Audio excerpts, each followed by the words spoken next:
It hurt so much, Subai struggled to open his eyes. It felt as if his head had been hit by a hammer. After resting for a while, he started to observe his surroundings. All he saw were brown fur pelts surrounding him. This is a tent made of animal hide teepee. Subai immediately sat up and lifted the tent flap to go outside. The moment he looked around, he froze in shock. Before him was an open area, surrounded by tall trees with unknown plants covering the ground. No way, where am I? Subai was a bit dazed as he frowned and tried to think carefully. His eyes suddenly widened as he said in a trance, I remember finishing a novel and deciding to go hiking to relax. Then, I accidentally fell off a cliff. Hold on, am I at the bottom of the cliff? Subai blinked, looked up and glanced around, but did not see any cliffs. Moreover, the nearest mountain was quite far away. He estimated it to be over 10 kilometers away. Looking down at his outfit, it was still the sportswear he had worn when leaving home. Only difference was it was now torn and tattered like that of a beggar. Carefully scanning his surroundings, Subai noticed signs of human activity and came to the conclusion, this must be a camp. It's just that there's no one here at the moment. Was I rescued by someone? Subai relaxed a bit. Well, as long as I'm not alone on some desolate mountain, it's fine. He walked around the camp, observing attentively. He saw a half-burnt bonfire. Judging from the layout, the tent he had been lying in was on the outskirts of the camp. No way. They just left an injured person on the edge of a camp like this, Subai muttered, his expression growing more solemn. Walking further deeper, after rounding a few trees, he discovered more traces of human activity, but this only made him feel uneasy. What's going on? There are bones everywhere and only teepees. Subai stood, blankly staring at the tents in front of him. He could see about 30 tents ahead. He saw people, but their outfits were made of animal pelts or skirts woven from leaves. Are they cannibals or just primitives? Subai exclaimed. Jiliguala Lexingni. Hearing the sound Subai made, those people looked over and shouted something, but he couldn't understand a thing. It was a tone he had never heard before, not Chinese or any other languages from countries like England, France, or Germany. It also didn't sound like any other Chinese dialect. The intonation was completely different. Just where am I? Subai let out a powerless cry in his heart. A man came up to Subai, gesturing and talking. Subai's pupils contracted. Only when the man approached did he realize how strange this man looked. Black short hair, a square face, and dark yellowish skin. The man was around 1.8 meters tall. In terms of normality, these were relatively normal. The abnormal parts were the pair of 15 centimeters long black horns on his forehead, the sharp fangs filling his open mouth, and his bright brown pupils. Wait, there shouldn't be people like this on Earth, right? Subai's expression changed slightly. He could tell the man's horns were not some kind of cosplay. Hold on, could it be that I'm not on Earth anymore? This thought frightened Subai, but if he considered it, then everything made sense. The unintelligible language, the differences in species. Wujinquinadewo, seeing Subai in a daze, the horned man grabbed his arm and led him deep into the camp. Subai didn't resist. He calmed down and observed his surroundings. He noticed that the deeper they went, the taller the tents became, with more people and more bizarre humanoids. There were people with cat ears on their heads, some had wings on their backs, some had snake tails connected to their bottom. Of course, there were also pure humans like himself. It was just that they had different hair and eye colors, some green, some red. What kind of world have I been transported to? Subai inwardly cried out in distress, his mind spinning rapidly, trying to figure out a way to escape. Tap, tap, tap. After walking for about 2 or 3 minutes, Subai was brought to a massive tent. The tent was surrounded by people of all ages, old, middle-aged, and young. Various sounds of clamoring came from inside. The shaman can't hold on for much longer. A few more days at most. We must find a new shaman. Everyone in the tribe has already been tested. Not a single one has the talent to become a shaman. Then what should we do? If we lose our shaman, our tribe will be doomed. I don't want to become a wanderer. Isn't there still one person left? You mean that wanderer we picked up 3 days ago? Yes, him. Let him try. He's the only one left who hasn't been tested. Shaman, what do you think? Bring him in. Dab, tab, tab. Subai heard the tent quiet down. Then the tent flap was lifted and a man with a scar on his cheek, with nothing covering his bare upper body, walked out. He had a pair of 30 centimeters red bull horns on his head. Laganai, the red-horned man, waved at him and called out, "You want me to go in?" Subai guessed based on the other party's gestures. After a brief pause, he stepped forward into the massive tent. The moment he entered, a sour stench assailed him. It was mixed with a strong smell of blood emanating from the few burly men inside. It nearly made him vomit. There were 6 people total in the tent, including the red-horned man. Subai would make it 7. However, there was a particular person who attracted the most attention in this room. That was none other than the old man at the very back of the tent. This must be the one in charge. Subai looked at the elder, scrutinizing his appearance. The elder had shoulder-length white hair, thick white eyebrows, and a beard. Despite his age, the pair of black eyes he had was very spirited. They were not at all what eyes an aging man should have. Jiguashankian. Subai was pushed and brought before the old man. Subai felt nervous. He frowned as he looked at the elder before him. At the slightest sign of trouble, he would take the old man hostage. He couldn't possibly let these people use him as food. The moment Subai's eyes met the old man's, his whole body became rigid. His mind was involuntarily drawn in by the old man's gaze. The next second, he seemed to be in the midst of stars. He was in darkness, in absolute stillness. He saw a flame ignite in the void, a small speck of light slowly expanding until it filled his entire vision. There's something in the flames. Subai's eyes widened as he saw a figure in the fire. When he got a clear look, his heart suddenly skipped a few beats. It was a creature that resembled a snake but wasn't quite a snake. It resembled a dragon but wasn't quite a dragon. Humph, a muffled snort. Information suddenly transmitted directly into his mind. He soon abruptly woke up, as if it had all been a hallucination. Everything from a moment ago vanished without a trace. He saw the old man before him again, only now the elder's face was pale. His eyes were no longer bright with spirit. They seemed exhausted, as if much of his mental energy had been used up. Shaman, does he have the talent to become a shaman? The red-horned man immediately asked. Cough, cough, cough, the old man coughed a few times, panting as he nodded. Wonderful, we will continue to have a shaman. The totem and ancestors have blessed us. For some unknown reason, Subai suddenly understood what the people around him were saying. He also realized why they had called him over. So they want me to become the tribe's shaman. Child, what is your name? The elderly shaman softly asked. My name is Subai, Subai answered honestly, knowing the old man before him was no ordinary person. Shamans definitely possessed extraordinary powers. In an instant, he enabled Subai to understand and speak their language. Where are you from? What's the name of your tribe? The shaman asked leisurely. Subai was at a loss for words, his mind rapidly organizing his thoughts. Should I say I'm from a village called Earth? That would be asking for trouble. All right, it's fine if you don't want to say. The shaman misunderstood, thinking Subai was reluctant to mention his past. He smiled reassuringly. Since your tribe is gone, our flame dragon tribe will be your new home. He didn't sense any spiritual connection to totem from Subai, meaning his tribal totem had been destroyed and he had become a tribeless wanderer. After all, no one would imagine the possibility of someone transmigrating to another world. Subai was stunned for a moment before quickly nodding. In his previous life, he was an orphan who supported himself by writing novels, so staying in the flame dragon tribe was not an issue. In fact, having a place to settle down within this unfamiliar land was not a bad deal. The shaman turned to the red-horned man and said, Yanjiao, have someone show Subai around the tribe. Yes, Yanjiao respectfully replied. You all go and prepare. The shaman inheritance ceremony will begin tomorrow night. The shaman declared. Yes, the people in the tent responded deferentially. In the eyes of those present, Subai noticed a hint of sorrow. He guessed this inheritance likely required a painful sacrifice. Go, the shaman waved his hand. Everyone silently exited the tent and was immediately surrounded by the people outside. Chieftain, has the shaman's successor been found? Someone immediately asked. The shaman's successor has been found, Yan Jiao said, a smile tugging at his stern face. Wonderful, our totem won't be severed. The youths energetically pumped their fists. We won't become wanderers, the women happily exclaimed. Sob, that's great, we haven't let our ancestors down. Some elders wept with emotion. All right. Yan Jiao kept a straight face as he raised his voice. Everyone, don't gather here and disturb the shaman from resting. Get back to work. Yes, the crowd hastily responded and began to disperse. The few people who had exited the tent said, we'll go on patrol. Go, Yan Jiao nodded. Soon, only Subai, Yan Jiao and a girl remained at the scene. Yan Hua, come here, Yan Jiao beckoned to the girl. Father, you want me to go hunt? Yan Hua asked excitedly. She looked nothing like Yan Jiao. Wearing form-fitting leather clothing, she had a very pretty appearance. Black hair, red eyes, jade-white-colored skin. The most eye-catching part of her was the red curved horn on top of her head, which looked delicate and exquisite. Isn't she a cow-horned girl? A term flashed through Subai's mind. His black pupils shifted down, sweeping towards the back of Yan Hua's leather skirt, trying to see if there was a tail.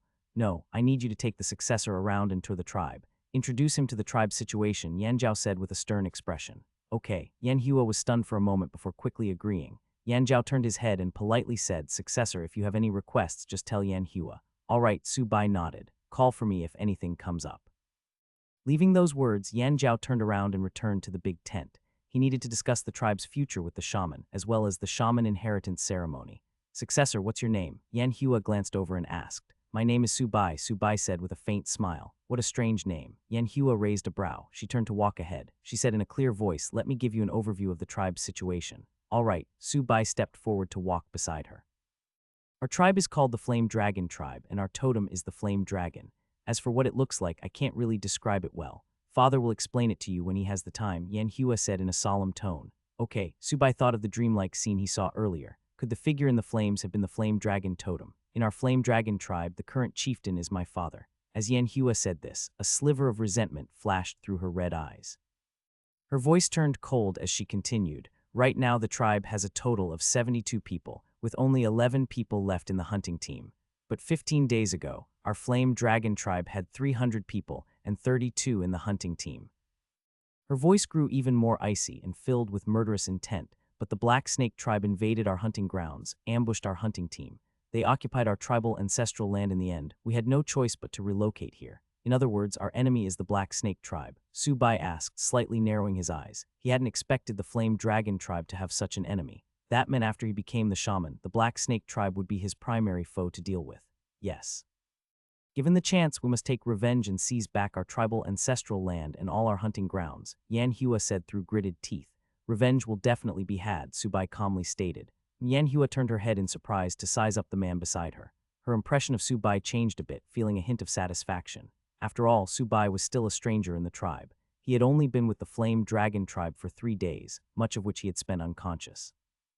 It would take some time and actions for him to truly integrate into the tribe. Does everyone live in teepees? Subai swept his gaze around and asked. For now we can only live in tents. We used to live in caves, Yan Hua said, her teeth itching with rage as her red eyes flashed with fury.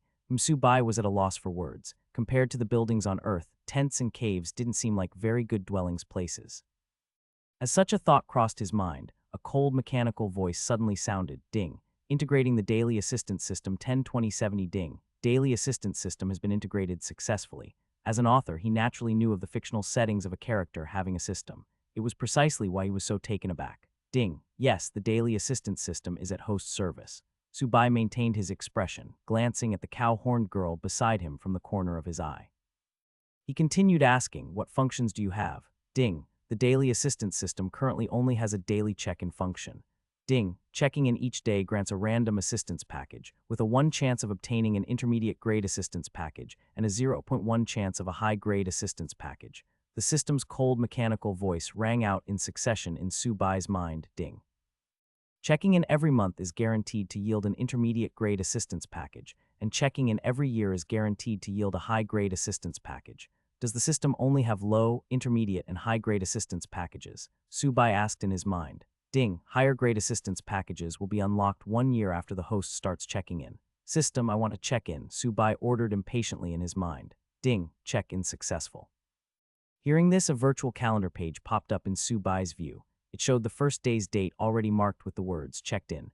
There was also a line of small text that read, unclaimed assistance package. He turned his head to look at Yan Hua, who was introducing him to the tribe, and asked in his mind, system, others shouldn't be able to see this calendar, right? Ding, only host can see the calendar page. That's good then. Leave the package unclaimed for now. Subai said, the corner of his mouth curving up slightly. He didn't know if claiming the package would cause any anomalies. It was best to be cautious in unfamiliar territory. He would claim it once he was in a private space. Hey, are you even listening to me? Yan Hua narrowed her red eyes. Observing that Subai had been distracted for quite a while, she coldly reprimanded, if you're not going to listen, then don't waste my time. Yan Hua still needed to train. The past few days spent searching for the successor had greatly reduced the intensity of her training.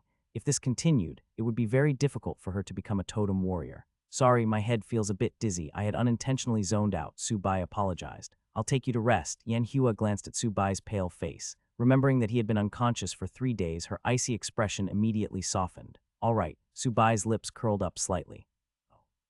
So the cow-horned girl has a cold exterior but a warm heart.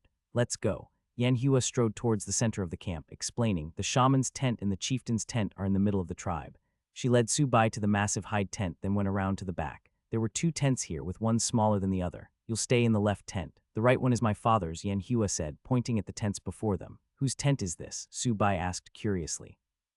Mine, Yan Hua lowered her voice a bit. You're giving me your tent to stay in. Then where will you sleep? Subai asked in surprise. His treatment had been completely upgraded. Compared to initially sleeping at the outskirts of the camp, now he was directly entering the core area. It's just for 1 night. I have night patrol duty tonight, Yan Hua said through gritted teeth. She didn't want to let Subai stay there either, but her father had sent her to guide the successor, which included arranging his accommodation. There wasn't time to set up a new tent now, so she could only let him use her tent. Okay, Subai nodded. For the cow-horned girl to let him stay in her own tent was a huge show of goodwill. HMPH, don't go rummaging through my things. Yan Hua lifted her chin slightly, a blush appearing on her cheeks. I won't. Subai responded, suppressing his chuckle. If anything comes up, have someone come get me. Leaving those words, Yan Hua hurriedly ran off. She's already embarrassed. Subai shook his head in amusement and lifted the flap to enter the tent. Her tent wasn't very big, around 6 or 7 square meters. The items inside are neatly arranged well, as if there was no wooden bed in the tent, just a pile of hay serving as the bed with an animal hide laid over it. There was no wardrobe or anything like that either. Everything was messily placed on the ground, and the floor was dirt with a clear display of footprints. I almost forgot, this is a primitive society. Subai scratched his head vigorously and sighed. No computer, no phone, nothing. He sat down on the pile of hay, preparing to open the system's assistance package to give his heart a bit of solace. System, open the assistance package, Subai commanded in his mind. Ding, opening the first day's assistance package. Ding. Congratulations to the host for obtaining the intermediate grade assistance. Heal. Oh, an intermediate grade assistance right off the bat. Is this a first day opening bonus or something? Subai exclaimed in pleasant surprise. Ding, yes, it really is, huh? Subai laughed, not minding it. With a thought, he opened up the introduction for the healing technique. Heal consumes mental energy to stimulate vitality around the wounded area, accelerating the healing process. As expected of Heal, even at level 1, its function is praiseworthy. Though the description is too short, Subai didn't really have any complaints. Thus, he could only continue asking System, how many levels are there for Heal in total? How do I level it up? Ding. When proficiency is maxed, it can level up. Skill-type techniques have 10 levels in total. Ding. Would you like to open the character attribute panel? Open it, Subai nodded. Attribute panel host, Subai stamina, 0.7 ordinary person 1 strength, 0.8 ordinary person 1 speed, 0.7 ordinary person 1 mental energy, 2.1 ordinary person 1 profession, author skills, heal 0 100 description, a shut-in novelist whose body is already in a sub-healthy state. The attribute panel is really easy to understand. Subai was concerned about his sub-healthy state. In primitive society, if one fell ill, there were no hospitals. Moreover, Heal was only level 1 right now and only worked on wounds. Viral infections and illnesses were untreatable. One could only rely on their immune system. Furthermore, the effectiveness of one's immune system was inseparable from having a strong physique. Looks like I need to start exercising, Subai sighed, feeling like the good days were already far behind him. Inside the massive teepee, the shaman was discussing with Chieftain Yan Jiao.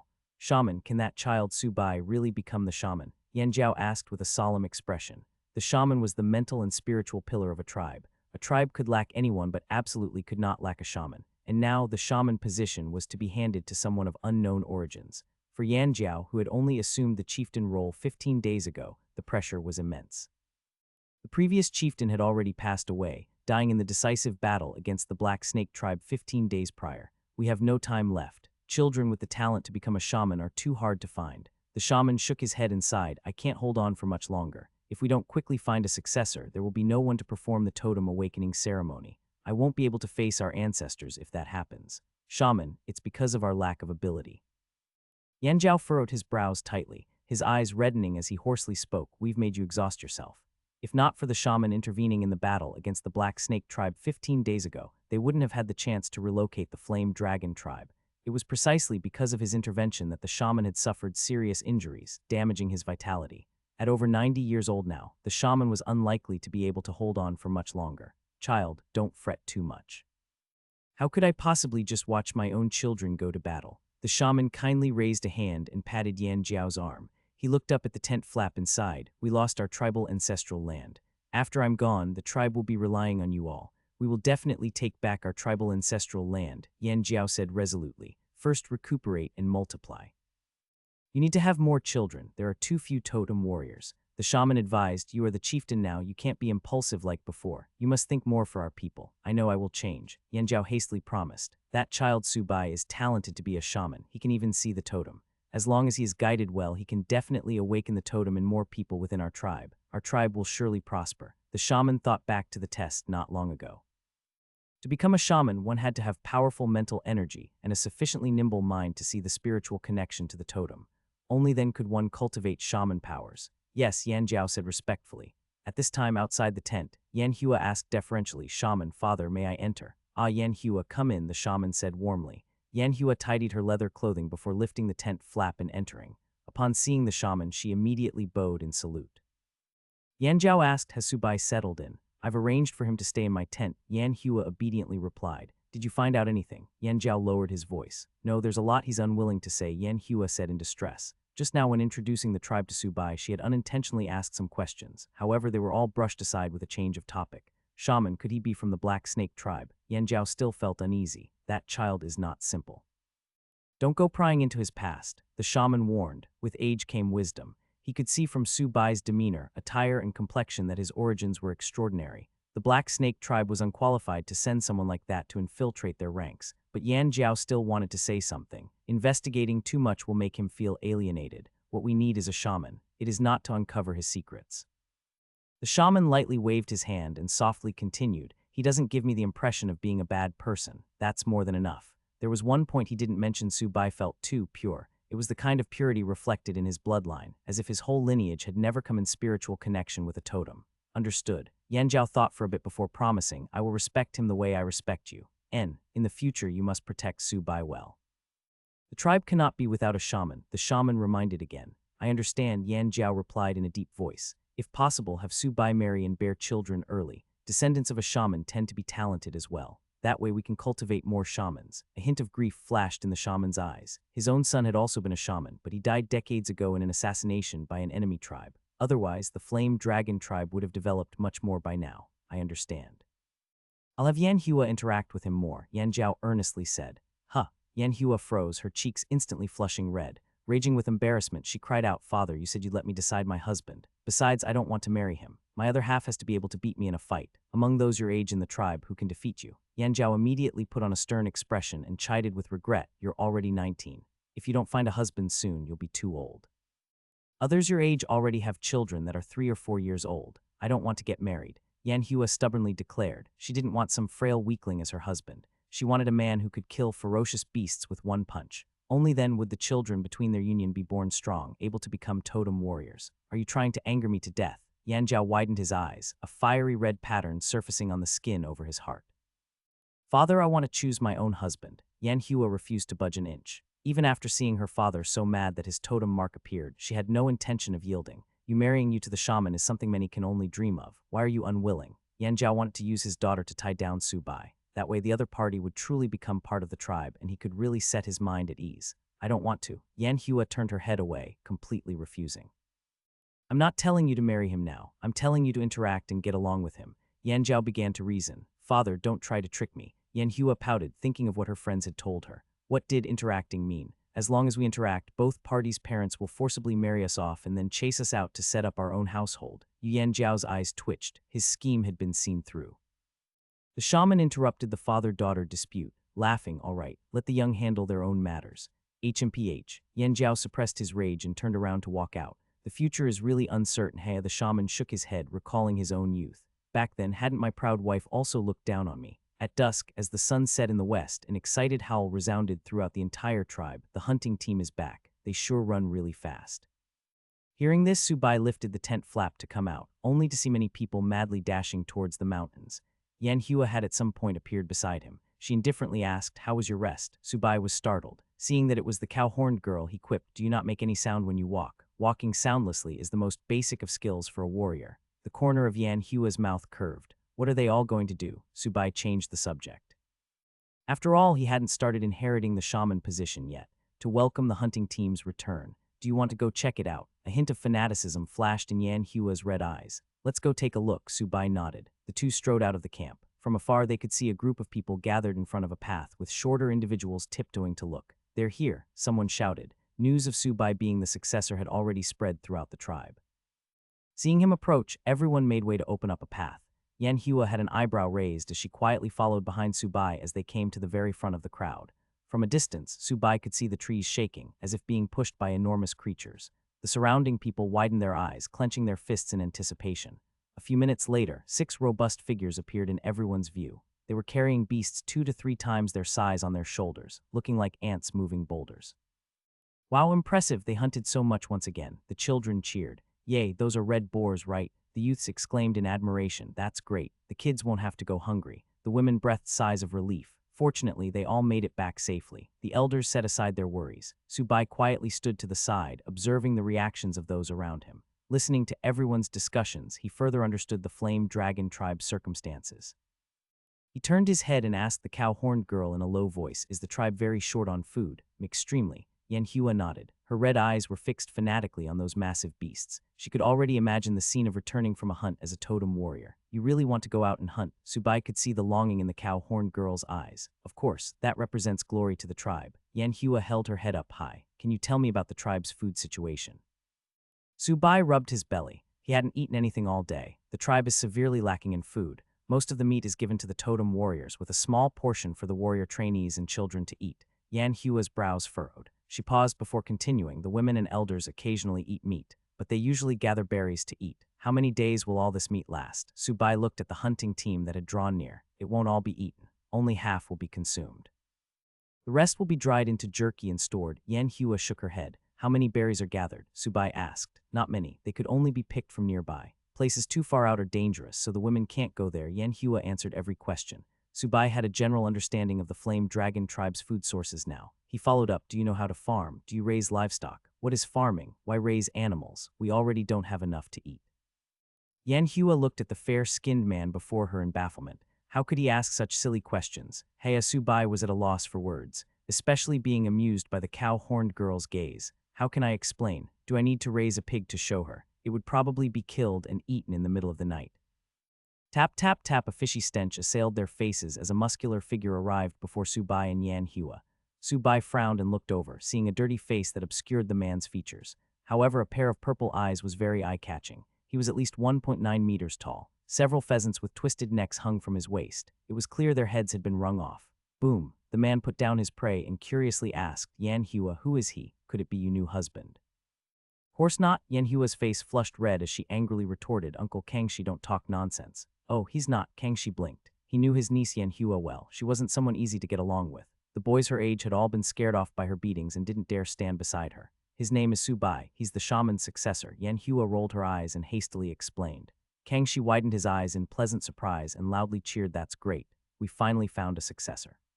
"Hello." Subai nodded in greeting. "Your body is too weak. Eat more meat." Kangxi swiftly untied a pheasant from his waist and forcefully stuffed it into Subai's arms. Subai hurriedly caught it. Before he could say anything, the other hunting team members squeezed over. "Where is the shaman's successor? Let me see." "Hey, don't push me. I want to see the successor too." Several grimy faces poked over and Kangxi was shoved to the back. Subai soon found an unknown rabbit and 3 more pheasants in his arms. "If it's not enough, come find me for more. The tribe's future depends on you." "Hey, I'll have someone send you more meat after the ferocious beasts are processed." "Where are you staying? Come eat meat at my place tonight." They were enthusiastic, too enthusiastic. If not stuffing him with meat, they would be inviting him over. If Subai hadn't repeatedly declined, he would most likely have already been carried to their tents. Tap, tap, tap. The hunting team members carried their prey and walked towards the meat processing area of the camp. The women quickly went up to help. Subai let out a soft sigh. He turned his head to look at the smiling cow-horned girl and asked, "Are they always so enthusiastic? You're just overthinking." Yanhua quickly put away her smile and reached out to take 2 pheasants from Subai's hands. "Let's go back." Subai turned and walked back, suddenly feeling the pressure of the situation. The importance of a shaman was once again refreshed in his mind. Yanhua frowned as she watched the slender figure ahead, feeling that he stood much straighter than before. Yanhua caught up to Subai carrying 2 pheasants and said in a clear voice, "Let me handle them.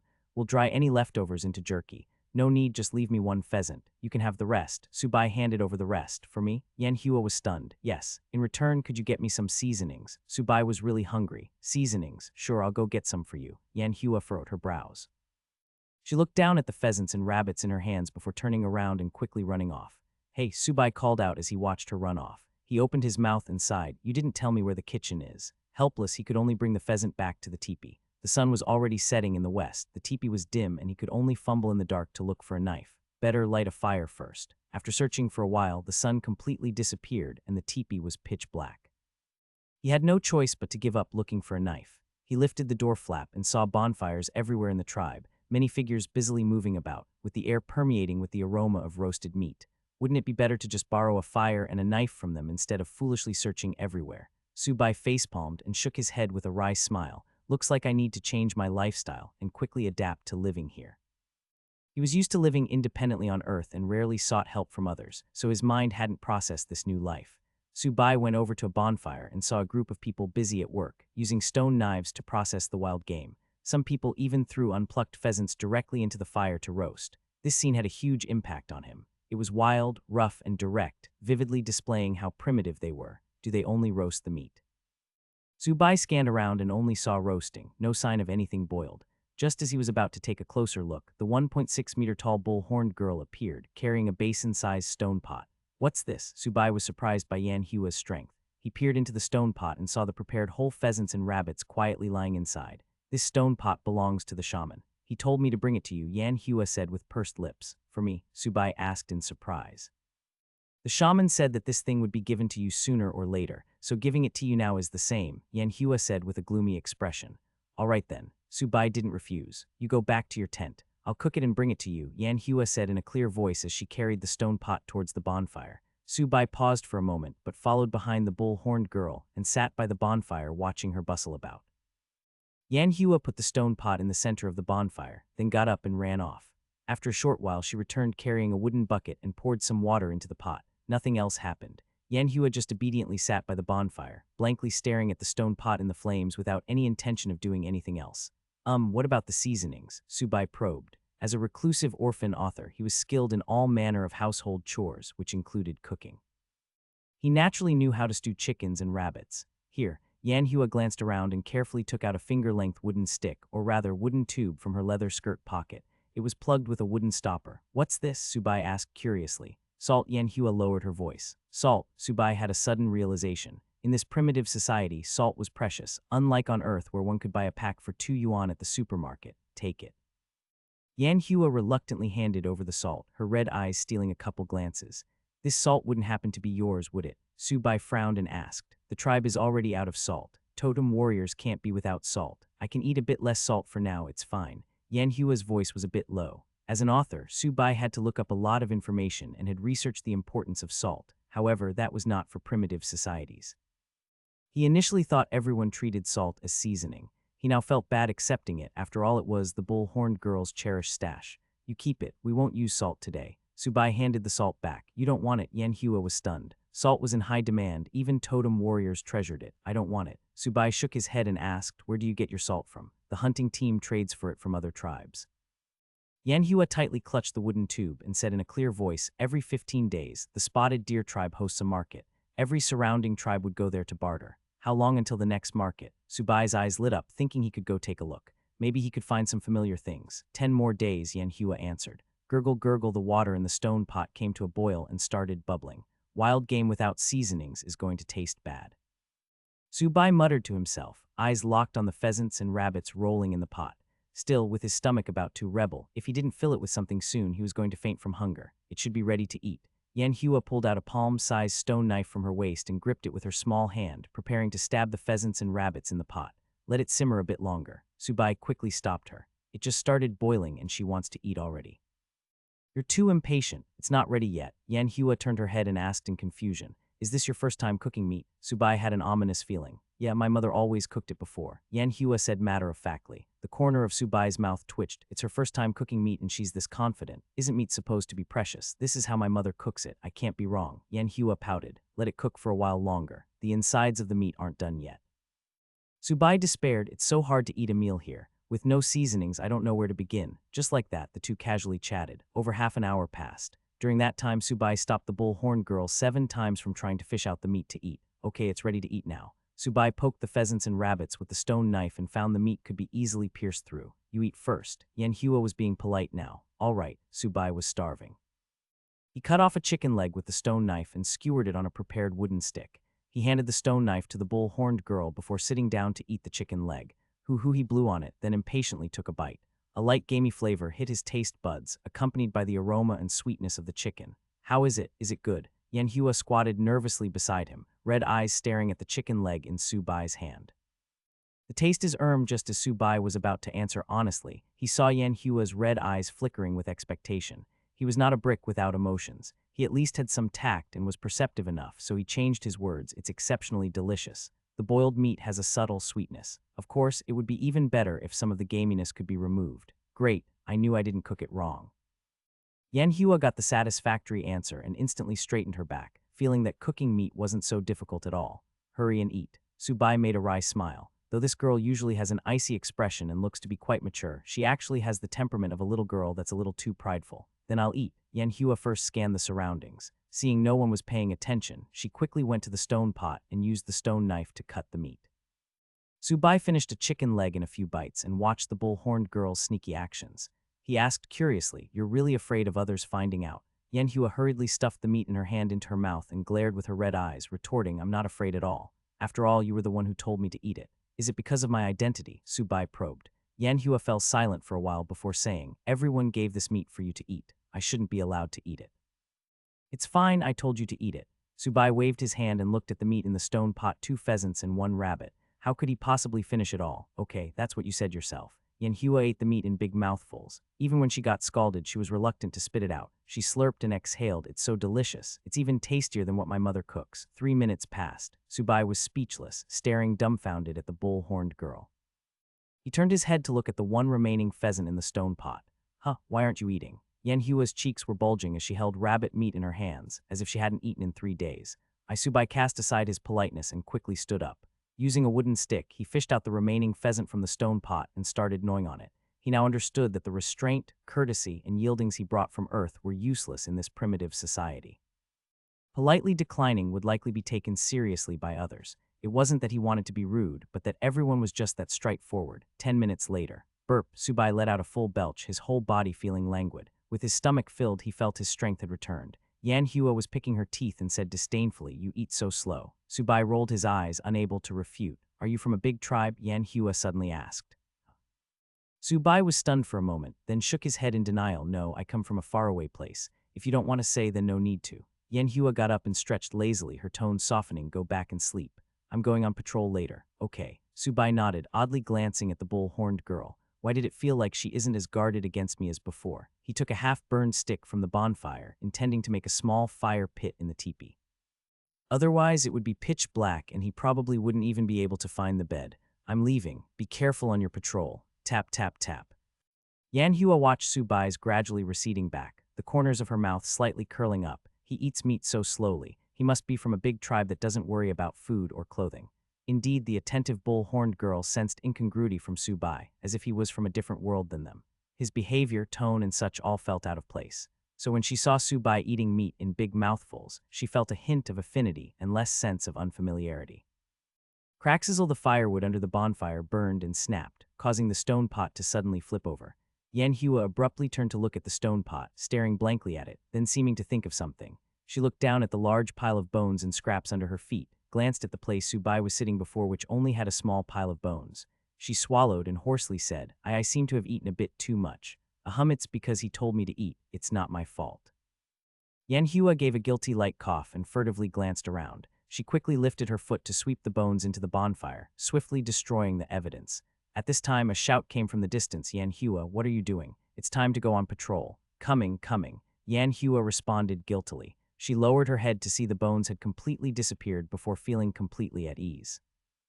When Subai arrived at his teepee and lifted the door flap, which functioned as a door, he discovered there was already a small fire pit inside.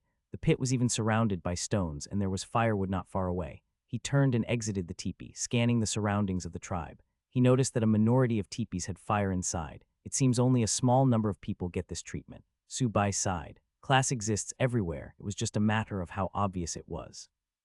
The class system in primitive society was the law of the jungle. Those teepees with fire inside must belong to the totem warriors and other capable individuals.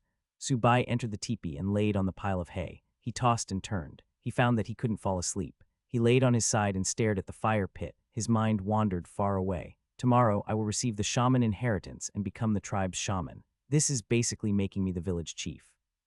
He felt a bit apprehensive inside. It was his first time becoming a leader. He had never even been a class monitor in school, so he inevitably felt a bit nervous and melancholic. "Forget it, I'll take it one step at a time. It can't get much worse anyway." Subai thought of the Flame Dragon tribe's current situation. Could it get any worse? This is just an impoverished village already. Subai yawned drowsily, his eyelids slowly getting heavy. Before he knew it, he fell asleep.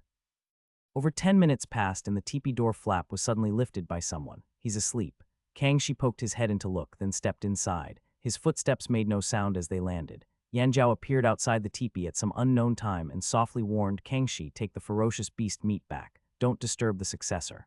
All right. Kangxi acted as if he had been aware Yan Zhao was there and took the ferocious beast meat as he withdrew from the teepee. Yan Zhao's red eyes flickered with light as he calmly said, once he becomes the shaman, he won't lack meat to eat. Right, seems so. Kangxi had a sudden realization and patted his head. He asked slowly, you're on night watch tonight. Yes, the shaman's health is getting worse. Yan Zhao turned his head to look at the huge teepee. Under the illumination of the fire, a figure could be seen busily working with his head lowered. Is the shaman preparing for the inheritance ceremony? Kangxi pursed his lips. He wants to leave as much as he can for the successor, Yan Zhao said in a deep voice. Kangxi fell silent. The two quietly stood in the darkness as if guarding something. Roar, roar. Zubai groggily heard strange beast roars. When his mind became a bit clearer, he suddenly opened his eyes and looked up at the unfamiliar teepee roof made of beast hide. He carefully listened and found the beast roars to be coming from far away. Feeling relieved, he quipped, what kind of beast can make such loud calls without fear of losing its voice? System, I want to check in. Zubai came back to his senses and thought of the system. Ding, check-in successful. Claim the assistance package and open it. Zubai continued commanding with his thought. Ding, opening assistance package ding. Congratulations to host for receiving low-grade assistance. Fruit knife, a fruit knife. Zubai was stunned. Suddenly felt a fruit knife appear out of thin air in his hand. He quickly sat up and examined the fruit knife in his hand. It was a nearly 20-centimeter long fruit knife, all black with a plastic sheath. This fruit knife would probably only cost around 20 yuan at the supermarket. Zubai didn't even know if he should laugh or cry. He asked, System, will the daily assistance packages always give things like fruit knives? Ding, yes, it's possible for all kinds of goods to appear. All right then. Zubai shrugged and played with the fruit knife. At the very least, a fruit knife was something he urgently needed. He could use it to cut things, and it could also serve as a weapon if he was in danger. He played with the fruit knife for a while before putting it in his pocket. He lifted the teepee door flap and went outside, seeing the tribe's people all transporting wood. You're awake. Yan Hua appeared behind Zubai at some unknown time and handed over a few unknown berries, advising, eat, fill your stomach a bit first. You can start eating meat later. You picked these. Zubai took the berries. They looked a bit like wild peaches from Earth, about the size of a thumb, but they were eerie blue in color. Crunchy Yan Hua munched on a berry and said in a muffled voice, found them while patrolling last night. Their taste is all right. Crunch Zubai took a berry and wiped it on his body before stuffing it in his mouth. The sandy texture was very strange, a flavor he had no memory of. He finished one in a few bites and spit out the pit before asking, what's this berry called? Sand blueberries, an extremely rare type of fruit. Yan Hua's cheeks were stuffed full, exactly like a greedy squirrel. What are they doing? Zubai turned his head to look at the people building something, seeming to be erecting a tall platform, making preparations for the inheritance ceremony. Yan Hua said with a yawn, you didn't sleep all night, go rest a bit. Zubai said softly, no need, it's just one night without sleep. Yan Hua waved her hand dismissively. She finished eating all the sand blueberries and revealed blue-stained teeth before speaking. Let's go, I'll take you to see the shaman. Your teeth. The corner of Zubai's eye twitched as he followed behind her. Ah, they're blue, right? Eat a few more pieces of meat later and the teeth will turn white again. Yan Hua said unconcernedly. Zubai rubbed his forehead. He thought of the girls on Earth and looked at the straightforward bull-horned girl in front of him. They are so different. The two arrived in front of the huge teepee. Yan Zhao and Kangxi stood at the entrance, each holding a long spear. The spearheads were made of polished stone and had dark red bloodstains.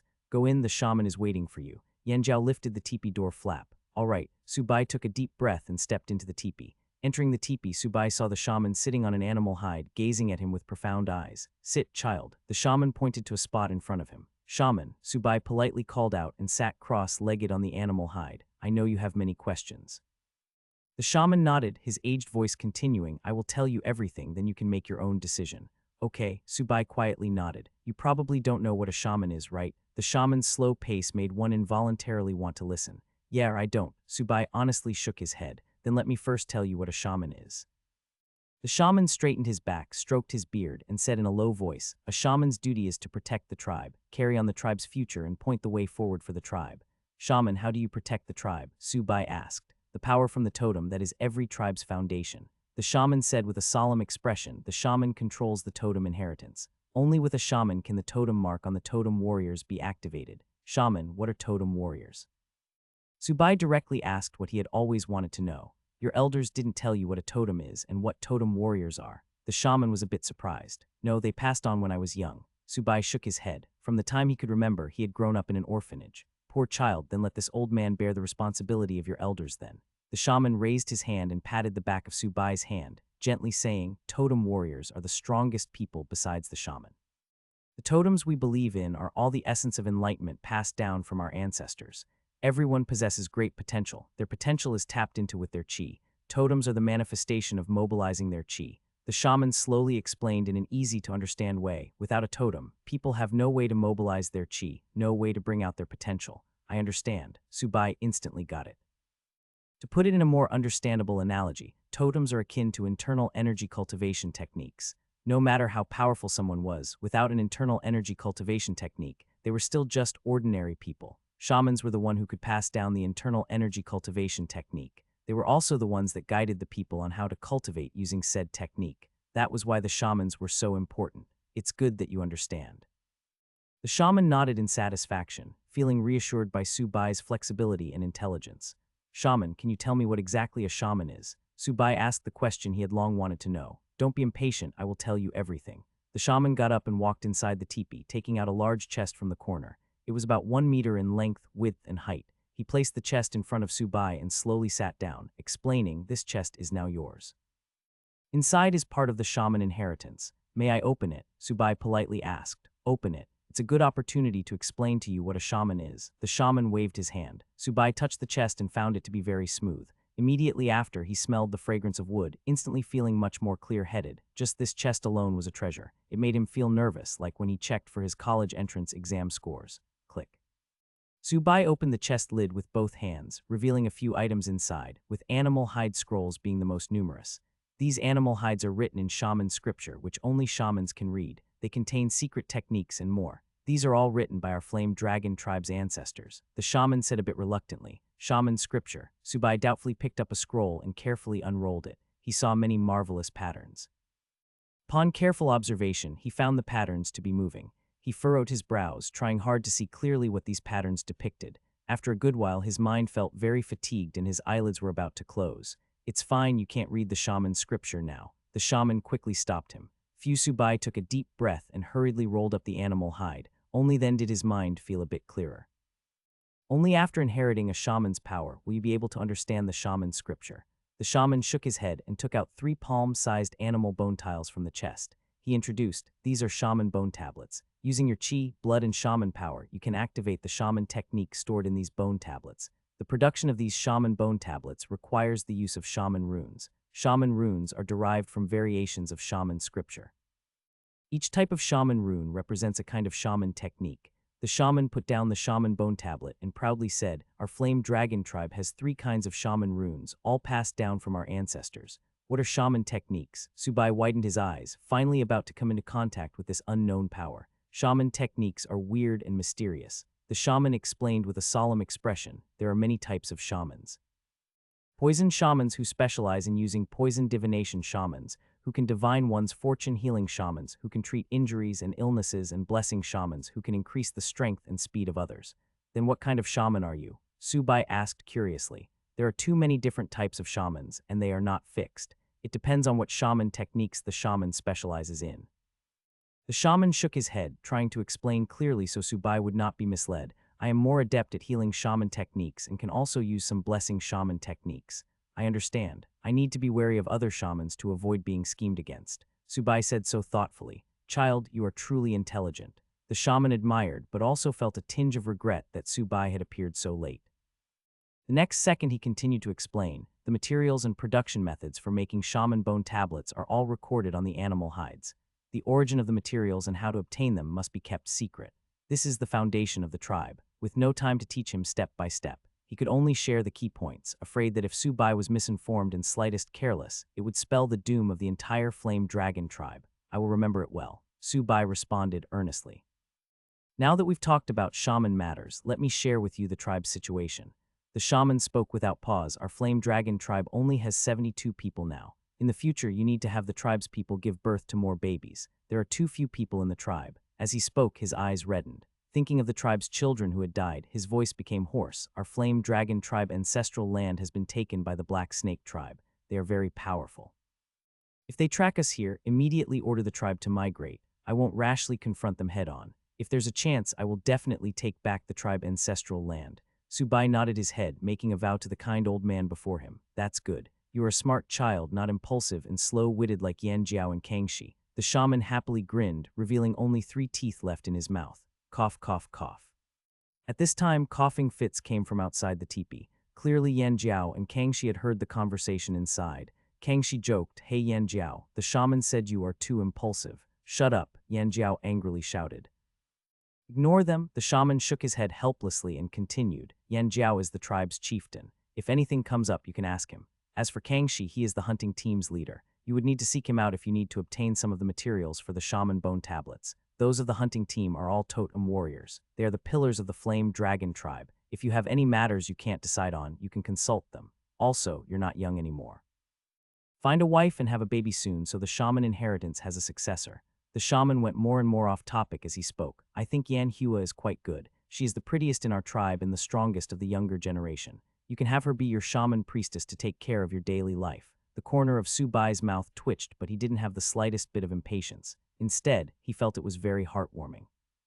The shaman gave him the same feeling as the old director of the orphanage, always nagging him to hurry up and get married. When people get old, they tend to talk a bit more, don't we? The shaman stroked his long beard and suddenly asked offhandedly, "Child, are you afraid of the people from the Black Snake tribe?" "Why should I be afraid?" Subai asked reflexively. "Ha." The shaman let out a hearty laugh and kindly said, "It seems I didn't choose the wrong person." He got the answer he wanted from Subai's words and the response he desired from his attitude. "Shaman, I will work hard to be a good shaman and lead the Flame Dragon tribe to prosperity. I will definitely take back the tribe ancestral land." Subai almost shouted out a poverty alleviation slogan. Time passed. They conversed. One side teached and the other questioned. Before they knew it, the sun had once again set. Inside the huge teepee, a small fire pit was lit, providing the brightness needed for illumination. Cough, cough, cough. The shaman coughed violently, hand covering his mouth. When he lowered his hand after the coughing fit, there was blood on his palm. "Shaman, please rest." Subai tried to persuade him. Today, he had been learning about the basics of being a shaman and some other basic knowledge. He had advised the shaman to rest 7 or 8 times already, but the other party was unwilling. "All right, I've taught what needs to be taught. The rest is up to you." The shaman shook his head and casually wiped the blood on his palm onto his animal hide clothing. He raised his head and shouted to the outside of the teepee, "Yan Jiao, are the preparations for the inheritance ceremony ready?" "They are ready," Yan Jiao announced in a low voice. "Then let's begin the shaman inheritance ceremony." The shaman hurriedly called out, afraid he wouldn't be able to hold on if they didn't start soon. "Yes." Yan Jiao respectfully responded. The teepee door flap was lifted. Yan Jiao and Kangxi stepped in. The two bowed to the shaman, each supporting one of the shaman's arms as they walked out of the teepee. Subai got up and followed, rubbing his thighs as he walked. Sitting for too long had made his legs numb. Exiting the teepee, he found the tribe had undergone some changes. Originally, there were some small teepees in front of the huge one, but now they had all been dismantled. They cleared out a space of dozens of meters wide. In the center was a 6 meters wide, over 1 meter tall wooden platform. Around the platform stood 10 strong men. They were the totem warriors of the hunting team. Each wore fierce attire. Some had huge ferocious beast skulls on their heads, some had brilliant feathers inserted in their hair, some wore necklaces of ferocious beast fangs around their necks. Further out were the tribe's people, the elderly, youths, and the women. They all looked worriedly at that aged figure, some already shedding tears. The shaman was supported onto the platform, standing there trembling. He waved at Subai below. "Hurry and get up here." Yan Hua appeared out of nowhere and urged in a hoarse voice, "Don't make the shaman wait too long for you. He's already very tired." And Subai quickly climbed onto the platform and stood before the shaman. "Child, sit down." "Everyone, I have found a new shaman for the Flame Dragon tribe." The shaman weakly raised his hand and turned to face the people below the platform. At this moment, his aged voice was full of energy. "It's been 63 years. I'm tired now. It's time to let a new shaman guide everyone." Subai pursed his lips, understanding the shaman's good intentions. This was paving the way for him, letting the tribe's people accept him, an outsider. Cough, cough, the shaman coughed. He could not help but bend over and heavily pant. He suddenly waved his hand to stop the people who wanted to rush onto the platform. He wiped the corner of his mouth with his animal hide sleeve and hoarsely called out, "Begin the inheritance ceremony." Yes, the totem warriors lifted their heads and roared out in sorrow. Yes, the tribe's people all cried out sorrowfully. "Ha!" The totem warriors gave a low shout in unison. Totem marks on them all lit up. Red patterns glowed, covering their entire chest, abdomen, and back. "Child, these are totem warriors. They can fight against the ferocious beasts. Each move, they can exert the strength of an ox and can casually crush wild beasts to death with their hands." The shaman was still explaining. Even at this time, totem warriors are divided into low, mid, and high grade. Each grade is further split into 4 minor stages of early, mid, late, and peak. The totem warriors of our tribe are all low-grade totem warriors. To distinguish their strength, look at the position of their totem marks. As long as the totem mark hasn't spread to their hands and feet, they are low-grade totem warriors. If the totem mark has spread to even their neck and cheeks, they are high-grade totem warriors. As for whether there are even more formidable totem warriors above high grade, the ancestors have no records of this. In my life, I've also never seen a high-grade totem warrior. When the shaman said this, his words were full of melancholy. "Shaman, that's enough. Please rest," Subai said hoarsely. In this one day's time, he had been completely moved by the old man's spirit and persistence. "Don't worry, there's just one last step to complete and I can rest." The shaman seemed to be reminiscing about something and smiled with warmth that could move mountains. "Ha!" The totem warriors shouted again, and they all began to perform a strange dance, spreading their hands, taking big strides, bending their waist, lifting their feet, and stomping forcefully. They would swing their hands up as they danced around the platform. Subai watched the totem warriors dance and noticed a pattern. It was as if they were depicting something like the dance of some unknown ferocious beast. "Present the blood," the shaman suddenly shouted. "Ha!" The totem warriors gave a third low shout. At the exact same time, they all drew the stone knives at their waists. In one motion, they slashed their palms, blood immediately welling out. "Begin the inheritance ceremony," the shaman shouted again. The totem warriors waved their bleeding hands towards the platform, as if saluting, all seeming to bid farewell. "Ancestors, protect us." The shaman's whole body emitted a green light. The totem warriors' blood scattered in the air as though they were attracted by an unknown force converging towards the shaman. As the blood entered the green light, it immediately underwent a tremendous change. The green light instantly turned fiery red, swaying like flames in the wind. More and more blood gathered. The shaman's complexion grew increasingly pale, his usually spirited eyes turning dull. Blood slowly flowed from the corners of his mouth. "Totem appear," the shaman roared. As his words fell, the shaman's forehead emitted a white light, as if something was drilling out. It was a string of marvelous characters, forming a creature that was like a dragon but not a dragon, like a snake but not a snake. Subai recognized what those characters were clearly shaman scripture. That illusory creature was the flame dragon totem. The flame dragon totem, formed from shaman scripture, entered the fiery red light surrounding the shaman, swimming around the shaman's body as if a dragon had entered the sea. Cough, cough, the shaman coughed violently, spitting out large mouthfuls of blood, staining his white beard red. "Shaman," Subai was about to get up but was pressed down by the shaman's hand. "Don't move. There's just one last step." The shaman weakly shook his head. He raised his hand and grabbed at the shaman scripture flame dragon totem. The red light enveloping his body rapidly shrank, automatically converging in his palm, finally forming a thumb-sized orb of light. This is the shaman inheritance. The truth of shaman scriptures and the secret of the totem are all inside. The shaman grasped the orb of light with difficulty, slowly bringing it towards Subai's forehead. "I'm leaving the flame dragon tribe to you." This was the last thing Subai heard before he fainted. Subai was now in a comatose state, unable to move or speak, unable to perceive any sounds from the outside. Countless profound shaman scriptures flashed through his mind. He was working hard to absorb the shaman scriptures. From the moment he finished comprehending the first scripture, the speed at which he recognized new scriptures would increase slightly. It would keep getting faster and faster. In the end, he could understand the meaning of a scripture in just 3 seconds. After an unknown amount of time had passed, Subai finished absorbing all the shaman scriptures and arrived in a voided space. He knew this was the knowledge sea. Out inside this voided space, there was only one thing there, which was the familiar fiery red flame. Within it was a figure that seemed like a snake but not quite a snake, like a dragon but not quite a dragon, floating in the flame. So this is the secret of the totem. Subai understood now, finally realizing why the shaman was so important. The totem could be considered as a type of shaman rune, evolved from shaman scriptures, and the scriptures he had inherited were its roots. In computer terms, the source code. Only after inheriting them could one understand the meaning represented by each scripture. This was the highest level of confidentiality between two parties. Subai slowly opened his eyes, feeling like the whole world was different. His original nearsightedness that made objects afar look blurry was now completely gone, and he could even clearly see the spots on objects a distance away. He wanted to know how he had changed. Asking the system was the quickest way to get an answer. "System, open the attribute panel." Attribute panel hosts Subai stamina, 2.1 ordinary person 1 strength, 2.2 ordinary person 1 speed, 2.1 ordinary person 1 mental energy, 12 ordinary person 1 shaman powers, 12 100 totem, flame dragon profession, junior shaman, author skill, heal 0 100 description. You have escaped the sub-healthy state of an ordinary person and become a shaman with extraordinary power. Please remember your original aspiration. Such a big change, no wonder it feels different. Subai looked at the attribute panel with joy. His stamina, strength, and speed had all more than doubled compared to before, especially mental energy, which had increased tenfold. System, is the source of shaman power related to mental energy? Subai asked in his mind. Ding, shaman power is mental energy transformed into shaman power.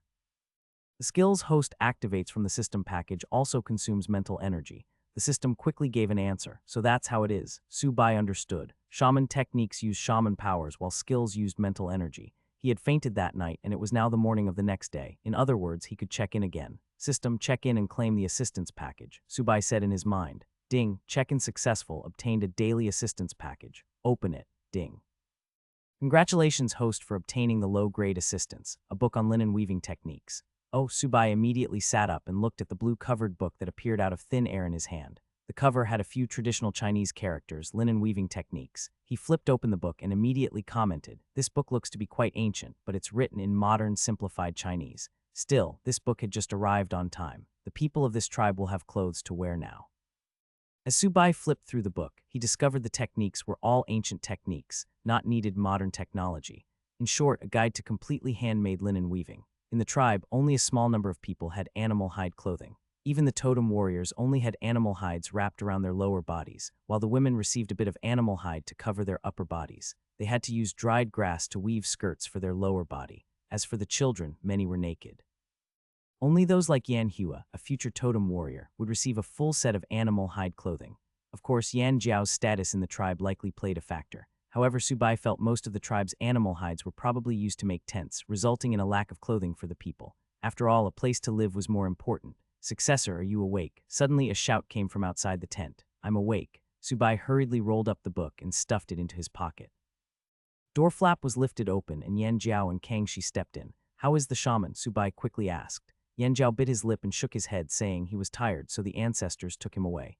Subai opened his mouth but found that he couldn't say anything. No amount of words would be enough. "Successor, you are now the shaman. The tribe needs your guidance." Yan Jiao said solemnly, "I understand." Subai replied in a heavy tone, "Shaman, go to the main teepee. It has already been tidied up."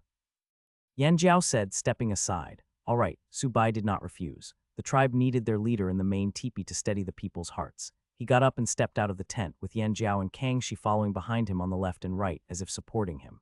Outside the tent, Subai saw many gazes cast his way, staring intently at his every move. They only disappeared after he entered the main teepee. Only when he entered did some of the anxious emotions of many soothed. Inside the main teepee, Subai scanned his surroundings. The layout was the same as before he came. Only the dry grass pile in the corner had been replaced with a new one, along with a new animal hide bed. "Shaman, we did not dare move anything here. Everything is for you to decide." Yan Jiao said in a deep voice. "No need to move anything. Many things here are treasures. I will slowly take them in." Subai shook his head. He could not be too hasty in clearing out the old man's belongings, or it would cause resentment among the people. "Shaman, what should we do next?" Yan Jiao asked, his attitude not as stiff after hearing that. "What about the shaman's funeral?" Subai asked in return. "We cremated him according to his wishes." Yan Jiao took out a white object the size of a thumb from his bosom and handed it over, saying, "This is the only thing left after the cremation." "A sarira." Subai's eyes widened. He raised his hand to take the relic, which felt a bit warm to the touch. "What is a sarira?" Kangxi asked hurriedly. "It's what forms after cremation for people who have accumulated merit." Subai recalled the legends about Buddha from Earth and softly explained, "This is also my first time seeing one. Before I had only heard about it." "What are merits?" Kangxi frowned. "Good deeds," Subai said simply. "He was a great person, the best person in the world." Yan Jiao and Kangxi both nodded in agreement. "Preserve it well for now. In the future, after we reclaim the tribe ancestral land, we can build a temple to enshrine it." Subai handed the sarira back. It could be considered a type of memorial for the belated shaman. And Yan Jiao nodded. He received the sarira with both hands and carefully placed it in a leather pouch. "Shaman, what should we do next?" Kangxi asked with concern. "The dried meat stored in the tribe is too little. It will be difficult to supply the consumption of the warrior trainees." Subai sat on the ground and asked, "How many warrior trainees do we have in total?" "A total of 6 warrior trainees." Yan Jiao replied. "So few?" Subai was surprised. There were originally 26. During the migration, they were captured by the totem warriors of the Black Snake tribe. Yan Jiao quickly explained. "Are they dead or alive?" Subai asked, narrowing his eyes. "It's possible they're dead, but also possible they become slaves." Yan Jiao said through gritted teeth. "Is the Black Snake tribe far from us?" Subai asked with a light sigh. "As long as they weren't dead, they could still be rescued even if they became slaves. About a 5 days journey. If the totem warriors hurry at full speed, about a 3 days journey." Yan Jiao thought Subai was afraid, but felt that it wasn't good to say anything. He could only stiffly comfort Shaman, rest assured, the Black Snake tribe won't come here. Oh, why is that? Subai asked in surprise. The prey here is too scarce, Yanjiao coldly explained. It was precisely because of this that their flame dragon tribe managed to escape disaster. In other words, we cannot develop steadily here. Subai stared intently at Yanjiao with his black pupils. Yes, I suppose so. Yanjiao hesitated before nodding. Very well. The corners of Subai's mouth lifted. What they lacked now was the time to develop. Matters could be settled step by step. Shaman, the situation is far from good. We can hardly catch any prey. Kangxi said, tell me about the hunting situation. Subai planned to first fully understand the situation before making any decision. The beasts here are too few, and there are hardly any ferocious beasts. Searching for prey and traveling takes a whole day, and it takes about 3 days to hunt enough prey. Kangxi shook his head and sighed. Yesterday, the old shaman had also told Subai about ferocious beasts.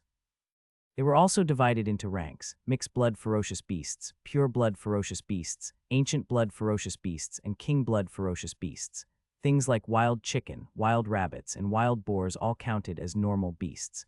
To maintain their strong chi and vitality, totem warriors needed to nourish themselves with large amounts of ferocious beast meat, in addition to physical training.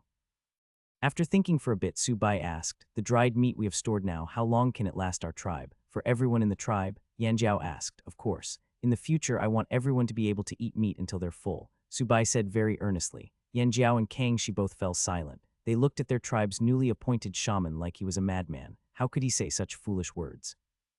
Even when they were in their ancestral land, they couldn't let everyone in the tribe eat their fill of meat. Shaman, that's impossible. Yanjiao touched the curved horns on his head and advised, the dried meat our tribe has stored now wouldn't even last a day if everyone ate their fill. Yeah, those kids are like wolf cubs. They can eat a ton of meat, Kangxi said with a bitter expression. He also wanted to let everyone in the tribe eat meat until they were full, but how was that possible?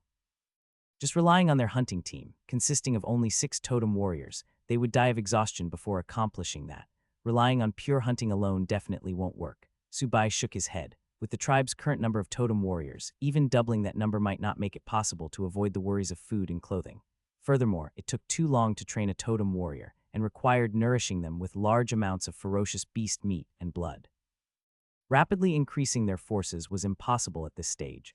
Yanjiao and Kangxi were at a loss for words. Shaman, if we don't rely on hunting, then it's even more impossible to have meat to eat, Yanjiao said with a stiff expression. He felt the new shaman was still too young and inexperienced. He was oversimplifying such complex matters. Subai didn't explain. He continued asking, do you know about linen? Of course we know. Linen is very rare. Only the greatest large tribes have linen. Kangxi jumped in to speak first, his purple pupils flashing with a bright light. He hoped he could also wear linen clothes. The corners of Subai's mouth lifted. He guessed that linen had just started becoming popular and could be considered a specialty product of the large tribes, or perhaps an exclusive product of their tribe. He continued asking, who among you is familiar with the spotted deer tribe's market? We've each been there once or twice. Yanjiao spoke up. Is anyone trading linen there? Subai asked, staring intently at the two of them. Yes, but the quantity is rather small. As soon as it appears, it's always bought up. Kangxi nodded and recounted a bitter past experience before. When team leader Song Zhen brought us, we wanted to buy a roll of linen to make clothes for the shaman, but we brought too little dried meat and couldn't compete with the other tribes. How much meat can one roll of linen be exchanged for? Subai asked, narrowing his eyes. 3 stones weight of dried meat can be exchanged for 1 roll of linen, Yanjiao replied. 3 stones? How heavy is that? Subai was a bit dazed. He had no idea about the units of weight and length in primitive society. We don't know exactly how heavy it is either. That weight is set by the spotted deer tribe. We would only know after going there to compare. Yanjiao shook his head. After all, the last time they went to trade with the spotted deer tribe, he wasn't the one leading the team, so he wasn't too clear on the details of the trade.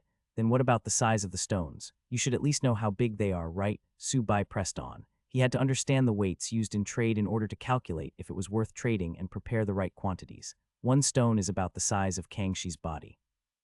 Yanjiao scanned around and gestured with his hands at Kangxi's neck and belly. So I guess 1 stone is around 100 kilograms. After calculating, Subai asked, then how long is 1 roll of linen? It's 4 knots long and 1 knot wide. Seeing that the shaman was very interested in linen, Yanjiao started explaining without waiting to be asked. The spotted deer tribe uses grass ropes with knots to measure the length. 1 knot is about 1 stride long. So about 4 strides long, equivalent to around 2 meters in length and 50 centimeters in width.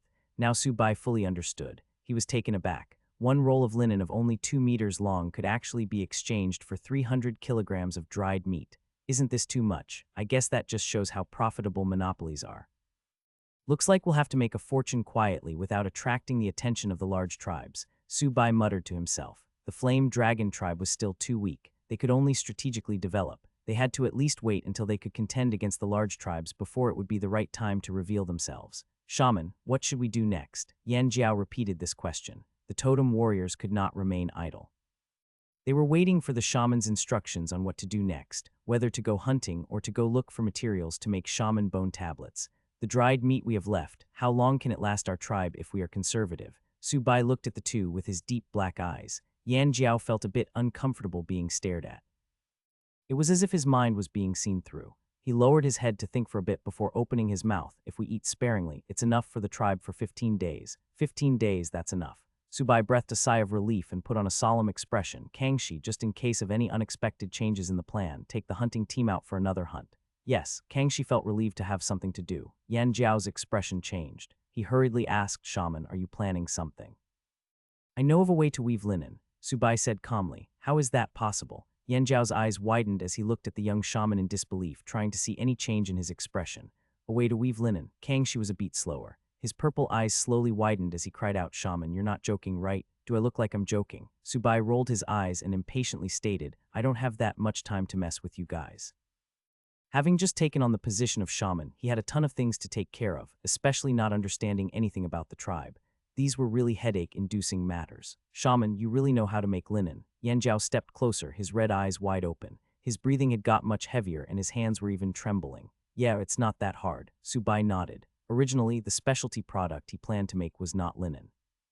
However, who allowed today's assistance package to be linen weaving techniques? It made him have a change of plan. Not hard. Yan Jiao and Kangxi's mouths twitched. They had the urge to spit blood. This young shaman wasn't serious at all. On the first day after the old shaman left, they already deeply missed him. All sorts of thoughts flashed through Yan Jiao's mind. Then he excitedly said, great.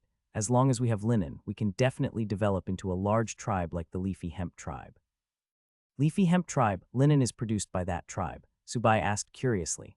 Shaman, you don't know about the Leafy Hemp tribe. Then where did you learn how to make linen from? Yan Jiao said in surprise. Who told you my method of making linen came from the Leafy Hemp tribe? Subai found that this chieftain really loved to make strange associations. Could it be that you invented it yourself, Shaman? Kangxi looked at Subai as if he was superhuman, his purple eyes flashing with the light of worship. I guess you can say that. Subai nodded without any change in expression. 4 days ago, when you fainted, Shaman, was it because someone found out you could make linen and tried to kill you? Yan Jiao started making strange associations again and said with vigilance, Shaman, you absolutely mustn't let it get out that you can make linen. I know. The corners of Subai's eyes twitched. This chieftain is really good at overthinking and extrapolating into nonsense. Shaman, are we going to start making linen now? Kangxi said impatiently, don't be in such a hurry. Subai scanned the inside of the tent. There weren't any chairs, not even a table. Shaman, there are only 8 days left until the Spotted Deer tribe hosts their market. It will take 3 days to get there, so we only have 5 days. Yan Jiao was not a fool. He immediately deduced that the shaman was planning on taking the linen to trade for dried meat and such. Being anxious is of no use. We don't have the materials, Subai said helplessly. Although everything had already been planned out in his head, the materials for making linen thread were the most critical. This was also why he had Kangxi continue hunting. If they couldn't find the plants for making linen, they would have to make a fallback plan. Perhaps it was because he wrote novels, but Subai was accustomed to planning out many things and even calculating for possible unexpected situations. Whatever materials are needed, we'll go find them right away, Kangxi shouted anxiously.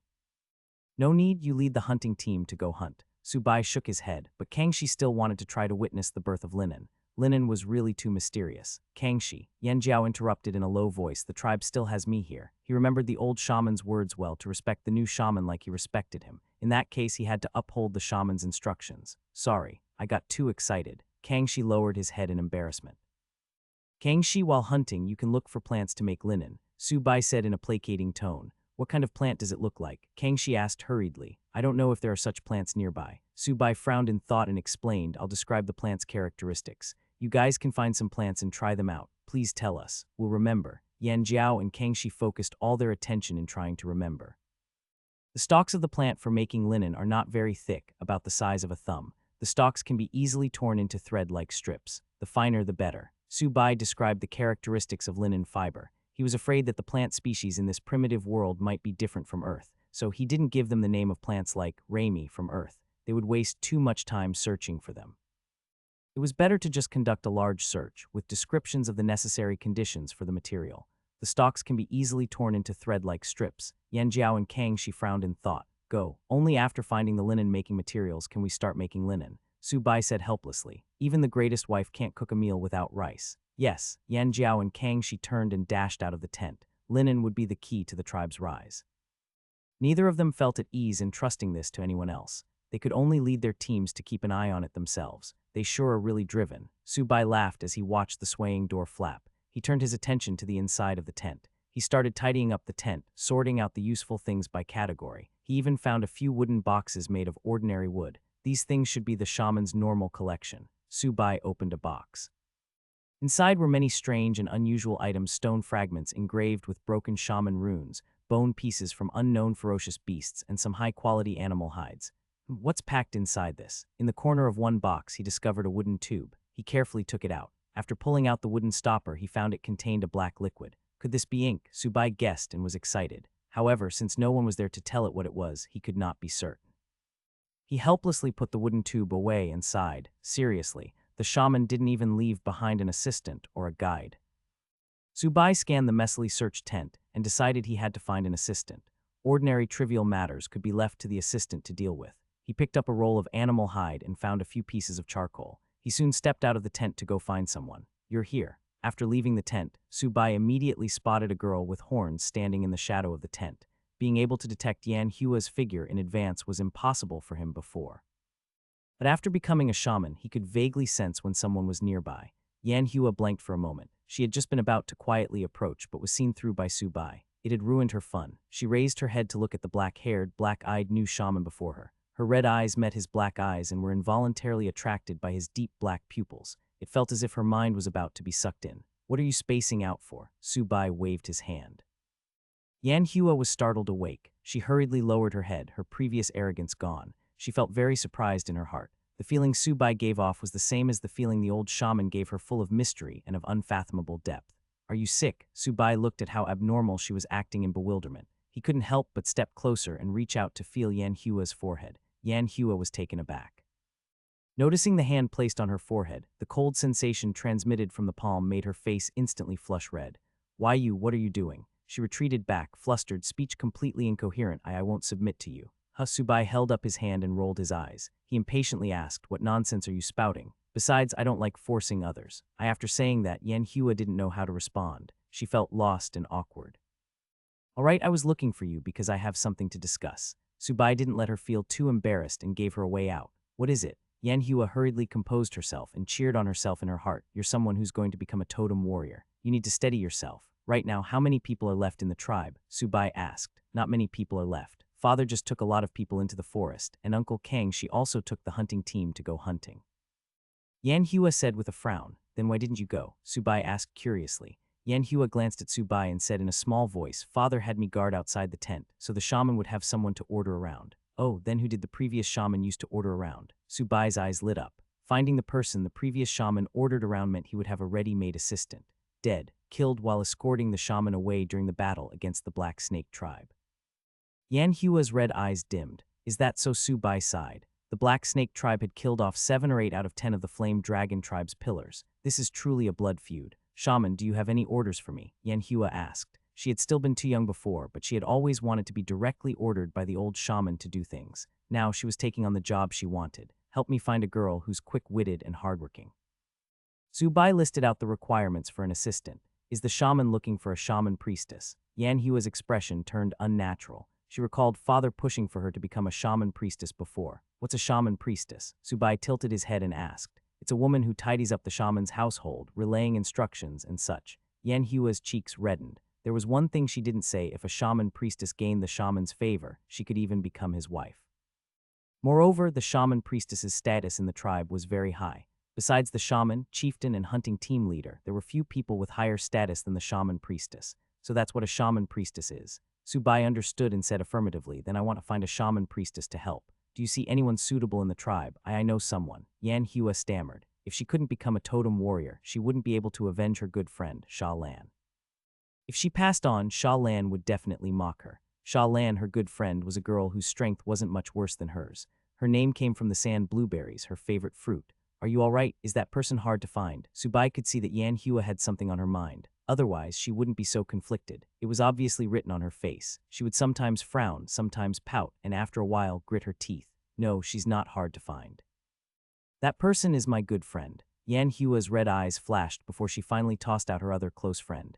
She decided she still had to become a totem warrior. If she became a shaman priestess, she wouldn't have time to train her body, and without sufficient chi and vitality, she wouldn't be able to awaken her totem. To take revenge, only by becoming a totem warrior could she kill the people of the Black Snake tribe. All right, take me to look for her. Subai didn't ask about her concerns. After all, which girl didn't have worries? I'll bring her over. Yan Hua hurriedly said. How could she possibly let the shaman personally go look for someone? If her father found out, he would scold her again. No need. I'll take the chance to understand the tribe's situation. Subai gently said. As the village chief leading the tribe, he definitely had to understand the living conditions of the people in the tribe. Okay. Yan Hua nodded helplessly and led the way. Camp was very quiet, with no sign of people. It was only until they reached the edge of the tribe that they could see a group of children playing around, or rather wrestling and rolling in the dirt. Who are they? Subai asked with his mouth slightly open. They are orphans. No one takes care of them, Yan Hua said with a complicated expression. Normally, she didn't like coming to this area. Seeing these children always made her heart ache, yet she was too powerless to help them. What about food? What do they eat? Subai frowned. The tribe will distribute food to them. If they have talent after they are 14, a totem warrior will teach them how to train their bodies and give them a lot of fresh meat to eat to increase their chi and vitality to awaken their totem. Yan Hua said in a low voice. What if they don't have talent? Subai's expression seemed to be a bit better. Fortunately, the orphans weren't left to fend for themselves. Now that he was aware of this, he planned to start improving the treatment of the tribe's orphans. After all, these children were all the tribe's future. Those without talent would have to do chores. They will be responsible for gathering food, building tents, polishing stone tools, processing animal hides. Yan Hua rattled off a string of familiar tasks. You're also doing these things, right? Subai asked curiously. I've polished stone tools. The animal hide clothing on my body is also something I made myself. Yan Hua said as if it was a matter of course. She secretly sized up Subai, becoming more certain of her previous guess. The shaman must have come from a large tribe. Otherwise, how could he not know about these trivial matters? Why are you looking at me like that? Is there something on my face? Subai curiously touched his face. No, it's nothing caught peeking. Yan Hua covered it up by changing the subject. Shaman, please keep walking. My friend is in the tent. The two came to a teepee 5 or 6 meters high, made by stitching together gray, black, and brown animal hides with vines. Yan Hua was about to call her friend out. No need to call her. Subai hurriedly stopped her and asked, is she alone inside? No, she lives together with several people. This tent is also their work area. Yan Hua replied in bewilderment. That's good. I'll observe your friend first to see if she's suitable to be a shaman priestess, Subai said softly. After becoming his shaman priestess, she would definitely come into contact with many secrets, such as the things obtained from his daily assistance package. For him, even unimportant manners might need to be kept secret, so the candidate couldn't be chosen carelessly. All right. Yan Hua hesitated for a moment before nodding. Subai sneakily lifted the door flap and observed the inside of the tent. He found there were a total of 3 people inside. A young girl was sewing animal hide, while 2 women in their 30s were weaving grass ropes. He focused on observing that young girl. After carefully looking, he discovered the girl had a pair of pink ears on her head with white tips, a bit like fox ears. Subai instantly understood she was a fox-eared girl. Naturally, when a few women got together, whenever bored, they would gossip about trivial matters. Yu Ying, why don't you go live at team leader Kangxi's place? You are suffering when you need to squeeze in here with us. The older woman spoke up. Yeah, the new shaman is so young. You're the niece of the hunting team leader. You definitely have a chance to serve the shaman. The other woman chimed in. No, Auntie is already pregnant. It's not good for me to be there. The young girl Yu Ying said weakly. You're really foolish. Team leader Kangxi is a totem warrior. It's not like he lacks the means to feed you. Yet you're even saving meat for him. The older woman said with exasperation. Yeah, my husband died early. Otherwise, he could have also become a totem warrior and we wouldn't lack meat to eat. The other woman sighed. The atmosphere suddenly turned somber. The 2 women suddenly sank into their own emotions. Yu Ying opened her dry lips but didn't respond. Her hands quickly stitched the animal hide, crisscrossing it with vines. Once her hands got tired, so she stopped and shook her wrists. She was preparing to stretch her waist and move her body a bit. Raising her head, she met a pair of black eyes through the gap in the tent's door flap. Who's there? Yu Ying stared, her pink eyes widened in alarm. What? The other 2 women turned to look, only seeing the still swaying door flap. Just now, someone was peeking at us. Yu Ying said timidly with her body trembling. It must be some brat coming to peek at Yu Ying, the older woman teased. Right, Yu Ying is so beautiful and already 16 years old. She can already select a husband. The other woman joked. You guys stop teasing me. Yu Ying instantly blushed. The fox ears on her head drooped and she curled into a ball. Every time this topic comes up, Yu Ying always blushes. So cute. Being too shy is no good. But who knows who will pass team leader Kangxi's test. Outside the tent, Subai tugged at his collar awkwardly. And Hua held back her laughter, her red eyes looking at Subai's embarrassed expression with glee. Especially hearing the discussion inside the tent, she almost burst out laughing. Subai coughed and asked in a low voice, that fox-eared girl called Yu Ying is your friend. Yes, Yu Ying is very hardworking and kind. It's just that she's too stubborn sometimes. Yan Hua praised, but then seemed helpless at the last bit. What's wrong? Subai asked, curious. Yu Ying is Uncle Kangxi's biological niece. Her parents passed away when she was young and she was raised by her aunt. Yan Hua revealed some of the truth. Recently, her aunt had become pregnant, so Yu Ying moved out, saying she can't freeload off her uncle's family. She did the right thing. Subai agreed. Yu Ying could just work at Uncle Kangxi's place. She can't eat much meat here. Yan Hua rolled her eyes in dissatisfaction. No, you don't understand her. Subai shook his head with a light chuckle. How do I not understand Yu Ying? I'm her good friend. Yan Hua glared with her red eyes and argued. When what you give and what you get differ too much, you will feel guilty. Subai calmly explained. He used to be an orphan himself and had this feeling at the orphanage. People can't take aid for granted. It will make them become lazy and develop dependence, ultimately ruining them. What do you mean? Yan Hua was confused, obviously unable to understand. She felt that what he said did make sense. However, she still could not comprehend its deeper meaning. Such things are determined by how one grows up. It's fine if you don't understand. The corners of Subai's mouth lifted slightly. Perhaps the candidate for Shaman priestess had already been decided. Shaman, is Yu Ying suitable then? Yan Hua nervously asked. Have her come out. I have a few questions for her. Subai said gently. All right. Yan Hua immediately lifted the door flap and called out to the tent. Yu Ying, the shaman is looking for you. Coming. Yu Ying responded timidly. Wow, the shaman actually came to find Yu Ying. Could it be to select Yu Ying as the shaman priestess? Hearing the two say this, Yu Ying's heart jumped in fright. She hurriedly tidied up her appearance. She took a few deep breaths before slowly exiting the tent. Seeing Subai, she froze. Shaman, why is the shaman here? This was the only thought in Yu Ying's mind right now. Especially seeing Subai's black eyes made her not know what to do. The words of the two women in the tent just now flashed through her mind, and her face suddenly flushed red. Subai sized up the girl before him. In the tent just now, he couldn't really see Yu Ying clearly. Now he could truly see her full appearance. If one were to describe it in one word, it would be pink. Pink hair, pink fox ears, pink eyes, and especially a fluffy pink fox tail with a white tip. She was about 1.55 meters tall, just up to Subai's chest, but the girl's chest didn't seem to be of the scale for her age. It was at least much larger than even Yan Hua, who was just standing beside her. Subai turned his head to glance at Yan Hua's chest, then lowered his head to scan Yu Ying's chest. He couldn't help shaking his head. Comparisons are fearsome. Shaman, are you thinking inappropriate thoughts? Yan Hua said, narrowing her red eyes. No, I wasn't. Don't make such baseless claims. Subai hurriedly retracted his comparative gaze. HMPH. Yan Hua let out a cold snort and raised her chin haughtily, but her hands quickly crossed the front of her chest. Her red eyes shifted down slightly to scan Yu Ying's chest. She pressed on her own chest with her arms and instantly felt aggrieved. Obviously, she had been training her body too, so why was it not growing? What would she do when she had babies in the future? Yu Ying, can you write? Subai asked with some anticipation. I can't write. Yu Ying answered softly in a timid manner. Shaman, besides the old shaman, no one in the tribe can write. Moreover, no one recognizes characters. Yan Hua sighed. No one can read and write. Subai was dumbfounded. So everyone in the tribe is illiterate. And our tribe doesn't have a writing system. Yan Hua nodded affirmatively and explained in a clear voice, only the large tribes have their own writing systems.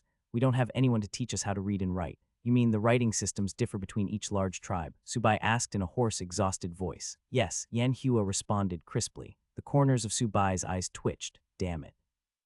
This really makes me want to cry. How in the world am I supposed to eradicate illiteracy when I myself can be considered illiterate in this era? Do I have to start learning how to read and write all over again? But the writing system of each large tribe is different. Do I have to go learn each and every single one? Let alone shaman scripture, which those without sufficient mental energy and capability could be taught. I have these other languages. Wait, why do I need to learn how to read the writing systems of the other tribes? If not for the purpose of cultural exchange, there's temporarily no need to learn how to read what they write. Subai asked himself and frowned in thought. In fact, once the Flame Dragon tribe develops and becomes a large tribe, then shouldn't others come to learn our writing system instead? We can use our influence and spread our language and culture to others instead. Subai's eyes brightened. Do the opposite. Do not join others, but have them join us. All right, I admit I'm being lazy and I don't want to go and learn the writing systems and language of the other tribes. To be fair, who knows how many tribes there are? They have their own writing system and language. If it's just one or two powerful tribes that have developed such a system, I would learn it if there is a chance. Yup. In that case, eradicating illiteracy has to be put on the agenda. The writing used will be Earth's simplified characters. The corners of Subai's mouth curved up. Yanhua and Yu Ying looked at each other, their gazes communicating as if asking, hey, what's up with the shaman? Ahua, what's wrong with the shaman? Yu Ying stood on tiptoes and anxiously asked Yanhua through her ear, could it be that I said something wrong? It shouldn't be. Yanhua said hesitantly. Really? Yu Ying was doubtful. Ever since she answered that she couldn't write, the shaman's expression had changed and he had been in deep thought. Why don't you go ask him? Yanhua smiled and instigated in bad faith. No, let's not. Yu Ying immediately shrank back and hurriedly shook her head. You're still so timid, Yanhua said helplessly. She, Sha Lan, and Yu Ying were the best of friends. Before, in the Flame Dragon Tribe ancestral land, the three of them often slept in one cave. However, ever since the Black Snake Tribe came, everything good was destroyed. Yu Ying lowered her head in embarrassment. Seeing the fox-eared girl's predicament, Subai spoke up to help. All right, it's fine if you can't write. I'll teach you guys. Yanhua stared with her red eyes and exclaimed in surprise, Shaman, you can read and write. Of course I can. Subai smiled, revealing a mouthful of white teeth. As I thought, Yanhua once again verified her guess. The shaman must really be someone from a large tribe. Only large tribes have a writing system. Though, what did you think of? Subai asked curiously. Yanhua blanked at the question. Recalling the old shaman's warning not to inquire too much into the new shaman's past, she stammered, nothing, It's fine, you don't have to say it if you don't want to. Subai waved his hand, turned around and gently asked Yu Ying, do you want to be a shaman priestess? I'm lacking an assistant right now. Me, be a shaman priestess. Yu Ying stared with her pink eyes, her fox tail standing up. She was at a loss. Yes, Subai said in a solemn tone. Yu Ying lowered her head, tightly gripping the hem of her animal hide clothes with her small hands. She unconfidently stated, but I'm clumsy and always make mistakes. Shaman, don't listen to her nonsense. Yanhua strode over and came behind the fox-eared girl. She patted Yu Ying's shoulders and said, she's just a bit timid. When nervous, she gets flustered. But once you get familiar with her, you'll find that she's really capable at handling chores. Yu Ying wanted to say something but was immediately had her mouth covered by Yanhua. Don't talk nonsense. Just hurry up and agree to the shaman's offer. Yanhua pressed her chin on top of Yu Ying's head and softly added, didn't you hope to be a shaman priestess before? Now's your chance. Yu Ying fell silent as she felt conflicted. You're not willing. Well, I won't force you, Subai said with a chuckle. No, she's willing. Yanhua anxiously shouted and hurriedly moved her hand away from the Yu Ying's mouth. Ahua, what about you? Yu Ying turned her head to look at Yanhua. She worriedly asked in a small voice, didn't you also want to be a shaman priestess? Their dream had started out the same. All three of them wanted to become shaman priestess and learn from the shaman. Shaman priestess could be said to be one of the profession's female tribe members wanted the most. The other was being a totem warrior. Yu Ying, don't talk about this further. Yanhua covered Yu Ying's mouth again. Her clear voice carried great determination. My dream has changed. I want to be a totem warrior now. Following that, she bit Yu Ying's ear and tenderly said, I'm leaving Sha Lan's portion of her dream to you. Upon hearing this, Yu Ying's body stiffened and her pink eyes suddenly widened, gradually welling up with tears. She nodded with a heavy heart and chokingly said, I MMPH. Yanhua, you're covering her mouth. Subai reminded. Oh sorry, Yanhua hurriedly let go, feeling embarrassed. Have you decided to be a shaman priestess? Subai asked again, gently. I will definitely do my best as a shaman priestess. Yu Ying tightly clenched her small fists, cutely shaking them with force. Then I'll give you your primary task. Subai was instantly starstruck. He held back the urge to go pinch this fox-eared girl's soft-looking face. Please tell me. Yu Ying's voice became small again, returning to her timid appearance. Your first task is to wash your face. You've turned into a spotted cat. Subai's black eyes carried laughter as he looked at Yu Ying's dusty face, especially the handprint left by Yanhua when she held her mouth. Yu Ying froze. Yanhua also froze. This task isn't hard, right? Subai asked, seeming to be perplexed by their reaction. Shaman, water is very precious for the tribe. Yu Ying pursed her lips and said with some courage, I dare not use water to wash my face. That would be too wasteful. Oh, Subai raised an eyebrow. He really hadn't understood the tribe's water usage situation. He asked curiously, where does our tribe fetch water from? There's a small lake in the mountain forest above, but there's a group of very powerful, ferocious beasts in the water. Only totem warriors dare approach it. Yanhua turned and pointed at the mountain forest to the west. She explained in a deep voice, the water for our tribe is all transported over by the totem warriors. It's normally only enough for us to quench our thirst. In other words, the people of the tribe haven't bathed for 17 days. Subai's expression changed. Following that, he scanned both girls. His feet inconspicuously shifted back a small distance. Yan Hua and Yu Ying blanked for a moment. His focus is on bathing. Shouldn't the focus be placed on drinking water?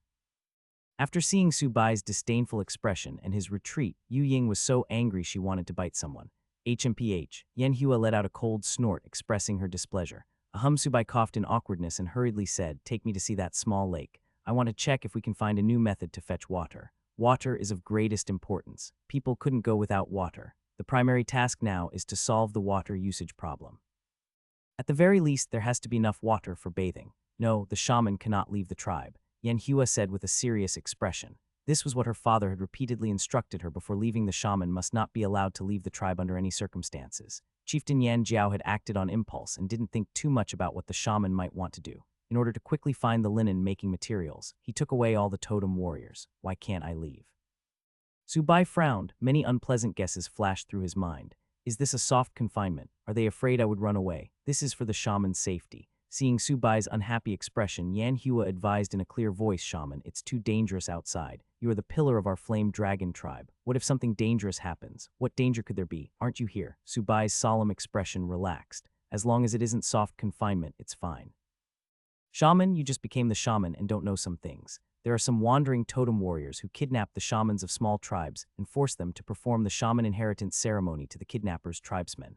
Yan Hua seemed to recall something and hatefully continued. "Among our flame dragon tribe's ancestors, there was a shaman who was kidnapped by wandering totem warriors. Later, it was after that incident that our ancestors decided that shaman were not allowed to leave the tribe." "So there's actually such a thing," Su Bai said in surprise. "So being a shaman is a high-risk occupation. To think there are wandering totem warriors who want to kidnap me." He thought about it for a bit and understood. The wandering totem warriors are most likely those that have lost their tribe, or more precisely, their tribe had lost its shaman. They urgently needed a shaman, so they would kidnap the shamans of other tribes to inherit the shaman inheritance and ensure the continued birth of totem warriors for the tribe. "Shaman, it is dangerous outside. You are absolutely safe in the tribe," Yan Hua earnestly persuaded. "Our tribe has 11 totem warriors, but only 6 totem warriors go out hunting at a time. Is it because the remaining totem warriors have to protect the shaman?" Su Bai asked with narrowed eyes. "Yes," Yan Hua affirmed. To better persuade Su Bai not to leave the tribe, she continued, "The chieftain is the strongest in the tribe. The reason he also doesn't go hunting is to protect the shaman's safety. It's too much of a waste of manpower." Su Bai shook his head. If there were many totem warriors, leaving some to guard the tribe would be no problem. However, there were currently only a total of 11 totem warriors. To protect the shaman, 5 totem warriors were left to stand guard, and even the strongest chieftain was fixed in the tribe. No wonder the supply of hunted game can't meet the demand. Of course, it wasn't that Su Bai didn't care about his own safety. He was just thinking of making the greatest use of the tribe's manpower to accelerate the tribe's development. "So the primary task of the tribe is to ensure my safety." Su Bai reached this conclusion. There is a lack of population. No, rather it is that there is a lack of totem warriors. The population issue and totem warriors issue can't be solved immediately. Such things can't be produced at will. This really limited my options. Su Bai decided to first solve the water issue. Having easy access to water would free up the totem warriors tasked with transporting water. He had to convince the stubborn girl in front of him to take him to see the lake. After all, he didn't know the way there. "Shaman, you can't leave the tribe." Yan Hua repeated. She could agree to anything else, but she couldn't agree to anything that might endanger the shaman's safety. "But if I can check the lake, perhaps I can solve the problem we have with water. It might allow us to no longer lack water." Su Bai spread his hands. "Even so, it's not allowed." Yan Hua said stubbornly. "Can't you smell that you stink?" Su Bai said, wrinkling his nose. He retreated another small step and fanned his hand in front of his nose. "I don't stink." Yan Hua shouted, exasperated. "Is that so? Then take a careful sniff and you'll know how much you stink." Su Bai retreated another step, his face full of disdain. "Fine, I'll take a sniff." Yan Hua was livid. She gritted her teeth, lowered her head close to her chest, and sniffed with her proud nose. A sour stench rushed into her nostrils, instantly giving her a feeling of suffocation. Yu Ying also imitated her, raising her arm to sniff. "Stinky, yeah, it stinks," she stammered, her face turning deathly pale. Her whole body felt sick. Yan Hua's expression also turned ugly. Many thoughts flashed through her mind. "I stink so badly. Do others also think I stink? How embarrassing." The human nose was great at adapting. After prolonged exposure to one's own body odor, the nose would adapt to the stench. Eventually, the person would no longer be able to detect the stench. This was the situation Yan Hua and Yu Ying were in. They hadn't bathed for several days and didn't feel like they stank. It was only after being conscious about it that they noticed that they stank enough to feel sick from smelling themselves. How is it, don't you stink? Subai crossed his arms and teased, do know that others can smell the stench from you. Ayen Hua was at a loss for words. Thinking of the people around her privately discussing the stench from her made her frantic. Subai continued asking, are the totem warriors in the tribe all gone, all taken away by the chieftain? They were all taken away. Yan Hua's expression was a bit unnatural. She blamed her impulsive father. He was being too unreliable, handing the heavy responsibility of protecting the shaman to just her alone. The corners of Subai's mouth curved up. He asked, why is there not even a single totem warrior in the tribe? How are you going to protect me? Going together to find the chieftain is actually safer. All right. Yan Hua lowered her head helplessly, having been convinced. Then let's go. We'll find the chieftain and the others first, then we can go take a look at the lake. Subai felt that it would be much safer with totem warriors by his side. There were still some laborious tasks that required people. After all, he hadn't started learning shaman techniques yet, and Yan Hua wasn't a totem warrior either. Encountering ferocious beasts would just be asking for death. Yu Ying, you stay. First go help the shaman tidy up his tent. Before leaving, Yan Hua said to the fox-eared girl, okay, be careful, Yu Ying gently urged. Location of the Flame Dragon tribe was at the foot of a mountain forest, a relatively flat area. In the mountain forest west of the tribe, Yan Hua vigilantly led the way in the front. Subai walked behind, his perception extended to its maximum, trying hard to sense any potential dangers that might exist. Crack! Yan Hua laboriously chopped off a tree branch with a stone knife, her ears twitching slightly to catch any sounds of startled beasts. Do you know the way? Do you know where the chieftain is? Subai looked at Yan Hua's back, glancing at her perky butt, wondering if she had a tail. After all, Yu Ying had a tail, so Yan Hua should also have a tail. It might be hidden in her animal hide skirt. It was just that Subai was too embarrassed to ask Yan Hua directly. I know, they should be at the gathering area. Only that area is safe enough. Yan Hua replied offhandedly. The gathering area, is there a lot of food there? Subai asked curiously. Not too much. It has almost all been gathered. In a few days, we need to find a new gathering area. Yan Hua shook her head and sighed. The people of the tribe were completely unfamiliar with the mountain forest here, unlike the mountain forest at the tribe ancestral land, which had been explored by several generations of the tribe. They knew where there was food, where flowers and fruits bloomed, where there was danger. But now they had to start from scratch. The people of the tribe had only been here for a dozen days and hadn't familiarized themselves with the mountain forest at all. It will get better in the future. Subai could only say this, but in his heart, he was thinking whether to relocate the tribe and choose a resource-rich place to develop. Yan Hua nodded. The two walked further up the mountain forest, with the trees becoming more and more lush. If not for Yan Hua being familiar with the forest, if Subai had come alone, perhaps he would have quickly gotten lost. Half an hour later. Stop, Yan Hua said in a low voice, slightly hunching her body, her red eyes staring intently ahead. It's fine, it's a person. Subai sensed with his mental energy that there was a human figure rushing towards them. Yan Hua frowned, not believing in their fortunes. Crackle, crackle. 3 seconds later, a figure wearing animal hide clothing appeared, hurriedly running. It really is a person. Yan Hua was a bit taken aback and she looked at Subai in amazement. She waved at the running man and called out in a clear voice, Hiya, why are you running so quickly? Oh, it's you, Yan Hua. Hiya hurriedly ran over. As he approached, he saw Subai and shouted in shock, Shaman, why are you here? I came to take a look at the lake. Subai sized up the person in front of him and saw that on Hiya's forehead there was a pair of 15 centimeters long black horns. His open mouth was full of sharp teeth and his pupils were brown. He suddenly recalled that when he first woke up, the first person who spoke to him and brought him outside the main teepee was this person. Shaman, it's too dangerous here. I'll take you back to the tribe, Hiya said anxiously. He glared at Yan Hua in dissatisfaction. How dare she bring the shaman to the mountain forest? Even if she is the chieftain's daughter, she needs to be punished. Yan Hua slightly shrunk her neck back, pouting aggrievedly. Her red eyes glanced at Subai as if scolding, hurry up and explain. Receiving her eye signal, Subai explained, don't blame her. I was the one who demanded to come. Shaman, please return to the tribe immediately. It's too dangerous here. Hiya started persuading. What are you hurrying for? Subai changed the topic. He had finally come out. How could he possibly return to the tribe now? Ah, right, I almost forgot the important matter.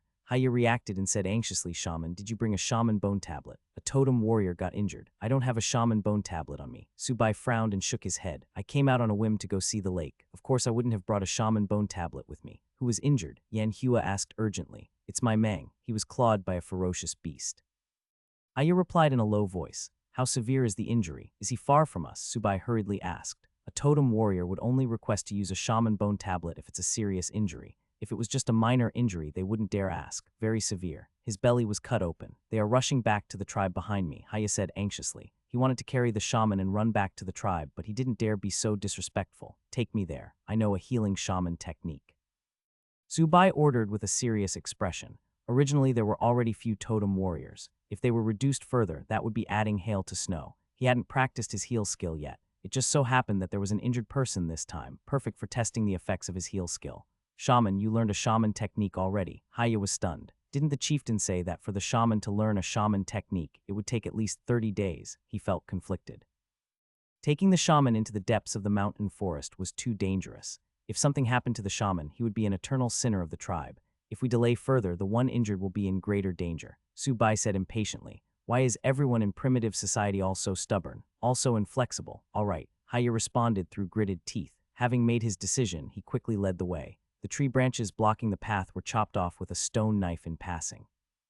The advancing speed was much faster than when Yan Hua led the way. Crackle, crackle, Yan Hua and Zubai had to run to keep up with Haya's speed. So this is a totem warrior. Their physical fitness is overwhelming, at least 5 times that of an ordinary person. Zubai muttered to himself. He had an initial estimate of the strength of totem warriors and guessed whether he could also awaken a totem and become a part-time totem warrior. After all, every man had a bit of a desire to become strong like a warrior. Crackle, crackle. Yanjiao carefully advanced while carrying a man in his 30s on his back. A totem warrior was leading the way up front. Another totem warrior was bringing up the rear to prevent sneak attacks from ferocious beasts attracted by the smell of blood. Mai Mang, hold on. Focus the totem mark towards the wound. Yanjiao shouted. No one expected that while just searching for the plants to make linen, they would encounter a withered wood wolf, an apex ferocious beast among mixed-blood ferocious beasts. A withered wood wolf was a type of wolf without hair on its body. Instead, it had skin similar to withered wood, giving it about 30 more defense than ordinary ferocious beasts. In addition to strong defensive power, it also had stealth. With the withered wood-like skin as camouflage, it could normally crouch under grass and trees and wait for prey to take the bait. Mai Mang was caught off guard and ambushed. If not for the withered wood wolf's relatively poor agility, perhaps his head would have been bitten off instead of just being clawed in the belly. Cough, cough, Mai Mang coughed a few times and weakly said, Chieftain, I'm afraid I won't make it. He could clearly feel his strength disappearing and his body turning cold. He couldn't even condense his totem mark anymore. He had lost too much blood. Don't talk. Focus your energy on suppressing the wound. Yan Zhao roared in a low voice. He was also an experienced totem warrior, and of course knew that what Mai Mang said was true. With a palm-length wound on the belly, without the treatment of a shaman bone tablet, there was no way to survive. Cough, cough, chieftain, if I don't say it now, there won't be a chance later. Mai Mang grinned, but blood dripped from the corners of his mouth onto Yan Zhao's shoulder. We're almost there. The shaman will definitely heal you. Yan Zhao quickened his pace in grief. Listen to me. After I die, give my portion of the dried meat to my Mao. He should be able to awaken as a totem warrior this year. Mai Mang said, growing weaker and weaker. My Mao, his son, was 21 years old this year. All right, I have high hopes for your son. Yan Zhao's eyes turned red. Another brother was about to leave. Amidst the spreading grief, crackle, crack. Suddenly, 3 people appeared in their sight. The one leading was Haya, instantly making Yan Zhao and the others wild with joy, thinking Haya had already brought the shaman bone tablet. Chieftain, I'm here, Haya shouted happily. Where's the shaman bone tablet? Hurry and take it out, Yan Zhao urged. Ah, I didn't bring the shaman bone tablet. Haya hurriedly shook his head. You didn't bring the shaman bone tablet. Yan Zhao widened his eyes and glared at Haya, questioning, if you didn't bring the shaman bone tablet, what did you come back for? I brought the shaman. Haya stepped aside, revealing Zubai and Yan Hua, who were bent over gasping for breath. Are you deliberately trying to anger me to death? Yan Zhao trembled and roared. Who told you to bring the shaman here? All right, scold some more and the person will be gone. Zubai straightened his waist and spoke up. Shaman, did you bring a shaman bone tablet? Yan Zhao hurriedly suppressed his anger and asked expectantly, Mai Mang needs treatment from a shaman bone tablet now. His wound is too severe. No, Zubai shook his head. Yan Zhao blinked and asked hesitantly, Shaman, you also didn't bring a shaman bone tablet. That's right. Zubai nodded affirmatively. Yan Zhao instantly felt like he wanted to scream into a hole. He turned his head and glared at Haya, having the urge to activate his totem mark to beat him up.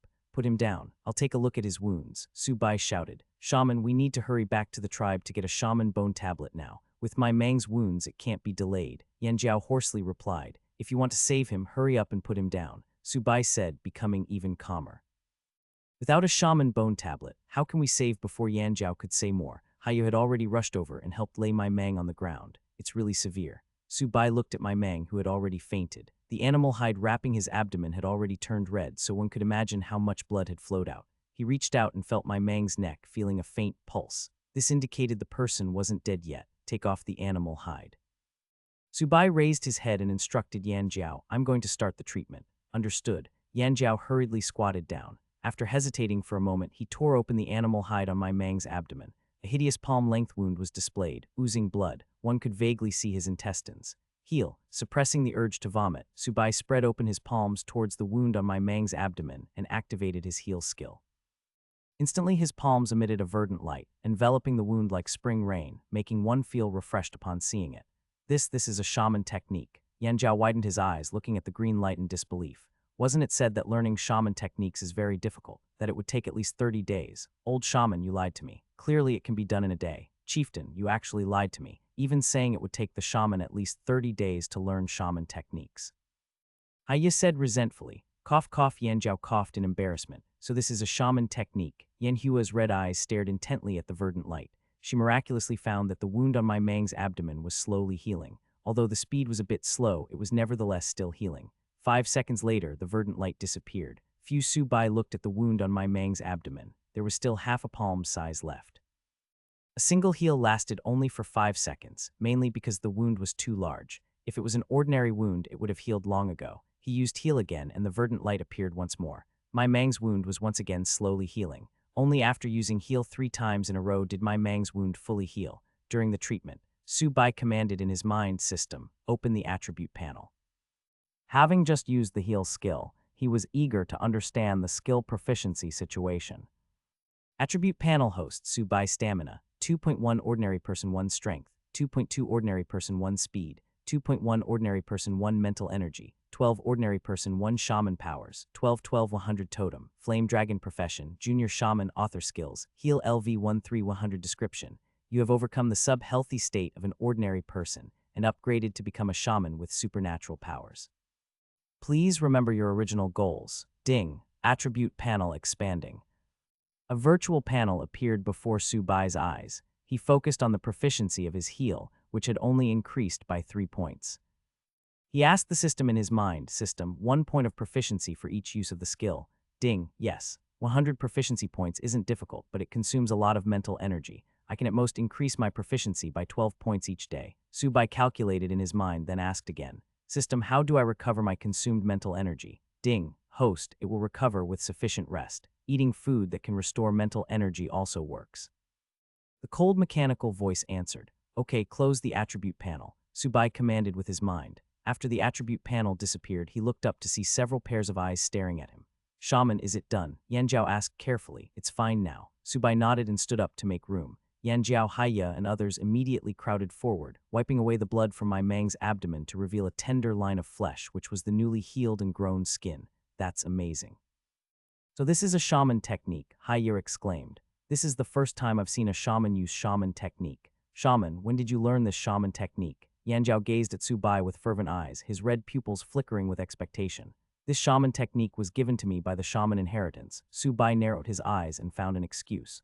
The daily assistance system and the skills he got from it could not be exposed, so he had to pretend it was a shaman technique. Besides, who would verify it? Could they ask the deceased old shaman? I see. Yan Jiao's fervent gaze dimmed. I should not have doubted the old shaman. The new shaman is just exceptionally gifted, able to learn a shaman technique in a day. How wonderful. It has managed to save a life. Yan Hua felt shocked that a palm-sized wound had healed in just over 10 seconds. By the way, shaman, how many times a day can you use your shaman technique? Yan Jiao asked curiously. A day, about roughly 10 times. Subai reserved 2 uses, as depleting mental energy would cause him to faint. So many. Yan Jiao stared with his red eyes, surprised. That's 4 more times than the old shaman. Maybe it is just that I'm naturally more suited to the shaman technique. Subai found a new excuse without changing his expression. That's great. With this shaman technique, everyone can hunt more prey. Yan Jiao said excitedly. He found that with the new shaman, the tribe was slowly getting better. It was with new hope, unlike its previous lifelessness. Yes, if the shaman had been there earlier, that withered wood wolf definitely wouldn't have escaped, Haya said resentfully. Wait, Yan Jiao suddenly felt something was wrong when he heard this. Oh no, Yan Hua saw her father's expression and inwardly groaned. She slowly moved her small feet to hide behind Subai, who took the shaman out of the tribe. Yan Jiao asked with a dark expression, furrowing his brows and glaring at Haya and Yan Hua with his red eyes. If he had to make a choice between the shaman and these people, with only one able to survive, he would definitely choose the shaman without a second thought. Well, Haya was about to look towards Yan Hua. The chieftain was going to unleash a punch while activating his totem mark. Haya was timid and dared to withstand that assault. I requested to come out myself, Subai said gently. Shaman, it's too dangerous outside. Yan Jiao's dark expression immediately softened, and he kindly suggested, it's not that we don't allow you to leave the tribe, but our flame dragon tribe has already suffered heavy losses. You might be targeted by wandering totem warriors seeking shamans. But aren't you all here now? Subai grinned with a bright smile. Yan Jiao, Haya, and others were speechless, suddenly feeling a heavy weight on their shoulders. Fu Yanhua patted her chest, relieved that she had escaped punishment from her father. I understand. Yan Jiao nodded and softly continued. Then, let's escort the shaman back to the tribe. No, we're not going back to the tribe yet. Take me to see the water source. Subai shook his head. His goal had not been achieved yet, so how could they return to the tribe? No, it's too dangerous there. Yan Jiao refused without wasting a second. The tribe has too little water. If we don't solve the water problem now, what if something happens to the totem warriors? Will everyone not drink water then? Subai glanced at my Mang lying on the ground, as if saying, look at what happened to my Mang. Well, Yan Jiao frowned in thought. He considered the water issue for the entire tribe and felt that the shaman's words made sense. He turned his head to look at Subai and earnestly instructed Shaman, if there's any danger, we'll take you back to the tribe immediately. All right. Subai nodded with a smile. Hua Ming, take my Mang back to the tribe. Yan Jiao ordered a middle-aged totem warrior. Yes, chieftain, Hua Ming nodded. Also, Yan Hua, you should go back too. Yan Jiao suddenly turned to stare at his daughter. Father, I want to go too. Yan Hua pouted. No, Yan Jiao refused without thinking. Yan Hua, inheriting Yan Jiao's stubborn personality, knew she could not convince her father on her own. She carefully reached out, pinching Subai's clothes with her thumb and forefinger while gently tugging. She even whispered to his ear in a tiny voice, help me persuade my father. I want to go with you too. Chieftain, is Ahua close to becoming a totem warrior? Does she just need a totem awakening ceremony? Subai suddenly changed how he addressed her. Yan Hua felt a strange feeling in her heart when she heard Subai call her Ahua. The tips of her ears slightly warmed and reddened. She shouldn't be far off. Yan Jiao felt a bit of comfort at the shaman calling his daughter by her nickname. The two seemed to have grown closer. Is there a chance for my daughter to become a shaman priestess? Let's bring Ahua along. It's a good opportunity to train her in the wilderness for survival experience, Subai said with a smile. Well, since the shaman says so, Yan Jiao relented. He glanced at the girl with cow horns and proudly said, you can come along, but don't do anything rash.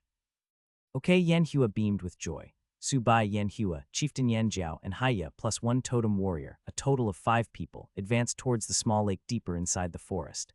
Haya was leading the way up front, with a totem warrior bringing up the rear. Meanwhile, Yan Jiao accompanied Subai and Yan Hua, guarding them on both sides throughout the journey. Crack, crack, the 5 people hurried along, with no one speaking. There was only the sound of stone knives cutting through branches. Subai broke the silence and asked, Chieftain, have you found any plants for making linen? No, Yan Jiao shook his head and helplessly said, many stems are hard when torn open, and they break easily with just a little force. Don't rush. Plants for making linen aren't that easy to find, Subai comforted him, suddenly thinking of the leafy hemp tribe, wondering what plant they used. He asked as soon as he thought of it, do you know what plants are around the leafy hemp tribe? I mean the ones that exist in large quantities. Yan Jiao frowned in thought, then shook his head. I don't know. I've never been to the leafy hemp tribe before. Is the leafy hemp tribe far from us? Subai frowned and asked. If they could not find plants for making linen, they would have to start with the leafy hemp tribe. They could inquire about what plants the leafy hemp tribe transported into their tribe, or what plants were grown in large quantities around them. By process of elimination, they would eventually find the plant for making linen. Quite far, I think. I heard father say it's about a 10-day journey, Yan Jiao said in a deep voice. By the way, how many people are usually in a large tribe? Subai had not yet learned about the situation of large tribes. At least over 10,000 people, Yan Jiao said with a heavy expression. So many people. Yan Hua was the first to exclaim, her red eyes widening. It was also her first time learning about the population of large tribes. Subai fell silent, thinking about how the Flame Dragon tribe now only had 72 people in total. The contrast was too stark. Shaman, we will catch up to them eventually, Yan Jiao consoled, seeing Subai's downcast face, thinking he had discouraged him. Of course, we will become a large tribe sooner or later, Subai affirmed. He's just thinking about ways to increase the population. Relying on the people in the tribe to have babies, I would die of old age by then. In fact, by that time, it is questionable if we might even reach 10,000 people. As long as we have linen, we can definitely become a large tribe, Yan Jiao said passionately. He imagined that during his time as chieftain, the Flame Dragon tribe would become a large tribe. Then he could face his ancestors with a smile after death. It's not that easy, Subai said, like pouring cold water on his dreams. Our tribe has too few people. To become a large tribe, it would take several decades. He could not possibly wait that long. Living in such a primitive society for decades, he would rather be spared the torture. There had to be changes, such as progress in food, housing, and clothing. I'll go back and tell everyone to have more children, Yan Jiao decided with a straight face. No matter how much they reproduce, it won't be enough. Subai was truly amused, and he shook his head. Our tribe's base number is just too small. We can only bring in people from outside into the tribe. Find outsiders to join our tribe. Yan Jiao was stunned, hesitating. Will outsiders listen to us? With the totem, why wouldn't they listen to us? Subai asked back, amused. Oh right, I almost forgot we have a totem. Yan Jiao suddenly realized. Seeing that Yan Jiao was not averse to outsiders, Subai curiously asked, you don't reject outsiders? No, I don't. My ancestors also joined the Flame Dragon tribe. Yan Jiao touched the red curved horns on his head, revealing some of the tribe's secrets. For humanoids like me and Haya, our ancestors all joined the Flame Dragon tribe later. Oh, so we weren't originally part of the Flame Dragon tribe, Yan Hua said in surprise, also hearing about her ancestors' history for the first time from her father. Humanoids, Subai asked in confusion, finally exploring the origins of the beast-eared girls. Shaman, you don't know about humanoids? Yan Jiao asked curiously. I don't know, there were no humanoids from where I came from, Subai sighed. Before, he had always hoped Earth had beast-eared girls. However, now his wish had come true. There was a cow-horned girl beside him, and there was a fox-eared girl in the tribe. Shaman, you must come from some large tribes that only welcome pure humans. Yan Jiao's face showed a trace of sorrow, his red eyes reminiscing as he explained, I heard from my deceased father that some large tribes don't welcome humanoids. Our ancestors were driven away by some large tribes. Finally, it was the Flame Dragon tribe that kindly took our ancestors in. Their grace is why we exist now. Subai did not further explain his own origins, but instead asked curiously, are there still tribes that don't welcome humanoids? Some tribes have changed. Some tribes now welcome humanoids, Yan Jiao said with a smile on his face. Chieftain, do you know where humanoids come from? Subai asked softly. From the chieftain's words, he heard that some tribes do not welcome humanoids. I don't know about that, my father didn't tell me about this. Yan Jiao shook his head. All right, Subai sighed. The clue to exploring the origins of humanoids was cut off. This was the result of not having written records, relying solely on oral transmission to one's descendants. If someone in a certain generation was not interested in talking about it, knowledge would get cut off. If there were changes and additions of personal ideas and experiences, what the descendants would receive would be a modified version. Shaman, you don't reject humanoids like us? Yan Jiao asked carefully. After guessing that the shaman came from a large tribe of pure humans, he became worried, fearing that he might dislike the humanoids of the Flame Dragon tribe. Yan Hua also became nervous, her red eyes quietly observing Subai's expression. Why would I reject humanoids? Subai was stunned for a moment. He unconsciously glanced at the cow-horned girl and gently said, on the contrary, I find humanoids very cute and interesting. Yan Hua's eyes just happened to meet Subai's glance. Her cheeks immediately reddened and she turned her head away in embarrassment. It's good that you don't reject them. Yan Jiao laughed heartily, secretly winking at his daughter, as if to say, my daughter, your chance has come. Seeing her father's small gesture, Yan Hua's cheeks reddened even more. Her heart was beating faster, as if there was a deer inside running. Just as the atmosphere was developing a hint of intimacy, Haya just returned from scouting ahead. He said in a low voice, Shaman, chieftain, we're almost at the small lake. He did not dare make too much noise. The small lake was the only water source nearby, and there might be ferocious beasts drinking water in its vicinity. Everyone be careful and try not to make any noise. Yan Jiao immediately became solemn. The path they were taking now was not the one used by totem warriors to fetch water. That route was shorter but more dangerous. If the group only consisted of totem warriors, they could carry water buckets and sprint without fear of being intercepted by ferocious beasts. But with Subai and Yan Hua, they could not sprint as fast. Thus, they had to take this longer route, which also reduced the danger by more. Okay, Subai and Yan Hua nodded. The five continued forward, slowing their pace considerably.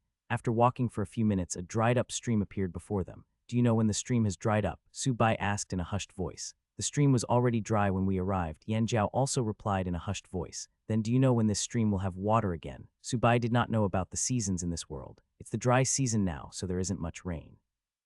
We'll have to wait more than 50 days for the rainy season. By then the stream should have water again, Yan Jiao said after estimating. More than 50 days, that's too long. Subai shook his head. That meant waiting for nearly 2 months before the tribe's water usage would be solved. They simply could not hold out until the stream flowed again. Or more like, he could not hold out until then. He stepped into the dried stream bed, crouched down, and dug at the mud with his hand. He found it to be dry without a trace of moisture. This won't work. It's very difficult to dig a well and find water in a place like this. Subai decided they should still go to the small lake to take a look. The five followed the dried stream, climbing higher into the forest. Along the way, they could see many footprints of unknown animals. Subai saw very familiar footprints, like tiger paw prints from Earth, but the size was as big as a human head. One could imagine the size of this ferocious beast. He curiously asked Yan Jiao what ferocious beast left these footprints. A long-toothed black tiger. Footprints this size, it's at least a pure-blood ferocious beast level, Yan Jiao said with a grave face, but his tone had a hint of relief. Fortunately, long-toothed black tigers only come out to hunt at night. If we meet one, we wouldn't be able to escape. It's good that it's a nocturnal, ferocious beast. Subai also breathed a sigh of relief. Pure-blood ferocious beasts corresponded to mid-stage totem warriors, and the Flame Dragon tribe didn't have a single mid-stage totem warrior. The group walked for another 7 or 8 minutes. The small lake is just up ahead. Yan Jiao's voice grew even quieter. Splash, splash. With Subai's keen perception, he heard a faint sound of water splashing. Following Yan Jiao and the others, he also saw the small lake. He estimated that the diameter of this small lake should be about 500 or 600 meters. The lake's surface was churning violently, with a huge creature stirring up waves under the water. On the shore of the small lake were some lush trees, as well as some open areas where many animal footprints could be clearly seen on the shore. Is the ferocious beast in the lake strong? Subai asked softly. Extremely strong, it's a pure-blood ferocious beast. It's the absolute ruler of this small lake, Yan Jiao said bitterly. If it were just an ordinary mixed-blood ferocious beast, as early-stage totem warriors, they would not be so afraid of it. However, for a pure-blood ferocious beast, even 10 early-stage totem warriors together would be seeking death if they wanted to fight it. Another pure-blood ferocious beast, Subai felt a bit helpless. They did not have the strength to hunt ferocious beasts of this level.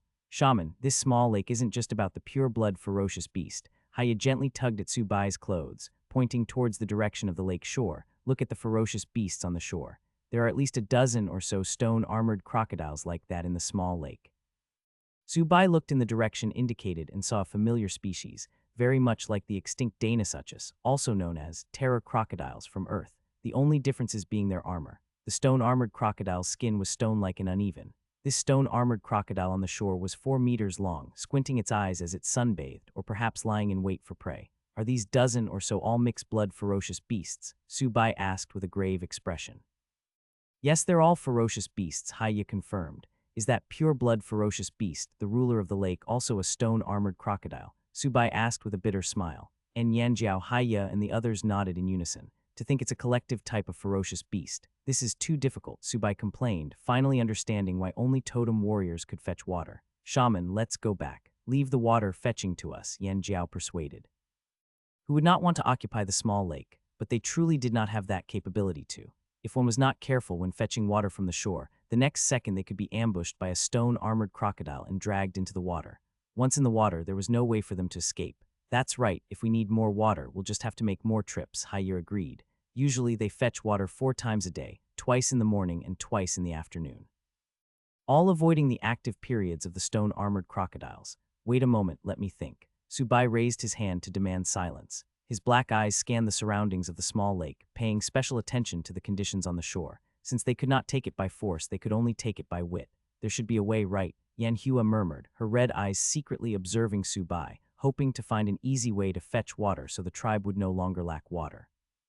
Yan Jiao and Haya silently exchanged glances, knowing it was impossible to easily fetch water from under the jaws of the stone-armored crocodiles. They did not say much, letting the shaman give up on his own so they could return to the tribe with peace of mind. Trees surrounded the small lake, blocking Subai's view. He turned to Yan Jiao and the others, calmly saying, "Take me around the small lake." "All right," Yan Jiao nodded, taking the lead to scout ahead. Subai observed as they came to a high slope by the lake's edge, essentially a small cliff, about 7 or 8 meters above the lake's surface.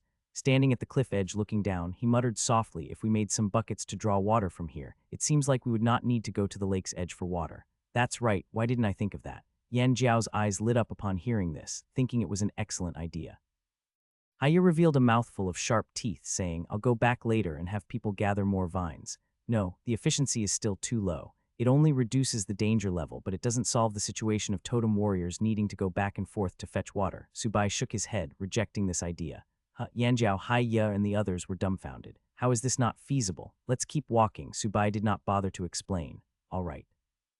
Yan Jiao reluctantly led the way, but inwardly decided to have totem warriors fetch water from the cliff in the future. The group of 5 came to a low-lying area overgrown with wild grass. "Oh, this place is quite good." Subai's eyes brightened as he surveyed the surrounding terrain, discovering that this depression was the lowest point around the small lake. Thinking of the dried-up stream's terrain, he softly said, if the stream was to cut through here, the water level of this small lake would definitely drop by more than half. What do you mean? Yan Jiao, Yan Hua, and the others did not quite understand. It's okay if you don't understand. You'll get it in a moment. Su Bai's lips curled into a smile as he pointed at the wild grass in the depression, instructing, pull out the grass here, but be careful of snakes. Okay, everyone responded in unison. Yan Jiao and Haiya entered the depression. The experienced totem warriors first explored the grass, startling away any wild animals that might be hiding inside. Su Bai stood to the side, watching the four enthusiastically pulling grass. His peripheral vision caught a glimpse of the cow-horned girl bending over, her buttocks wrapped in the animal hide skirt. It had created an urge for him to give it a pat. He quickly suppressed his emotions and scanned the surroundings, measuring the distance from the depression to the lake's edge. The depression is less than 10 meters away. With totem warriors helping, digging a channel over shouldn't take too long. Su Bai glanced at Yan Jiao and the others. As expected of totem warriors, the grass was diminishing at a quick pace. A beast's roar came from the distant forest. Su Bai was startled by the roar and frowned, warning, damn it, we can't directly dig a channel to it. The roar reminded him that if they dug a channel, it would immediately be occupied by other ferocious beasts. Their presence would contaminate the water source. Water pollution is a big problem right now. There are over a dozen ferocious beasts in the small lake, and I don't want to be covered in parasites. Su Bai knocked his head with the side of his fist. He muttered softly, filtering at the water source is too impractical. Shaman, all the grass has been pulled out, Yan Jiao called softly. Oh, Su Bai came to his senses, looking at the somewhat muddy depression. After removing the wild grass, the depression was lower than he had imagined. He went to the depression, stepped on the muddy soil, crouched down to dig some mud, kneaded it forcefully. He found that it contained a lot of moisture. Someone come here and dig down from this spot until you see sand, Su Bai said with a smile all over his face. He had figured out how to solve the impractical idea of filtering the water source. Isn't soil the best filter? I'll do it, Haiya immediately responded, his 10 fingers curling as he quickly began to dig up the soil. Su Bai watched the dog digging, Haiya speechlessly. The scene was too novel. Soil was being scattered several meters high, forcing the others to helplessly step back. Shaman, what's the purpose of digging a hole here? Yan Jiao asked curiously. Haven't you ever dug a well? Su Bai asked in surprise. What's a well? Yan Hua asked in a clear voice. Su Bai was at a loss for words, helplessly explaining it's digging a hole from the ground down to access underground water for use. Digging a hole provides us water to use. Yan Jiao and Yan Hua exclaimed in surprise. Well, not every place you dig a hole will have water, Su Bai sighed. Like in forested areas, it's very difficult to dig wells for water. The geological structures are different depending on the surrounding area. Su Bai had Haiya dig the hole because there was a lake nearby, and water could seep through underground. Then if we dig a well in the tribe, can we get water? Yan Jiao asked hopefully. No, Su Bai shook his head mercilessly. The tribe's location was very poor. It had few natural trees around, indicating how little underground water there was underground. The hopeful gazes of Yan Jiao, Yan Hua, and the other totem warrior immediately dimmed.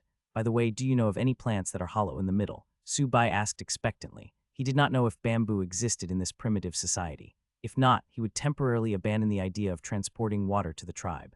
They could only have all totem warriors escort the tribe's people to transport water, carrying enough for several days of drinking at once. Yes, there are several kinds, Yan Hua said in a clear voice. Several kinds, Su Bai was surprised. Yes, there's the hollow tree, red knot tree, and hollow grass. Yan Hua expertly listed 3 plant names. Are any of these 3 plants nearby? Su Bai asked urgently, wanting to see if there was something similar to bamboo. We've only seen hollow trees nearby. The other 2 plants are only found near the ancestral land, Yan Jiao further elaborated. Are there many? How tall are they? Are they easy to cut down? Su Bai asked 3 questions in succession. There seemed to be quite a lot.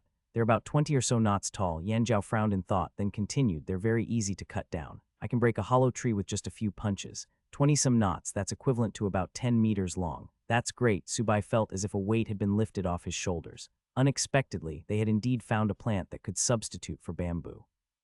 Su Bai was not confident about unknown plants in this primitive society. He needed to see everything with his own eyes to be reassured.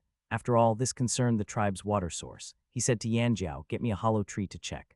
All right, Yan Jiao was about to dash towards the forest without hesitation. Chieftain, I'll go, said another totem warrior who had been silent until now. His name was De Gua, and he quickly spoke up.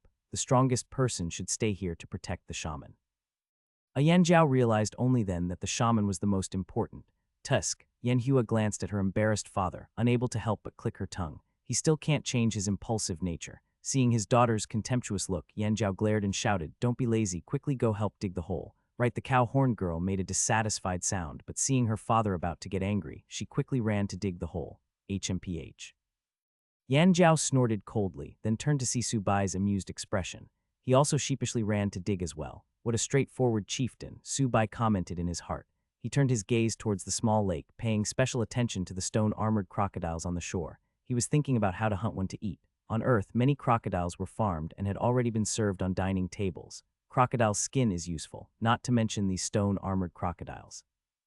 Their armor, if processed, could be made into natural armor, Subai muttered to himself. In short, he had his eye on the stone-armored crocodiles in the small lake and had even thought about how to cook them, braised, barbecued, or fried. "What a pity we can only look at them now but not eat them," Subai sighed. "Shaman, we've dug into water," Haya called out excitedly. "Oh, so quick," Subai turned in surprise, seeing Haya covered in mud as if he had rolled in it. Subai stepped to the edge of the depression, seeing that the three had dug a hole over 2 meters wide and 1 meter deep. "Shaman, there's already water here. If we dig deeper, there will definitely be more." Haya excitedly pointed to a corner of the mud pit where water was slowly seeping out. "Keep digging a bit deeper. We need to line the sides of the pit with some stones. Later, we'll need to cover the top of this water hole with branches," Subai quickly instructed. The water source needed to be hidden to prevent ferocious beasts from occupying it. They needed to prevent the polluting of the water source. After all, who knew where these ferocious beasts might relieve themselves? Understood, the three responded excitedly. "Shaman, you're amazing. You can dig a hole anywhere and find water. We don't need to go to the lake edge for water now," Haya said as he dug, feeling an involuntary admiration for the shaman from the bottom of his heart. Yanjiao also understood at this moment why the shaman did not want to fetch water from the cliff. Clearly, there was a better method of getting water here. The three now felt genuinely convinced by Subai, as he had accomplished something they had never dared to imagine.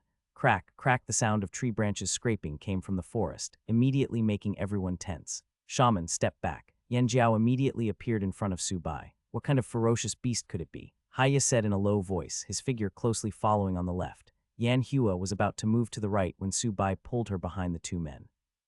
A humanoid figure emerged from the bushes, dragging 2 hollow logs, staring blankly at Yanjiao, Haya, and the others who had already taken up formation. "De Gua, why didn't you make a sound?" Yanjiao glared irritably. De Gua was at a loss for words. If he had not seen the shaman, he would have asked, "Don't we always do it like this before?" "Would I quickly bring the hollow trees over?" Haya called out awkwardly. They had been so nervous about the shaman's safety that the 2 experienced totem warriors had momentarily failed to distinguish whether it was a ferocious beast. This had led to a huge misunderstanding. Oh, right. De Gua was very perceptive, knowing that the 2 were embarrassed and angry. It was best to obey quietly, to avoid this being used as an excuse to throw him around once they returned back to camp. Place the 2 7 to 8 meters long hollow logs in front of Subai, then retreated to the side. "So this is a hollow tree. It's quite unique." Subai crouched down, examining the cross-section of the hollow log. The 2 hollow logs before him were about as thick as a thigh with brown bark. There was a hole in the middle of the log about as thick as a thumb. "Hollow trees are great," Subai said with a smile, very satisfied with the hollow trees. They were natural water pipes, and the pipe walls were very thick. Yan Hua's red eyes sparkled with curiosity as she asked in a clear voice, "Shaman, what would the hollow trees be used for?" "Hollow trees will be used to transport water," Subai said matter-of-factly. Transport water." Yan Hua was stunned. Yanjiao, Haya, and De Gua were all confused, wondering why they could not keep up with the shaman's ideas. It was the first time in their lives they had heard that hollow trees could be used to transport water. The ancestors had never thought of this. "Still don't understand?" Subai tilted his head and asked. "We don't understand." They all shook their heads in unison. "When this hole we dig is full, won't it overflow?" Subai pointed at the half-dug water hole and slowly explained, "If we bury hollow log in the hole, won't the water flow out from the middle of the hollow log? If we connect many hollow logs together, all the way to the tribe, won't we have water flowing into the tribe?" They all drew in a sharp breath, completely amazed by this idea. "That's right, how come I never thought of this?" Haya covered his head in disbelief. Yanjiao's eyes widened as he exclaimed in sudden realization, "Connecting all the hollow logs, this idea is brilliant. For people in a primitive society, this idea might seem simple, but no one would have thought of it or dared to think of such a thing. After all, for people who struggle daily just to fill their stomachs, they would never think of using hollow log to transport water. Everyone just fetched water from nearby lakes and rivers, carrying it in wooden buckets. Their thinking has been restricted due to their desperation to survive." Subai shook his head, feeling that cultural and literacy education needed to be prepared. It was just like how everyone knows there was oxygen in the air, but without being taught this, no one would know what gas humans breathe to survive. thinking of things others can't imagine. Is this what it means to be a shaman? Yanhua stared at Subai's profile. Today's events have shaken her 19-year-old unchanging view of life. Shaman, how do we connect these hollow logs together? Degua asked curiously. Yanjiao reacted and quickly asked, yes, both ends can't be connected by placing them together. The water will leak out. Being able to connect the hollow logs was the most important thing. Otherwise, all of this was just talk. Shaman, there must be a way, Haya said expectantly. It's very simple. Sharpen one end of the hollow log into a convex shape, then enlarge the whole of another hollow log. They can form a convex-concave connection. Subai crouched down, picked up a stick, and started drawing diagrams on the ground. He was not concerned about the details now. It was impossible for it to be completely watertight. Still, as long as most of the water could be transported to the tribe, it would be a success. So that's how it works, Yan Jiao nodded in realization. Degua stared at the diagram on the ground and nodded. This is simple. It won't take long to complete. I knew the shaman would have a solution. Haya grinned in praise. All right, hurry and dig up a small reservoir, Subai said. They had been away from the tribe for quite a while already. If they did not speed up, it would be dark soon. Leave it to us, Yan Jiao said enthusiastically, eager to transport water back to the tribe immediately. Let me do it. Degua called out to the cow-horned girl who was about to dig, calmly stating, I'm a bit faster, you go protect the shaman. The hole was not very big. There was not enough room for 4 people. Furthermore, 3 totem warriors digging would be faster. Okay, Yanhua quickly agreed, stepping to Subai's side with a slight smile on her lips. Subai watched the 3 digging mud with their bare hands and sighed. They're like human excavators. He felt his fingers getting soft just watching. Only totem warriors could dig mud with their bare hands like this. If he tried, the mud and sand would make his fingers bleed. Time passed slowly, and half an hour later, a reservoir was dug out. It was 3 meters wide and over 2 meters deep with sand at the bottom. It also now had about a foot of water in it. The rate it goes through the ground isn't slow. Based on the water level of the small lake to this reservoir, filling it to 2 meters high shouldn't be a problem. Subai estimated in his mind. Shaman, shall we start connecting the hollow logs now? Yanjiao asked impatiently. If we start connecting the hollow logs now, can we reach the tribe by nightfall? Subai asked. With just the 3 of us, we can only connect a small section. Yanjiao frowned, considering they had to cut trees and dig grooves. What if everyone in the tribe came to connect the hollow logs? How long would it take to reach the tribe? Subai asked again. It could be done in a day, Yanjiao said after some thought. All right, cover the reservoir with some branches. We'll connect the hollow logs tomorrow, Subai said softly. Shaman, why wait until tomorrow? It's still early, we can connect some hollow logs now, Yanjiao said urgently. Sharpening the axe will not delay the work of cutting wood. Let's cut the hollow logs first, and have the people in the tribe prepare the concave convex grooves tonight. Tomorrow we can bring them here and connect them directly. Won't that be faster? Subai explained. At night, those in the tribe would be idle anyway. They might as well not sleep early and all come to make the concave convex grooves, which would save a lot of time. Moreover, this area near the water source was more dangerous. The few totem warriors here had to cut hollow logs, make grooves on them, and watch out for dangers. It was hard to imagine how many pipes could be laid in one day. It might not even be possible to transport water to the tribe in 3 days, but the others still need to find plants for making linen. Yan Jiao still had linen on his mind. If he had to choose between linen and a water source, he would definitely prioritize linen. We haven't found any yet, have we?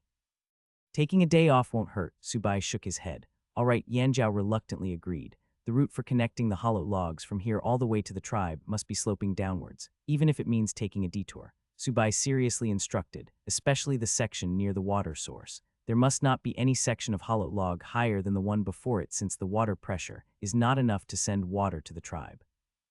Understood, Yan Jiao, Haya, and Degua responded in unison. The reservoir was quickly covered with branches, and Haya even pressed many stones on top. Subai scanned around and did not spot any issues with it. He said, let's go, take me back to the tribe. Yes, Yan Jiao quickly responded. The group of 5 headed back to the tribe along the way they came. Unlike the complex emotions on the way here, they were now returning to the tribe with excitement and joy. It took over an hour for the 5 to return to the tribe, and the sun was already tilting west, with only 2 or 3 hours left before dark. Shaman, I'll have people go cut hollow trees, Yan Jiao said, then rushed back into the forest with Haya and Degua. Most of the tribe was gathered at the gathering ground where there were hollow trees. They could cut trees on the spot and transport them back to the tribe before dark. Growl suddenly, Subai's stomach growled loudly. Shaman, are you hungry? Yanhua asked with a smile. I am a bit hungry, Subai said helplessly. How could he not be? He had not eaten all day. On his first day as shaman, he had not rested at all. In the morning, he attended a meeting to understand the tribe's situation, then found an assistant. At noon, he went to check the water source. He had been busy until now without eating. Shaman, go back to the tent first. I'll get you some dried meat, Yanhua quickly said, running off with her buttocks swaying. I still don't know if she has a tail or not. Subai watched the cow-horned girl's swaying buttocks, wondering, if I ask her directly, will I be called a pervert? He turned and walked towards the main tent, muttering, no, primitive society shouldn't have the term pervert right. Subai moved his arms and walked towards the main teepee, wanting to rest well after walking in the mountains for more than 2 hours. He was also very hungry. He had just lifted the door flap of the teepee, looking at the completely renewed interior with items neatly arranged. Is this my teepee? Subai hesitated. Shaman, why you're back? Yu Ying's soft voice sounded from behind him. Subai put down the door flap and turned to look, seeing the fox-eared girl holding a pile of hay. Her cheeks were dirtier than when he saw her in the morning. Gurgled just as he was about to greet her. His stomach growled again. Yu Ying blinked her pink eyes, looking at Subai's stomach in surprise. She reacted and said anxiously, I'll go get some dried meat. No need, Ahua will bring dried meat over later. Subai quickly called out to stop the fox-eared girl, who was about to turn and run to save her from a wasted trip. Then I'll start the fire first, Yu Ying said, holding the hay. She took a step forward but immediately pulled back. Her pink eyes timidly looked at Subai, not daring to enter the teepee before the shaman. Come in, Subai said softly, taking the lead to enter the teepee. Yes, Yu Ying promptly replied. After entering the teepee, Subai's first thought was how clean it was. He found that the ground had been covered with new animal hides, and the fire pit in the middle of the teepee had been enlarged by a circle. He curiously asked, did you do up the animal hides and fire pit? The new animal hides were sent by Uncle Mai Mang. Yu Ying replied obediently, holding the hay and standing to the side. The fire pit was enlarged by Mai Mao, Uncle Mai Mang's son. Oh, Subai understood. Mai Mang sending these over was certainly because he had saved him earlier in the morning. There was not much in the teepee. The main items were stored in several boxes. There was a wooden barrel for water and a millstone-sized rock, also covered with new animal hide, serving as a table. Apart from these, there were 2 piles of hay, one large and one small, which were the beds for sleeping.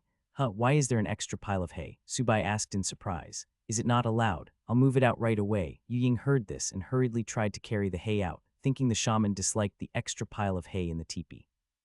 Wait, first tell me, why is there an extra pile of hay? Subai asked gently. That's where I sleep. Yu Ying lowered her head timidly. You mean you're going to live with me? Subai asked, his black eyes wide in shock. Uncle Mai Mang said the shaman priestess needs to be ready to serve the shaman at all times. Yu Ying's voice was soft and tender. Mai Mang really is really good at arranging things. Subai rolled his eyes. The bed had already been prepared, and it would not be nice to drive the fox-eared girl out. If word got out, Yu Ying would certainly be ostracized and blamed by the tribe. He let out a light sigh and gently asked, what about you? Do you want to live here? Yu Ying raised her head, her pink eyes glanced at Subai's face, then quickly lowered again. After a while, she said softly with a red face, I want to stay. All right then, you can stay, Subai shrugged and said. I will try my best to be a good shaman priestess, Yu Ying promised, wagging her fox tail. I look forward to it, Subai said with a smile. He stepped in to sit on the animal hide spread beside the stone table. Seeing this, Yu Ying quickly put the hay on her own hay bed. She ran to the wooden barrel, took a wooden cup, and filled it with water, carefully placing it in front of Subai. Shaman, drink some water. Subai looked at the water in the cup, his mind flashing to the scene of stone-armored crocodiles rolling in the small lake in the forest. He was strangely thinking of what this water had gone through, crocodile's bath water. Yu Ying blinked her pink eyes, looking at the shaman who was staring blankly at the wooden cup, thinking she had done something wrong. She nervously asked Shaman, is there something wrong with this water? Boil the water, Subai sighed and said. He thought of the parasites he had seen in those videos when he was on Earth. Although he was very thirsty, he could not bring himself to drink this cup of water. The simplest way to kill parasites was to boil the water. Heating it to above 100 degrees Celsius would kill most harmful parasites. Oh, I'll boil it right away. Yu Ying quickly took away the cup. She laboriously moved the stone pot to the fire pit and squatted down to start the fire. Looks like I need to make a filter, Subai muttered to himself, thinking about the harsh environment of primitive society. He felt as though he needed to improve survival measures to avoid falling victim to inadvertent poisoning from food and water. When he was on Earth, he had written a novel about wilderness survival and had researched some outdoor survival guides. It included simple methods to make outdoor filters. We first need a container. Subai got up, found some animal hide and a piece of charcoal. He started drawing on the stone table. Shaman, may I come in? Yanhua called from outside the teepee. Come in, Subai responded without raising his head. After Yanhua entered, she saw the fox-eared girl squatting by the fire pit, her pink eyes looking at her expectantly, like an abandoned kitten. Yanhua handed over the dried meat and asked in a lowered voice, Zio, what's wrong? I think I made a mistake. Yu Ying took the dried meat, sneaking a glance at Su Bai, who was lowering his head, and said in a very small voice, did I do something wrong? Just now when I brought water for the shaman to drink, the shaman told me to boil it. It was her first time being a shaman priestess, so she was afraid of doing something wrong. Any slight abnormality from the shaman made her feel like she might have done something wrong. Boil the water. Yanhua tilted her head in confusion. Doesn't everyone just drink water straight from the container? Why does he need it to be boiled? She frowned and thought for a while, but could not think of anything inappropriate. Don't worry, I'll ask the shaman for you, Yanhua reassured her. Done. Su Bai put down the charcoal, looking at the animal hide drawing that only he could understand. He looked up to see the cow-horned girl standing nearby, craning her neck to peek at the animal hide drawing when their eyes met. Shaman, I wasn't trying to peek. Yanhua blinked, then frantically reacted, waving her hands in panic and instinctively taking a step back. It's fine. No problem if you look. Su Bai's mouth curved slightly upward, rarely seeing the cow-horned girl flustered. Fu Yanhua saw that Su Bai was not angry, and her raised heart immediately relaxed. She had just been curious and peeked a few times, only to be caught red-handed. Yu Ying stared blankly at the cow-horned girl. Aren't you supposed to ask the shaman about the water drinking issue? How did you end up peeking and getting flustered? Yanhua had not forgotten about her friend's worries. After composing herself, she asked in a clear voice, Shaman, do you not like drinking cold water?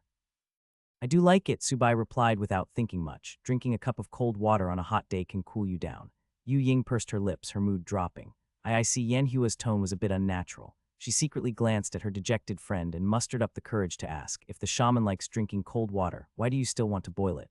Oh, hearing this, and seeing the fox-eared girl's disappointed expression, Su Bai immediately understood what was going on. He nevertheless pretended not to know and calmly stated, it's safer to boil water before drinking it. Why? Yanhua asked instinctively. Yu Ying perked up her fox ears, trying hard to eavesdrop on their conversation, also wanting to know why. There are invisible tiny creatures in the water. Boiling the water can kill them, Su Bai said casually, as if talking about something trivial. Yanhua was shocked by these words, her face paling. If the shaman drank water with creatures in it and something happened, the flame dragon tribe would be finished. No, we can't let that happen. Yu Ying was even more frightened, her face turning extremely pale, her pink eyes welling up with tears. She said in panic, Shaman, I didn't know there were creatures in the water. Seeing the two girls almost crying in fear, Su Bai spoke gently. It's okay, just boil the water and it'll be fine. It's not a big deal. Xiaoyu, don't use this pot of water, Yanhua called out urgently, wanting to eliminate any possibility that it might harm the shaman. Okay, Yu Ying immediately responded. Stop, don't pour out the water. Su Bai quickly stopped them when he saw this. All water has these tiny creatures, just boil it and it'll be fine. If they poured out the water, he would have to wait a long time before he could drink again. The hollow log had not been connected to the tribe yet, so water was still very scarce. Shaman, are you saying all water has these tiny creatures? All includes the entire tribe? Yanhua asked, her beautiful eyes widened with terror. All water, not just in the tribe, but also in that small lake, Su Bai affirmed. Yanhua opened and closed her small mouth. Her throat was now very dry, too scared to speak. Shaman, but everyone has always been drinking this water, Yu Ying said timidly. Let me ask you a few questions, Su Bai did not directly explain. Okay, both of them nodded in unison. Have you ever noticed people around you suddenly getting diarrhea? Some might suddenly foaming at the mouth, while some suddenly fall ill. Su Bai described several characteristics of drinking raw water. Of course, there were other factors that could cause these, but drinking raw water would increase the likelihood to over 50%. The tap water drunk in Earth cities was treated, and then boiled again. They were completely safe. However, in primitive society, the raw water in the wild had not been treated. It contained bacteria, eggs of parasites, and potentially some harmful minerals. If one drank raw water year after year, diarrhea would become a common occurrence. Yanhua's face, which had just regained its color, turned pale again. Her body shivered as if recalling something unpleasant. She swallowed and said in a trembling voice, there seemed to have been a few people, and 2 people died from such illnesses. Shaman, what should we do? Yu Ying's eyes were brimming with tears, thinking of people around her who fit what the shaman had described. The tiny creatures in the water are invisible to the naked eye. They need to be magnified dozens or hundreds of times to be seen. They are mixed in the raw water, and if drunk, they get into the stomach. There, they will damage the body's energy. Over time, it will cause illness and diarrhea. Su Bai explained the harm of bacteria in easy-to-understand terms. The tiny creatures are that small, Yanhua and Yu Ying exclaimed in shock. So the simplest method is to kill them with high temperature, Su Bai said softly. I understand now. From now on, we must boil water before drinking. Yanhua sighed in relief, glad that there was a solution. Now that you understand, I'll leave it to you to inform everyone about boiling water before drinking, Su Bai casually instructed. All right, Yanhua agreed without hesitation. Also, have someone make a few of these for me. Subai handed over the animal hide drawing and began to explain. This big one is a wooden tube. I want the opening for this to be a bit smaller, with a piece of animal hide at the bottom to block it. Fill it with charcoal and sand. It should be filled in 3 layers. His filter was an improved version, with charcoal and sand in 3 layers, which would make the filtered water much cleaner. Okay. Yanhua's red eyes focused intently on the animal hide drawing, trying hard to remember what the shaman said so she could relay it to the most skilled woodworker in the tribe. Go on then, have it ready for me tomorrow, Subai said softly. I'll take my leave. Yanhua took the animal hide drawing and quickly ran out of the teepee, eager to convey the shaman's requirements before she forgot. Indeed, like father like daughter, both have such impetuous personalities, Subai remarked, turning his head to look at the fox-eared girl who was boiling water. Seeing the dried meat, he instructed, Zio Yu, roast some meat for us to eat. Okay, Yu Ying obediently responded, finding a whittled wooden skewer. She pierced through a palm-sized piece of dried meat with it and started to roast it over the fire. Seeing the fox-eared girl's actions, Subai advised, use charcoal to roast. The dried meat won't blacken as easily, and it'll taste better. Oh okay, Yu Ying quickly moved the dried meat away from the flames and placed it over the glowing red charcoal. Shaman, the water is boiled. Yu Ying poured a cup of hot water, placed it on the stone table, and wagged her fox tail. She soon ran back to watch over the roasting meat at the fire pit. Sizzle, sizzle, sizzle, the dried meat being roasted over charcoal made an enticing sound, filling the air with the aroma of meat. Gurgle at the same time, Subai and Yu Ying's stomachs let out hungry cries. Haven't you eaten today? Subai asked with a frown. No, Yu Ying answered softly, her pink eyes fixed on the roasting meat, her mouth watering heavily, secretly swallowing. Why haven't you eaten? Subai pressed. My portion of food from now on should be given by the shaman, Yu Ying said carefully, her fox ears drooping, her fox tail no longer moving.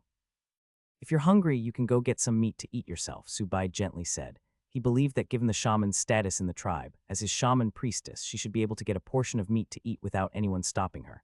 No, that is not allowed. It has to be given by the shaman. Yu Ying stubbornly shook her head. She believed that only food given by the shaman belonged to her. Subai felt a little touched, but more than that, he marveled at how stubborn people in the tribe were.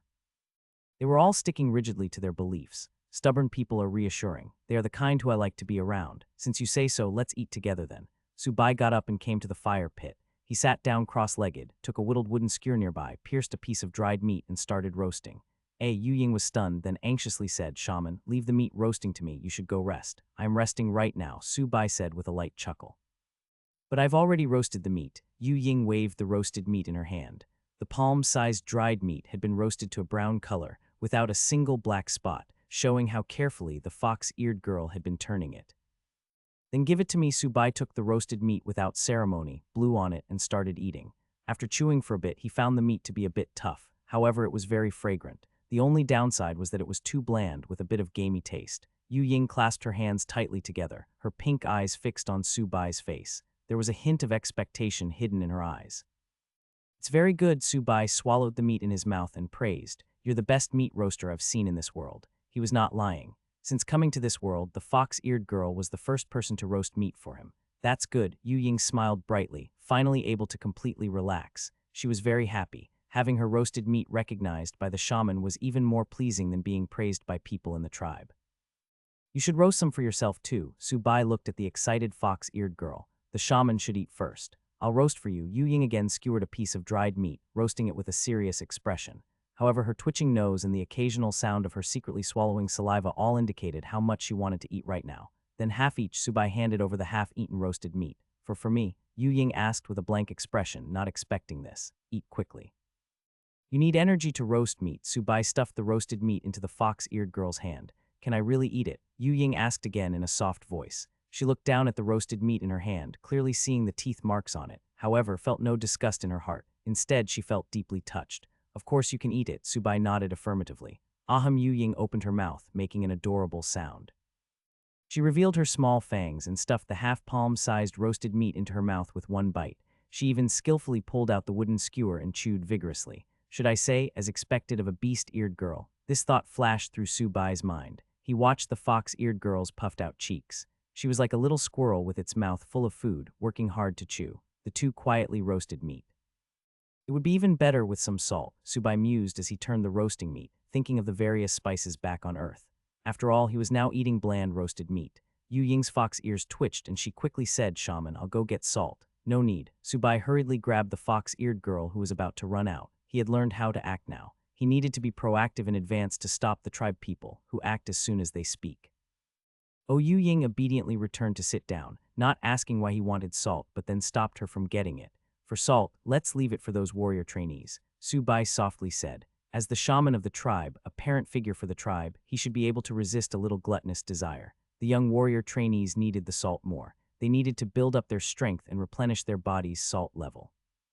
They're not as important as you, Shaman, Yu Ying said as she turned back to roasting meat. Missing salt for one meal won't hurt. We'll exchange for more salt from the spotted deer tribe in a few days, Su Bai said carelessly. Can we exchange for a lot of salt? Yu Ying's eyes brightened, then dimmed again. As the niece of team leader Kang Shi of the hunting team, she had also heard that the tribe was not doing well now and had no extra meat to exchange for salt. Don't worry, I'm here. Su Bai took a bite of the roasted meat and said with his mouth full, the tribe will get better and better. You don't need to skimp on that little bit of food.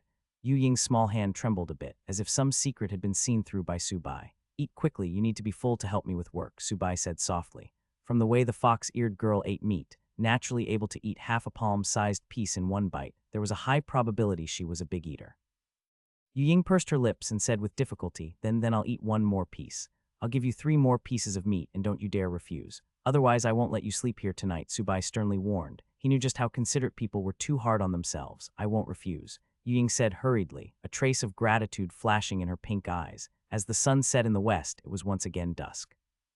Yan Jiao led a group of people out of the forest, finally returning to the tribe before nightfall. At this time, in the open area at the center of the tribe, many hollow logs had been piled up. They were estimated to be about 300 to 400 hollow logs. Haya wiped the sweat from his forehead and said, Chieftain, we're still short on hollow logs. Should I take some people to bring back more? No need. Tomorrow, have people carve grooves at the collection site.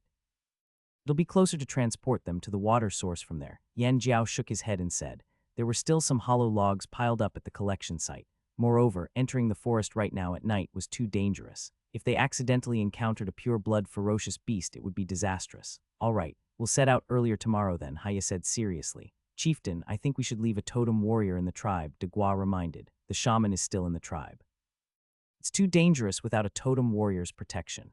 Right, we need to leave a totem warrior in the tribe, Haya nodded hurriedly. The shaman going into the forest this morning had really scared them. If something happened to him, they would not be able to face their ancestors. We have too few totem warriors. Yan Jiao nodded helplessly and said, Haya, you stay behind. Tomorrow I'll go with De Gua and Hua Ming. I can stay behind, my Mang's weak voice sounded from behind them. Now that the Flame Dragon tribe's location was relatively remote, with not much attention on them, having one totem warrior in the tribe was enough to serve as a warning. Yan Jiao turned to look and asked with concern, My Mang, how are you feeling? It's nothing serious, just a bit weak. I'll recover after eating a few pieces of meat. My Mang waved his hand dismissively. You're really lucky. Fortunately, you encountered the shaman, Haya joked with a smile. Haha, my Mang laughed nervously, sighing, I really thought I was going to die. It's good we have the shaman. Yan Jiao scanned the surroundings and asked, Where's Hua Ming? He went on patrol, my Mang said in a deep voice. One person is too few. Yan Jiao recalled the incident of the Black Snake tribe ambushing them at their tribal ancestral land and said in a deep voice, De Gua, you go on patrol too. Although it was just them trying to pull wool over their eyes, with 2 totem warriors not being enough to protect the entire perimeter of the tribe, it at least provided them with an extra sense of security. They could at least drive away some prying mixed-blood ferocious beasts. All right, De Gua nodded calmly and turned to walk towards the forest. What are you bringing back so many hollow logs for? My Mang asked curiously. You don't know. These hollow logs are valuable, Haya grinned, showing a mouthful of sharp teeth. Valuable? Is it the shaman's order? My Mang asked curiously. Yes, the hollow logs will be used to transport water to our tribe, Haya vividly narrated today's events. Father, you're back. Yan Hua hurriedly came forward, looking very anxious. Seeing his daughter's rushed appearance, Yan Jiao asked urgently, What's wrong? Did something happen to the shaman? No, nothing happened to the shaman. Yan Hua rolled her eyes and began to explain about the tiny creatures in the water.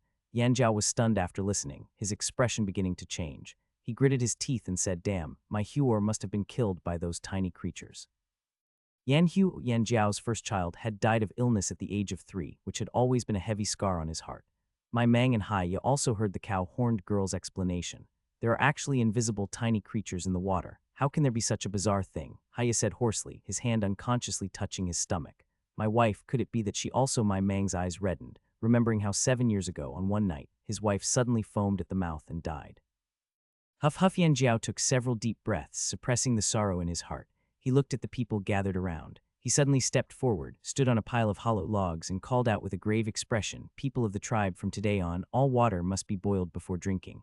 Whoever drinks water without boiling it, I'll beat them up." There was absolute silence. The people in the tribe all looked at Yan Jiao in bewilderment. Some were very displeased with this order, wondering why drinking water had to be so troublesome. "This is the shaman's order. If anyone disobeys, I'll beat them up too," Haya suddenly roared. "It's the shaman's order. We'll definitely obey. Why do we need to boil water before drinking? It's too hot that way." Silence. The shaman must have his reasons for asking us to do this. The crowd began to discuss, with most people unconditionally trusting the shaman. This was the prestige accumulated by several generations of shamans. Only a small portion of people were grumbling, but they only dared to mutter a few words under their breath. Yan Zhao's heart slightly relaxed as he called out, "Everyone start eating. Afterwards, it's time to work. Tonight, we need to process these hollow logs." After calling out, he turned to Haya and said, "Distribute some dried meat to everyone." "All right," Haya nodded. "Father, the tribe doesn't have enough stone pots to boil water," Yan Hua reminded in a small voice. This was also why she was in a hurry to find Yan Jiao. Otherwise, the order would have been passed down earlier. The only containers in the tribe that could boil water were stone pots. However, there were very few left. The remaining 1 or 2 stone pots were made in the past 10 days, specifically for the old shaman to stew meat. The Flame Dragon tribe had 72 people, and the number of stone pots needed for boiling water was not small. In primitive society, there were no iron tools. Relying solely on stone craftsmen to carve, it took 2 to 3 days to make one. "Let's go see the shaman." Yan Jiao turned to Yan Hua and Mai Mang. "Perhaps the shaman has a solution." "All right." In the teepee, Su Bai was writing a diary. It was a habit he had developed after writing novels on Earth. He would record his inspirations whenever they came.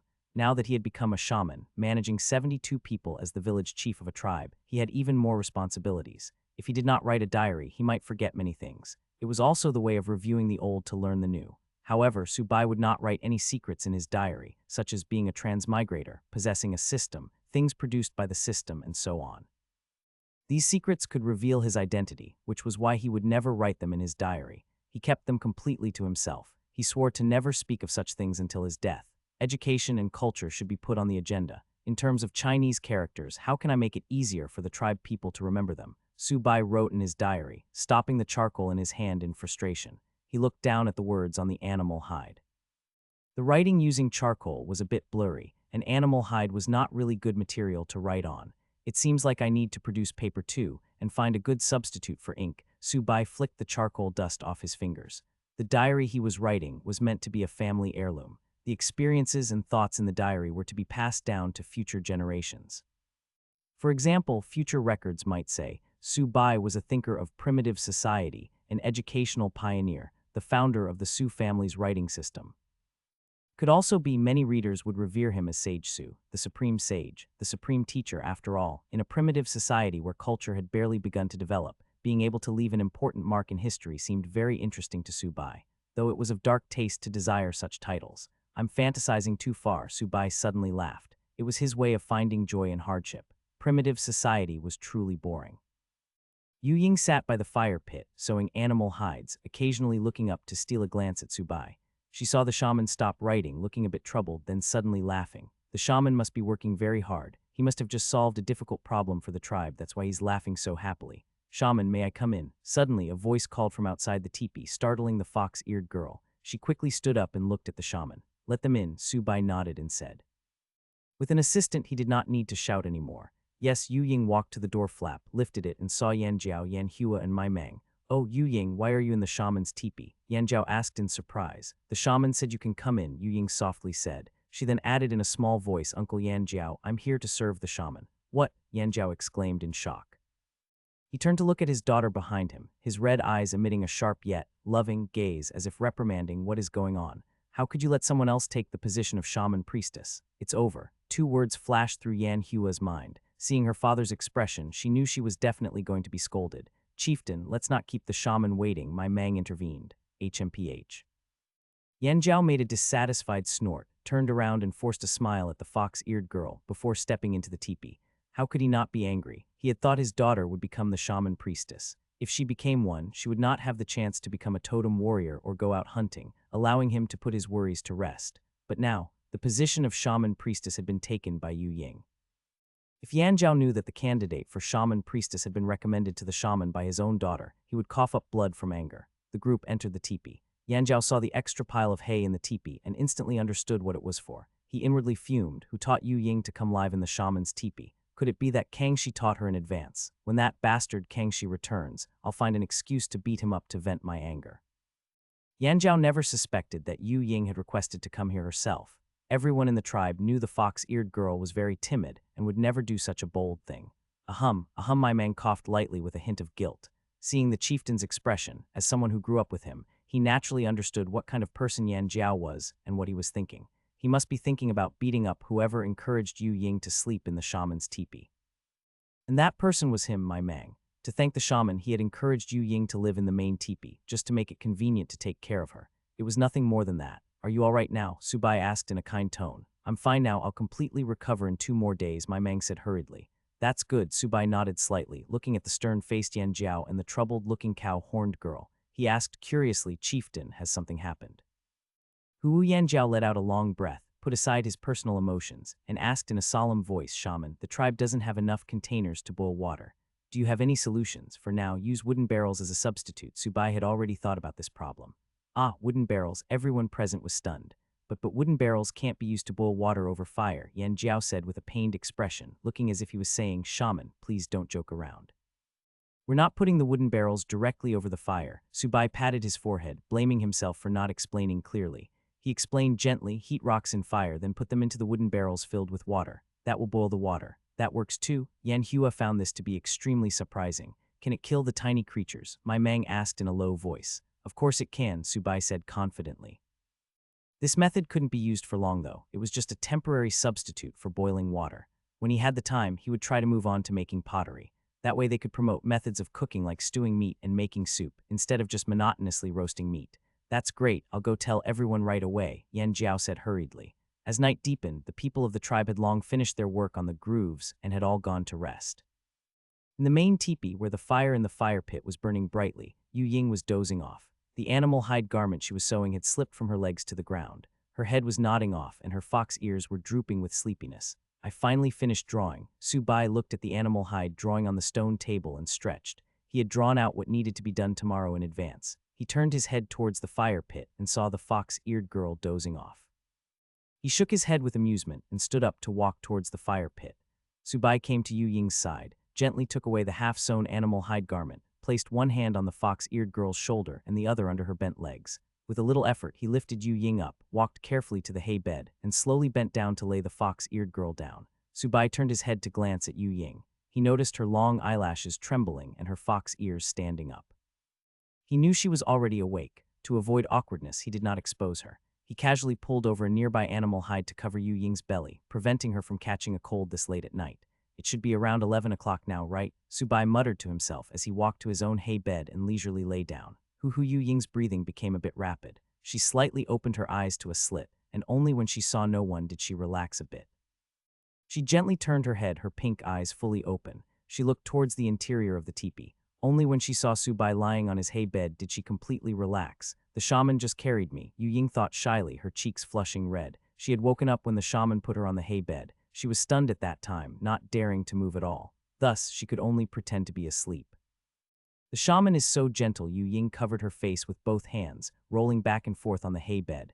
The girl's heart had been stirred, making her yearn for something, and feeling uncomfortable because that yearning had not been fulfilled. She could not sleep at all now. Her mind was full of thoughts of the shaman carrying her. She could not help but imagine the shaman's posture as he carried her.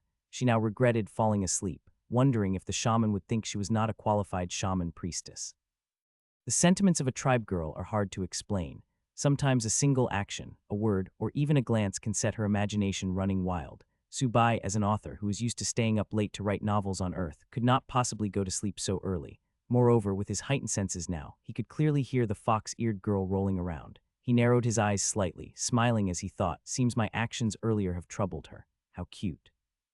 This other world's primitive society's fox-eared girl is both adorable and interesting. Subai fell asleep with an inexplicable anticipation. Time slowly passed and the night deepened. I can't sleep, Yu Ying lay with her pink eyes open, staring blankly at the top of the teepee. She touched her belly, glanced towards Subai's direction, then carefully got up and tiptoed towards the teepee's door flap. She looked back as she walked, afraid of waking Subai. Yu Ying left the teepee, peeked around, and headed in a specific direction towards the outskirts of the camp. She arrived at the edge of the camp and quietly waited. "Why are you still up so late?" Yan Hua's clear voice sounded. A figure emerged from the bushes and came in front of the fox-eared girl. Tonight was her duty to patrol. She was mainly responsible for the interior of the tribe camp. She was specifically watching from around the major teepees to prevent enemies from sneaking in. Naturally, to also prevent some lustful men from losing their minds in the middle of the night and sneaking into women's teepees to do shameful things. The patrol was divided into inner and outer circles. The outer circle was usually the responsibility of the totem warriors. The inner circle was the responsibility of female totem warriors. Due to personnel shortages, the cow-horned girl, a warrior trainee, had joined the patrol team.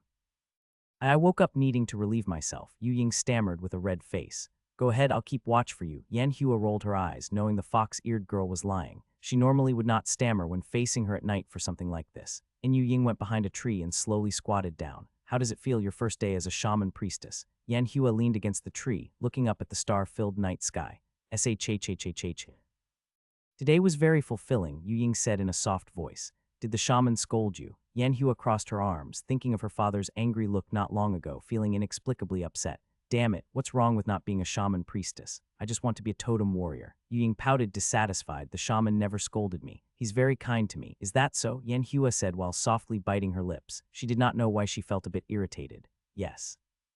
Yu Ying stood up, tidied herself, and came out from behind the tree. Her mouth curved in a shy smile. "The shaman gave me 4 pieces of roasted meat today. That's only enough to make you half full," Yan Hua said irritably. "I'm already more than satisfied," Yu Ying said softly, stepping in front of the cow-horned girl. "Go back to sleep." Yan Hua waved her hand impatiently. "I'm leaving then, be careful on your patrol." Yu Ying smiled and turned, walking briskly back towards the main teepee. "Really, you're too easily satisfied," Yan Hua sighed, watching the fox-eared girl's back. "I really envy that kind of personality." She turned and entered the bushes, walking between the trees, occasionally climbing a tree, her eyes scanning the entire tribe to see if any girls had come out to relieve themselves. Splash Splash Subai was awakened by the sound of water being poured. He opened his eyes groggily and turned his head slightly to see the fox-eared girl pouring water into a stone pot. He asked lazily, "Is it dawn already?" "Ah." Yu Ying was startled by the sudden voice, almost dropping the wooden barrel in her arms. When she saw it was Subai, her cheeks inexplicably turned red and she softly said, "It's starting to get bright." "Looks like it's around 5 in the morning then." Subai looked up at the top of the teepee, seeing a sliver of light through the gaps. The teepees in the Flame Dragon tribe were all conical, with an opening at the top for the smoke from the fire pit inside to escape.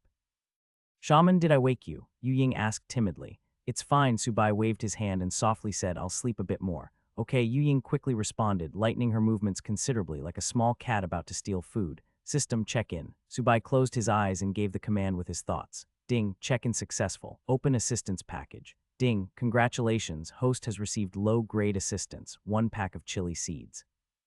Subai was stunned for a moment, only reacting when he sensed something small in his palm. He raised his hand to look at the object and found it was a transparent glass bottle, about 2 fingers in size, filled with chili seeds. "Just yesterday I was saying the meat was too bland, and now the system gives me chili seeds," Subai complained internally. "With seeds, it'll take 2 months before I can harvest chili pepper." The next second he realized he was in another world now. The climate here might be different from Earth, so perhaps he could harvest the chili peppers earlier. "It would be even better if I could get some grain seeds." Subai was in a good mood. He liked getting familiar objects with the assistance package, especially sustainable items like seeds. He casually put the glass bottle in his pocket. He planned to experiment with planting some chili seeds when he had the chance. Then in the future he would be able to eat stir-fried meat with chili. As dawn was just breaking, everyone in the tribe woke up. They gathered in the open area at the center of the tribe. "Everyone, quickly finish your meal and set out early to complete the work. We need to all return before it turns dark." Yan Jiao's loud voice echoed over the tribe. Subai heard this too and had no choice but to get up. He then saw the back of the fox-eared girl, who was about to walk out of the teepee. "The chieftain is too noisy, he's disturbing the shaman's sleep," Yu Ying muttered with a pout, preparing to go out and ask Yan Jiao to quiet down so as not to disturb the shaman's rest. "Xiaoyu, where are you going?" Subai asked curiously. Yu Ying's body stiffened and she quickly turned around, saying softly, "I wanted to ask them to be quieter." "No need, I'm already up." Subai smiled and waved his hand. "Shaman, do you want to eat roasted meat now?" Yu Ying asked gently. "No rush." "I'll brush my teeth first." Subai shook his head and said. He had been in this primitive world for 6 days now, including the 3 days he was unconscious. It had been too many days since he last brushed his teeth. There were no dentists in this world. If his teeth decayed or went bad, it would be miserable. Do teeth need to be brushed? Yu Ying was a bit confused, hearing about brushing teeth for the first time. Of course, teeth need to be brushed. Otherwise, they'll hurt and our teeth will fall out before we get old, Subai said firmly. Ah, teeth will fall out. Yu Ying covered her mouth in fear. Teeth need to be cleaned regularly to keep them clean so that bacteria don't thrive and make holes in them. Subai went to the fire pit, bent down to the edge of the fire and picked up a piece of cooled charcoal. What are bacteria? Yu Ying asked hoarsely. Think of them as those tiny creatures you can't see, Subai explained in simple terms. We have tiny creatures in our mouths too. Yu Ying's face turned pale, the fur on her fox tail stood on end, and her whole body seemed to have gotten electrified.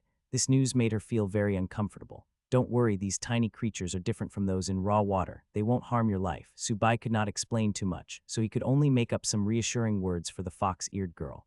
Tooth decay would definitely harm one's life. If the teeth died or fell off, one would not be able to chew on food. It would lead to dietary imbalance, which would eventually endanger one's life. Shaman, how do we brush our teeth to drive away these tiny creatures? Yu Ying asked timidly. She did not want her teeth to get holes or fall out early. When the tribe's life improved in the future, she still had many things she wanted to eat. Just use some charcoal. Subai crushed the charcoal and used his index finger to smear the charcoal ash on his teeth. I see. Yu Ying imitated him, finding some charcoal, crushing it. She also uses her finger to rub the charcoal ash on her teeth. The two brushed their teeth with charcoal ash on their fingers, smiling at each other, seeing each other's blackened mouths, which looked somewhat comical. Shaman, may I come in? Yan Hua called from outside the teepee. Come in, Subai responded. Teepee's door flap was lifted, and the cow-horned girl's head peeked in. Her red eyes saw Subai and Yu Ying, especially their mouths full of black liquid. You've been poisoned. Yan Hua's face turned deathly pale and her head quickly withdrew. The shaman and Yu Ying had been poisoned. Their mouths are both foaming black. She felt cold all over, her steps becoming unsteady. She completely lost her usual calm, unable to imagine what would happen next. She could only run quickly to find her father. Inside the teepee, Subai and Yu Ying were stunned, seeing confusion in each other's eyes. Poisoned? Who? Father. Father Yan Hua was shouting from afar, running towards Yan Jiao, who was about to enter the forest. What's wrong? Why are you so flustered early in the morning? Yan Jiao frowned and scolded. I don't know who you take after your impatient temperament. Haiya, De Gua, and the others looked at the chieftain with strange eyes, as if questioning, you sure have the nerve to say that about someone else. It's terrible, something terrible has happened. Yan Hua said with a pale face, her lips trembling. The shaman and Yu Ying have been poisoned. What? Yan Jiao, Haiya, and the others' faces changed dramatically. Whoosh, bang, several figures kicked up a cloud of dust. They suddenly rushed towards the main teepee, cracking the ground beneath their feet. Yan Hua's eyes blurred. She found that her father, Haiya, and the other totem warriors had all disappeared. When she turned to look, she only saw their backs covered in totem marks, moving as fast as if they were flying. Hey, wait for me, Yan Hua called out, running as fast as she could to keep up. Shaman, please don't let anything happen to you. Yan Zhao's face was full of killing intent, his heart extremely anxious. He could hardly stomach the scene if something happened to the shaman. How could the shaman be poisoned? No one approached the tribe last night, De Gua said with certainty. Could he have eaten something wrong? Haiya said worriedly. The new shaman did not possess a lot of common sense. He did not even recognize simple plants. Stop guessing. We need to quickly check on him, Hua Ming growled in a low voice. The group rushed to the main teepee's door flap, suddenly lifting it to see Subai and Yu Ying just finishing rinsing their mouths with water, their expressions showing no signs of poisoning at all. Subai looked up at them and chuckled, Good morning. Have you had breakfast?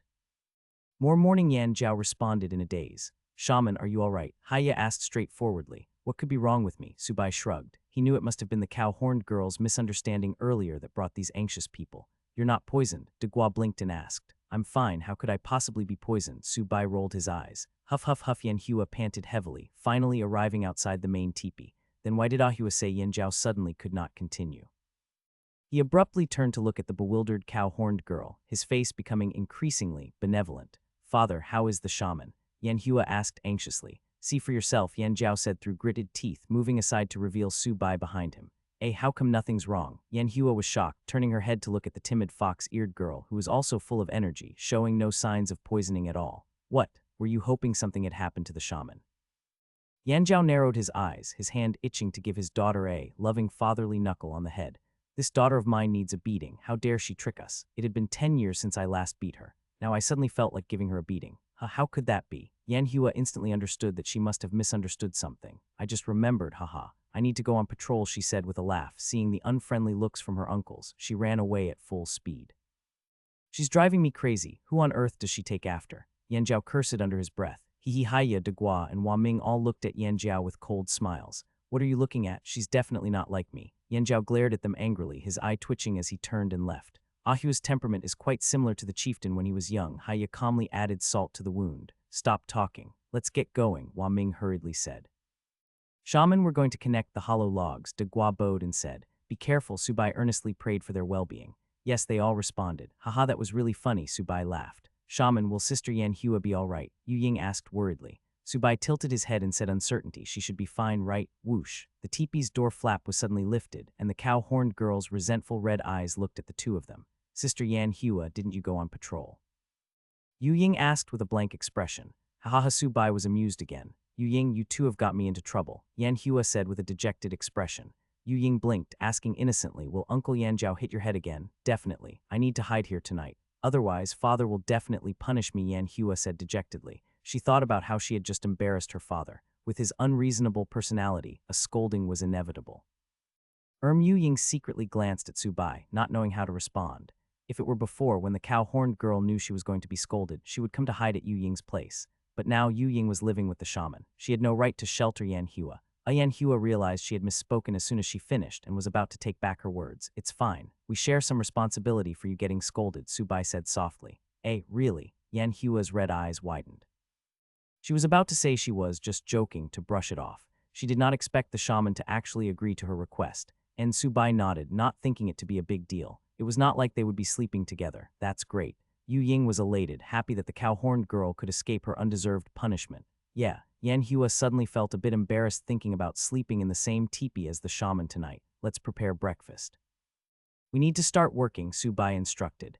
There was a pile of things to do today. The tribe's transformation was urgent. Yes, Yu Ying quickly responded, nimbly preparing to roast the dried meat. Breakfast was still roasted meat, along with a few berries brought by the cow-horned girl. Subai only ate one palm-sized piece of roasted meat and a few sand blueberries before he could not eat any more. Shaman, you need to eat more, Yan Hua said with her cheeks puffed out, her words muffled. Eating more meat makes you stronger. The berries are just for a change of taste. Yu Ying nodded repeatedly in agreement. Her mouth was also stuffed full. However, the meat in her mouth was put there by the cow-horned girl and Subai. You two eat, I'm already full, Subai shook his head, feeling a bit nostalgic for green vegetables. The bland flavor of roasted meat became excessive when eaten too much, especially for him. He had come from Earth with a taste for its culinary expertises. It was easy to go from frugal to luxurious, but hard to go from luxurious to frugal. The beast-eared girls ate with such joy because it was a taste deep-seated from their memories, that roasted meat was the most delicious thing to them. Then we'll eat it all, Yan Hua asked tentatively.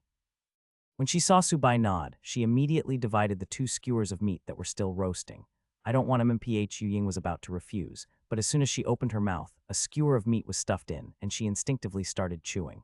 Your mouth says no, but your body is quite honest, huh? Subai looked at the fox-eared girl with amusement.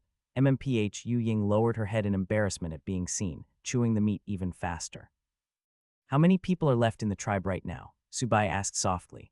Yan Hua, with her mouth full, mumbled, 39 people are still in the tribe. Swallow your food before speaking, Subai's mouth twitched. Gulp. Yan Hua swallowed the meat in her mouth, wiped her oily mouth with her sleeve and said, the people left in the tribe are mostly elderly, children, those with mobility issues, and the warrior trainees. So that means only 33 people in the tribe are the main workforce. Subai asked, feeling helpless. We need to include us 6 warrior trainees, Yan Hua said, a bit dissatisfied that the shaman had ignored her, and continued, there are also some retired totem warriors who can still do some handicrafts. Let's go take a look first. Subai decided to do a field inspection. All right, Yan Hua stood up and walked towards the teepee door flap. Zio Yu, bring the animal hide drawing from the stone table, Subai instructed. Okay. Yu Ying obediently ran to get the animal hide drawing. As soon as Subai left the teepee, he saw Mai Meng standing beside it, along with a young man. Shaman, do you have any instructions? Mai Meng quickly asked. No rush, is this your son? Subai asked curiously. Yes, this is my son, Mai Mao. He's 21 this year, a warrior trainee. Mai Meng raised his hand and slapped his son's head, scolding, hurry up and pay respects to the shaman. He did not look like Mai Meng at all. He lacked his father's round, chubby face. Instead, he was very thin, like a bamboo pole. You've already thanked me. I like the animal hide very much. Subai waved his hand and said to the father and son, you don't need to guard this place. I'm not leaving the tribe today. Yes, Mai Meng and Mai Mao responded in unison. Let's go, first show me around the tribe, Subai said to the cow-horned girl. The previous 2 times, he had not really observed the tribe. He just glanced over the area hurriedly. This time he needed to look carefully before planning how to transform the tribe. Yes, Yanhua led the way, explaining, the shaman and totem warriors live in the center of the tribe. The elderly and those with mobility issues live on the outskirts. She glanced at Subai, as if afraid he might misunderstand something. She continued to explain, the totem warriors live in the inner circle mainly so they can immediately reach the shaman's side in case of an emergency. The elderly volunteered to live on the outskirts, saying they did not want to be a burden on the tribe, and Subai's black eyes flickered. Class distinctions exist everywhere. The stronger live better and eat better, which is earned from their abilities. Being able to take care of the elderly was already quite good. At the very least, they weren't abandoned. After all, this is a primitive society. It's not a modern society with well-established systems, laws, and welfare. I do not have the ability to change it now, so I can only keep it in mind for now. I will improve the lives of the elderly later. I will at least ensure they have food and clothing. The three of them started touring the tribe. It's really smelly, dirty, and messy here, Subai frowned. He scans the ground of the tribe, seeing feces and bones, with a sour stench in the air. He realized the tribe's hygiene needed to be cleaned up to prevent the breeding of bacteria, especially the annoying, buzzing flies around this place. It's a different world, but we still have the same annoying goddamn flies. Yan Hua and Yu Ying both lowered their heads in embarrassment. Some of the bones thrown on the ground were discarded by them too. Zubai glanced at the two of them, scanned the surrounding teepees, and asked, how many children are there in the tribe in total? He could sense that in some gaps of the teepees. People were secretly watching his every move, and their gazes held no malice, mostly just curiosity. 17 children, all under 14 years old, Yan Hua softly said. We have so many children, Subai exclaimed in surprise. A tribe of 72 people actually had 17 children, which was unexpected for him. When the Black Snake tribe ambushed our Flame Dragon tribe, the old shaman had people save the children and pregnant women first. Yan Hua's face darkened, and she said through gritted teeth, but only these children were saved. What he did was right. With children, the tribe has a future, Subai said in a deep voice, feeling even more respect for the old shaman in his heart, believing the old man was leaving seeds for the Flame Dragon tribe. Why aren't those egg-stealing monkey-like mud children making a fuss today? Yan Hua said in surprise, her beautiful eyes scanning the surroundings, not seeing the children who usually played pretend totem warriors. Egg-stealing monkeys were a kind of mixed-blood ferocious beast. They were very fond of sneaking into nests. They specialize in stealing the cubs and eggs of ferocious beasts. They were exceptionally clever, using stones to hit and distract the ferocious beasts guarding their eggs and cubs. Thus, those of the current era considered them a symbol of mischief. Don't worry. They won't have the chance to make a fuss in the future. Subai's mouth curved upward as he softly said next, take me to see the person who's best at woodworking. Why? Yan Hua asked curiously as she led the way. Shaman, are you going to discipline these children? They just lack homework. Subai mentioned the thing that would make the children wail in the future. Homework. Yan Hua was a bit confused about what this thing was. You'll know in the future, know it really well. Subai smiled mysteriously. No one in the tribe would be able to escape from it. So mysterious, Yan Hua muttered, wondering if all shamans were like this, always keeping people guessing. Subai's eyes twitched. He could clearly hear the cow-horned girls muttering. He could only helplessly shrug. He was not trying to maintain an air of mystery. However, even if he explained, the beast-eared girls would not understand. Should I explain everything from start to finish? Nah, I rather not. We're here. One of those two teepees ahead is where the woodworker is. Yan Hua pointed to a simple teepee a few meters away. Clang bang clang bang. What about the other teepees? Subai could hear the sound of something being hammered inside. It was a very steady and powerful sound. That's where the stone tool craftsman polishes stone tools, Yan Hua said in a clear voice. Oh, let's go see the stone tool craftsman first, Subai said softly. Since coming to this primitive society, he still did not know how stone tools were polished. Clang bang clang bang. As the three approached the teepee, the hammering sound grew louder. Subai arrived at the teepee and saw that the ground was covered with stone fragments, with 7 or 8 head-sized stones on either side of the teep's door flap. Uncle Shankyu, the shaman is here, Yan Hua called out to the teepee. The names of people in the tribe were very simple, some named after teeth plus a favorite color, others named after natural features like mountains, water, or trees. Clang, the sound of hammering stones suddenly stopped. A few seconds later, the teepee's door flap was lifted, revealing a short figure, only about 1.3 meters tall. This Subai's black eyes trembled. The curiosity on his face had disappeared. It was replaced by solemnity. Shan Qiu's face was covered in dirt and dust, making his features unclear. His short cropped hair was also covered in brown stone dust. The most striking thing was his pair of severed legs. Everything beneath the lower half of his calves were completely gone. What replaced them for walking was a pair of muscular arms, even thicker than a normal person's thighs. Shaman, why have you come to a place like this? Shankyu grinned, revealing a mouthful of big yellow teeth as said in a hoarse voice, if you have any tasks, just send someone to tell me. Subai managed to force a smile. His expression remained stiff as he said, "I've never seen how stone tools are polished, so I wanted to come and see." He truly could not smile. Not after seeing a disabled person doing one of the tribe's most laborious jobs. "If the shaman wants to see, you can come in at any time." Shan Qiu nimbly moved aside with his arms. It was the first time a shaman had come to his place. Even in the tribal ancestral land, the old shaman had never visited his stone crafting workshop. "Then I hope I'm not intruding." Subai stepped into the teepee, seeing nothing but stones. There were 20 to 30 of various sizes, with the only open space being from the door flap to the central fire pit. "Shaman, sorry that it's a bit messy here." Shan Qiu scratched his head, a bit embarrassed. "It's fine." Subai scanned the area and softly asked, "Can you please give me an introduction?" "All right." Shan Qiu nodded quickly, skillfully supporting himself on the ground with his arms. He moved to his stone polishing position and picked up a palm-sized stone.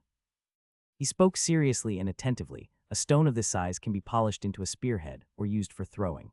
Shan Qiu put down the stone in his hand and pointed to a long, strip-shaped stone not far away, explaining, "That's a good piece of stone. Without any stone eye or stone core, it can still be polished into an excellent stone knife." "What are stone eyes and stone cores?" Subai was gradually drawn in, feeling that polishing stone tools involved many intricacies. "Stone eyes are cracks in the stone.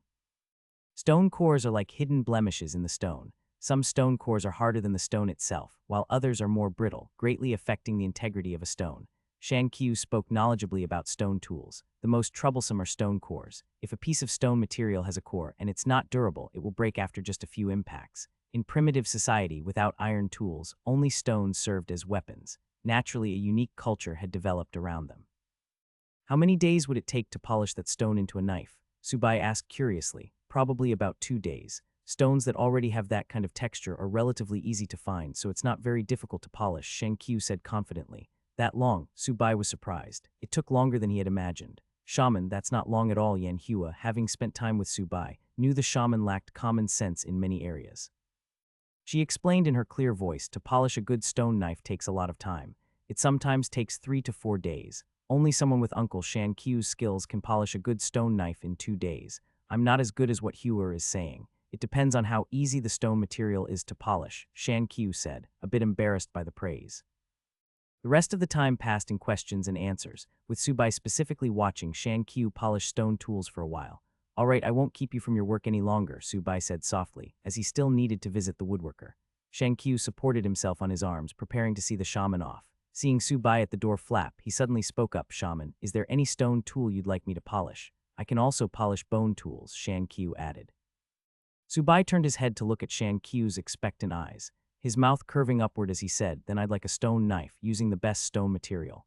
"Yes, I'll absolutely use the best material," Shan Qiu called out excitedly. "Then I look forward to it," Subai said gently, stepping out of the teepee. His mood had improved drastically. He glanced at the cow horn girl and softly said, "Let's go. Take me to see the woodworker." "Yes," Yan Hua led the way. As they walked, Subai suddenly asked, "What happened to Shan Qiu's legs?" "His legs were bitten off by a ferocious beast." Yan Hua bit her lips and said in a low voice, "Uncle Shan Qiu used to be a totem warrior, but after his feet got severed, he became a stone tool craftsman. I can sense that he was once a very powerful warrior." Subai could feel the rich qi and strong vitality in Shan Qiu's body. "If Uncle Shan Qiu's legs had not been injured, the position of chieftain might not have gone to my father," Yan Hua shrugged and said. "He's a talented man," Subai nodded. Tap tap as they walked, Subai suddenly stopped, almost causing the fox-eared girl behind him to bump into him. "Shaman, what's wrong?" Yu Ying asked softly. "Have someone make 3 palm-sized pieces of animal hide, overlap them and sew them together with 2 vines on the sides long enough to tie behind the head." Subai described in detail the primitive version of a mask. He thought of the scene of stone dust scattering during the polishing of stone tools, and felt that without some protection, Shan Qiu's lungs would eventually have problems. "All right, I'll remember to do that." Yu Ying nodded quickly. "Have them make several and send them to Shan Qiu," Subai, thinking of how stubborn people on Earth refuse to wear masks, added, "Tell him it's from me. Tell him that he needs to wear a piece while polishing stone tools to protect his lungs." "Okay," Yu Ying responded softly. Yan Hua's red eyes flickered, staring at Subai's profile. She felt that he had become more approachable. As the leader of the tribe, the shaman had always been seen as awe-inspiring and mysterious, not concerned with trivial matters. However, Subai's current behavior completely overturned the image of the stern, humorless shaman in the cowhorn girl's mind, making him seem more approachable. "What are you thinking about?" Subai noticed the cowhorn girl's distracted expression. Yan Hua came to her senses, her cheeks turning slightly red as she turned away, saying, "We've reached the woodworker's teepee." Strange, Subai muttered. The three of them walked around to the front of the teepee, where they saw an old man waiting at the entrance. Shaman, the old man bowed in greeting. Shaman, this is Grandfather Gumyu, the tribe's best woodworker, Yanhua introduced from the side. Gumyu in his 70s had a face deeply wrinkled by the years, with gray-white hair and beard. Most notably, his white beard was covered in wood shavings. Shaman, the things you asked Yanhua to have me make yesterday are ready now. Gumyu's aged voice was full of vigor, not at all like that of a 70-year-old. He had heard the commotion from Shan Qiu's side early on and knew the shaman was coming, so he had been waiting outside the teepee. Good, let's go take a look, Subai said gently. Come in, come in. Gumyu was very enthusiastic, leading the way into the teepee. Subai stepped into the teepee and saw a different scene from Shan Qiu's teepee. It was not messy, except for the wood shavings on the ground. The wood was neatly arranged, and the area around the fire pit was very clean. Shaman, the things you wanted me to make are here. Gumyu turned and brought out a large wooden tube half as tall as a person, with a diameter of 2 palms length. So big, Subai was stunned, his mouth slightly open as he looked at the giant filter. Is it big? If I had larger wood materials here, I would have made an even bigger one for the shaman. Gumyu felt it was not big enough. No need, this is already sufficient, Subai quickly intervened. He had originally intended to make a palm-sized filter, not expecting it to be so much larger than imagined. Shaman, is there anything else you want me to make? Gumyu asked expectantly. In the tribe, the shaman was the most difficult to approach. Being able to do work for the shaman was something others would envy, and also an affirmation of one's abilities. Yes, I need you to make a few things for me today, Subai beckoned to the fox-eared girl. Yu Ying quickly came forward, handing over the animal hide drawing she had been holding. That's wonderful, this old man was almost out of things to do. Gumyu's crow feet instantly spread out. Here, take a look. If there's anything you don't understand, you can ask me. Subai handed over the animal hide drawing. All right, let me see. Gumyu took it and began studying it earnestly. Subai looked at Gumyu's hands, the back of which was as rough as old pine bark. There were cracks all over and several thick calluses on the palm. These were the hands of an experienced old woodworker. After about 10 minutes, Gumyu finished looking. He pointed to one of the drawings and asked Shaman, the table in this drawing is simple, but what's this next to it? It looks a bit strange. Gumyu had made many tables, but since moving from the tribal ancestral land, the shaman had not asked him to make anything else. This is called a chair, it's for sitting. It goes with the table as a set, Subai explained. This was a chair with a backrest, which is why Gumyu found it strange. In primitive society, there was no concept of chairs. People either used stones covered with animal hides, logs, or simply sat on the ground. A chair for sitting. Gumyu frowned in thought, then realized, then this table should be made higher. That's right, Subai nodded in agreement. Not having tables and chairs was really inconvenient. If the shaman needs it urgently, I can have it ready by tomorrow, Gumyu said confidently. There's no rush, it can wait a day or two. Subai shook his head and pointed to another drawing in Gumyu's hand, saying seriously, the item in this drawing is more urgent. Gumyu glanced at the drawing, which showed just a few pieces of wood that needed holes drilled. He grinned, saying casually, this isn't difficult to make. I can make one set in half a day. Good, make this first. I need 10 sets. Subai let out a small sigh of relief. What he wanted Gumyu to make was a loom, the most ancient type of loom that could be assembled with just a few pieces of wood. With only 6 days left until the market at the Spotted Deer tribe, not counting today, and 3 days needed for travel, the Flame Dragon tribe only had 3 days to prepare. If the materials for making linen could be found in the next 2 days, and considering that making a high-tech loom would take at least 2 days with primitive technology, there was simply not enough time. Rather than one good loom within the urgent timeframe of the next few days, it was more important to have 10 simple looms, using more manual labor to weave linen as a temporary measure. 10 sets, no problem, Gumyu agreed immediately. Only the first set would take a bit longer. Once he was familiar with the process, he could have the time for each set. Don't overwork yourself. Remember to rest, Subai advised, worried that the old man might work too hard. If anything happened, it would weigh on his conscience. It's fine. Doing work like this isn't tiring at all. Gumyu waved his hand. Deep down, he was a bit touched, as few people cared about this lonely old man. Shaman, don't underestimate Grandfather Gumyu. He carries all the wood here from the forest himself, Yanhua said in a clear voice. She knew the tribe's elders were proud and feared being seen as useless. Thus, they often pushed themselves far too hard. Oh, Subai was surprised. He noticed the cow-horn girl winking at him, trying to give him a hint. He quickly understood and softly added, Old Master Gumyu, when you have time, please make 24 wooden boxes for me without lids. How big should they be? Gumyu asked without hesitation. Subai looked around and pointed at the filter, saying, about as wide as this. Primitive society had no specific measurements, everything was made by eye. He thought that when he had time, he should establish a system of weights and measurements for convenience. No problem, Gumyu agreed immediately, as if there was nothing he would refuse. All right, I won't disturb you further, Subai sighed in relief. Now he just needed materials for making linen. It's no trouble. Shaman, won't you stay a bit longer? I can introduce you to the woodworkers, Gumyu quickly said, eager for the shaman to stay and chat. Grandfather Gumyu, the shaman has many things to attend to, Yan Hua intervened. Then will the shaman come again when he's free? Gumyu asked hopefully. Of course. Subai immediately agreed, then stepped out of the teepee. Yan Hua, carrying the filter, followed Subai out of the teepee with the fox-eared girl. They arrived at the central open area of the tribe, where the wooden platform used for the shaman inheritance ceremony a few days ago still stood. Yan Hua, gather all the free and mobile people in the tribe here, Subai said softly, ready to assign tasks to the tribe members. Yes, Yan Hua quickly responded, handing the filter to the fox-eared girl before running towards the teepees. She lifted her chin slightly and called out in a clear voice, everyone who's not busy, come out. The shaman has something to say. Subai saw the fox-eared girl obediently holding the filter, which was so big it almost completely hid her. There was only her fox ears above and her feet below that were visible. He said with amusement, you don't need to hold it all the time. You can just put it down beside you. Okay, Yu Ying responded softly, leaning the filter against the edge of the platform. Shaman, do you have instructions for us? My Mang appeared with his son, quickly coming to the base of the platform. Yes, we'll discuss when everyone's here, Subai nodded. It was time to transform the tribe and add some basic infrastructure. All right, my Mang stood to the side with my Mao. People from the tribe gradually emerged from their teepees. Most noticeable were the 17 children, 7 elderly men and women, including Gumyu, 5 pregnant women, and 4 disabled individuals, including Shan Qiu. What's the shaman going to do? I heard the shaman left the tribe yesterday. What if something happened to the shaman? Bah, don't curse with your foul mouth. How could anything happen to the shaman? It's probably about the water source. I heard the totem warriors talking yesterday. It seems like they found a new water source. Everyone was discussing in low voices, occasionally glancing at the figure on the high platform. Is everyone here? Subai softly asked the fox-eared girl. Not yet, 4 warrior trainees have not arrived. They should be at the training ground, Yu Ying replied in a soft voice. As soon as she finished speaking, 5 people came running from afar, led by Yan Hua.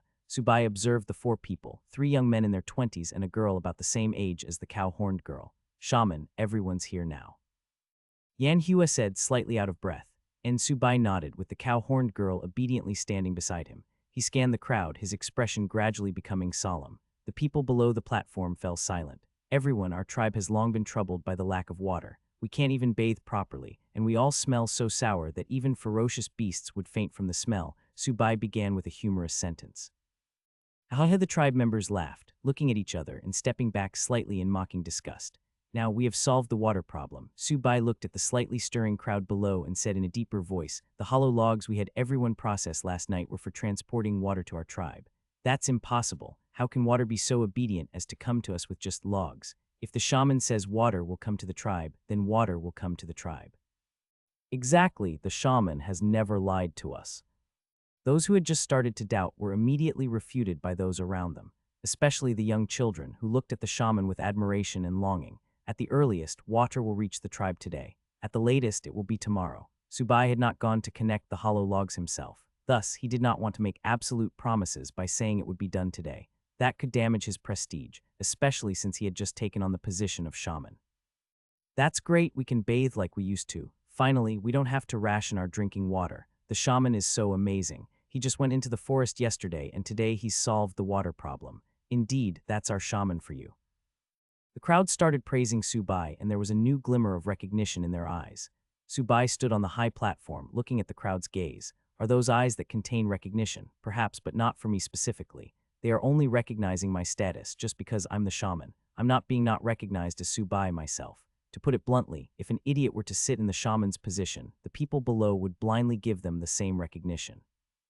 This was merely due to the prestige built up by generations of shamans in the Flame Dragon tribe. When Subai was on Earth, he was inherently proud. Although he appeared gentle on the surface, he was actually more ruthless than anyone else. He usually restrained it. He knew there was no need to be ruthless towards his allies and friends. However, if facing against enemies, his gentleness would invert, turning into methods that did not mind soaking blood. Yesterday, he convinced Yan Jiao, Hai Ye, and the other totem warriors. Today, he wanted to make the people before him genuinely recognize him, not because he had inherited the identity of shaman. Now that we have water, don't you all want to take a bath? Subai called out with a smile. Yes, everyone responded in unison.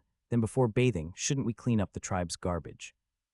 Subai raised his hand and fanned in front of his nose, saying with disgust, do you want to finish bathing and not smell your own odor, only to smell the stench of the tribe? Yes, the ground in the tribe is too dirty. It's all because of those egg-stealing monkey children urinating and defecating everywhere. I've wanted to say this for a long time, but those totem warriors also throw bones around as they please. SHH, keep it down. As people started talking about the totem warriors, they collectively fell silent when they saw my Mang glaring at them. These gossipy people, my Mang's eyes twitched. He narrowed his eyes at those few people, deciding to throw bones in front of their homes at night. Everyone, let's get moving and clean up the dirty things in the tribe to welcome the arrival of water, Subai motivationally said. Yes, everyone responded in unison. The crowd began to disperse, with those who were free returning to their teepees to get tools for cleaning up garbage. They could not be expected to pick up feces with their bare hands, right? Shaman, what should we do? My Mang asked, looking up. Let's dig holes. The tribe needs 4 toilets and 4 bathing areas, Subai replied. What's a toilet? My Mang didn't quite understand, though he understood bathing areas. It's a place for people to relieve themselves, Subai explained. One reason the tribe smelled so bad was that children and some people with mobility issues relieved themselves anywhere. The solution was to add a couple of toilets. Isn't it fine to just go to the forest to take care of business? My Mang said, a bit confused. That's very dangerous, Subai rolled his eyes. The forest in primitive society is still part of the wilderness. Who knows what dangers lurk in the bushes? Shaman, just tell us how to dig. My Mang did not ask too much, just needing to follow the shaman's guidance. Subai pointed to locations, saying, dig 2 toilets and 2 bathing areas on both the east and west sides of the tribe. They all need to be separated. Men's and women's toilets and bathing areas cannot be next to each other. Leave it to me, my Mang said enthusiastically, taking his son My Mao to dig the toilets. He had left Yan Hua and 4 warrior trainees there. Shaman, what should we do? Yan Hua asked in a clear voice. You're responsible for digging a water storage tank. We need to store water when it arrives, Subai said softly. Can the soil hold water? Yan Hua blinked her beautiful eyes in confusion. If the soil is compressed, it will slow down the water loss and achieve a certain storage capacity, Subai said softly. Without a storage tank, the water would flow away faster. I understand, Yan Hua nodded, kind of understanding it. She was already preparing to lead people to dig up the water storage tank. Ahua, 2 people are enough for that. You take some people to cut down some wood and bring them back, Subai instructed. All right, Yan Hua, like a big sister, directed 2 men to dig the water storage tank. Also, cut and bring back some longer weed. We can use it to build hay houses. Subai wanted to use hay houses to replace the animal hide teepees. Animal hides were too scarce. They had no extras to build toilets and bathing areas. They had to find an alternative. If enough hay was stacked properly, it could block rain and sunlight. Leave it to us, Yan Hua said in a serious tone, leading the remaining 2 people into the nearby forest. Let's go choose a place to build a classroom. Subai stepped down from the platform and began walking around the tribe. Yes. Yu Ying quickly followed, but after a few steps she suddenly remembered something and turned back, wanting to carry the filter. Just leave it there for now, Subai said with a light chuckle, and Yu Ying nodded with reddened cheeks, obediently following behind. Subai walked through the tribe, seeing everyone working hard to clear garbage from the ground. The children were especially diligent, using large leaves twisted into funnel shapes as bags to collect bones. He came to where My Mang and My Mao were digging holes. The 2 were using wooden sticks to dig the soil. My Mang stopped and asked when he saw Subai. Shaman, how are we doing? Not bad, but for safety, pack the 4 walls to be a bit tighter, Subai instructed. He wanted to create toilets based on the design of rural pit latrines, with wood placed over the hole for people to squat on. The tribe was bustling with transformation. It was visibly changing, especially the ground, which had become much cleaner, with even stones having been cleared away. Separate the dry feces and bones, don't throw them around. Take those wood branches to the firewood pile. Don't make the water storage tank any larger, just dig it deeper. You can fill the bottom with stones and pack the soil as tightly as you can. The bathing areas need drainage ditches. The water needs to be drained out, it can't be reused. Subai kept moving around, watching over the various facilities being constructed, worried that the straightforward tribe members might not be flexible enough. For instance, the 2 warrior trainees digging the water storage tank thought bigger was better and kept expanding it, without considering whether the water source would provide enough to fill such a large tank. The purpose of the storage tank was to collect water at night when everyone was resting. During the day, the water might not even reach the pool before being used up by the tribe members. Shaman, have some water. Yu Ying ran up to Subai with a cup of water. I was just getting thirsty. Subai took the cup and drank it in a few gulps. Shaman, do you want more water? Yu Ying softly asked. No need, Subai shook his head, watching Yan Hua and the others carrying wood out of the forest. He looked up at the sun in the sky, estimating it to be around 1 or 2 in the afternoon. Noon has already passed. Everyone must be hungry by now, Subai muttered, walking towards Yan Hua. The tribe did not have 3 meals a day. They usually only had 2, one around 10 a.m. and another at dusk. Yanhua dropped the wood from her shoulder when she saw Subai approaching. She quickly asked Shaman, "Do you have any instructions?" "Let everyone take a break." Subai shook his head, looking at the pile of about 30 logs and the several meters high stack of wild grass. Shaman were not tired. Yanhua wiped the sweat from her forehead and hoarsely said, "While it's still light out, we should bring back more wood." "All right, rest for a bit and drink some water first," Subai insisted, waving his hand. "Yes," Yanhua responded with a warm heart, turning to notify everyone to rest. The cow-horned girl called out in a clear voice, "Shaman says everyone should take a break." Hearing they could rest, most people in the tribe smiled, especially the children who cheered joyfully as everyone was tired and hungry. "Hopefully the water will arrive today. It will comfort everyone's hard-working hearts," Subai muttered to himself. Mai Meng walked over with big steps and hoarsely said, "Shaman, we've finished digging the 4 pits for the toilet. You should rest too, drink more water." Subai looked at Mai Meng's pale face. He had been seriously injured just yesterday. He had not replenished his lost blood, yet he was already doing heavy work. "I'm not tired. This little bit of work is nothing," Mai Meng said dismissively. Going into the forest to hunt was both tiring and dangerous. He often needed to chase after a ferocious beast for a whole day. "Rest for a while, I have more work for you later," Subai softly said. He looked curiously at Mai Mao, who was digging drainage ditches for the bathing areas, and asked, "How old is your son this year?" "He looks too thin." "He's 21 this year." Mai Meng's round face softened, but his tone seemed to have a hint of annoyance to it. "He just doesn't eat much meat. He says he's leaving it for me to eat. Do I need him to save that bit of meat for me?" Subai fell silent, understanding that even the totem warriors were scrimping and saving. If this continued, the flame dragon tribe's strength would only keep diminishing. He looked at the children in the distance and softly said, "Most of those children are malnourished. If there's enough food, the tribe should implement 3 meals a day. That's the only way for people in the tribe to get enough nutrition." "Shaman, 3 meals is too difficult. We're satisfied if we can eat our fill with only 2 meals." Mai Meng shook his head upon hearing this. Even totem warriors had to eat sparingly, dividing 1 meal's worth into 2. "I'll make sure everyone eats their fill. The tribe will get better and better," Subai said firmly. "I believe in the shaman." Mai Meng nodded heavily. When Yanhua came over, she asked curiously, "Shaman, what are these logs for?" "Mainly to build a classroom," Subai explained. "The toilets and bathing areas would not need much wood. The classroom would require a large amount." "What's a classroom?" Yanhua tilted her head in confusion. "It's a place for everyone to learn to read," Subai said gently. "The animal hide teepees were too small and lighting was a big problem. Learn to read." Mai Meng's eyes widened in shock, and he exclaimed, "Shaman, are you going to teach everyone to read?" Having been a totem warrior for over a decade and visited many other tribes, he knew more than the cow-horned girl and understood the importance of writing and reading. "Yes, only with the ability to write and read can there be inheritance to the descendants. Everyone will also become smarter." Subai smiled brightly, remembering what the orphanage director on Earth used to say, "Education is the only way out. It's how people can avoid falling too far behind at the starting line." "That's great, our tribe will finally have its own writing system." Mai Meng was extremely excited. He remembered visiting other tribes and seeing strange patterns carved on the wood outside houses. However, he did not understand any of it. It had led to many embarrassing situations and had remained a thorn in his heart. Before, Subai thought the director was being too long-winded. However, after he went out to work, he began to understand the director's words. In the few days since he had transmigrated here, looking at the people of the tribe, he truly understood the feelings and emotions behind the director's words back then. When one can make comparisons in life, there would be insights. Subai had this realization and wanted to change the current situation of the tribe. "Shaman, how do we build a classroom?" "I'll start right away," Mai Meng hurriedly said. "The most important thing is to set up the pillars. They will be the foundation that supports the entire classroom."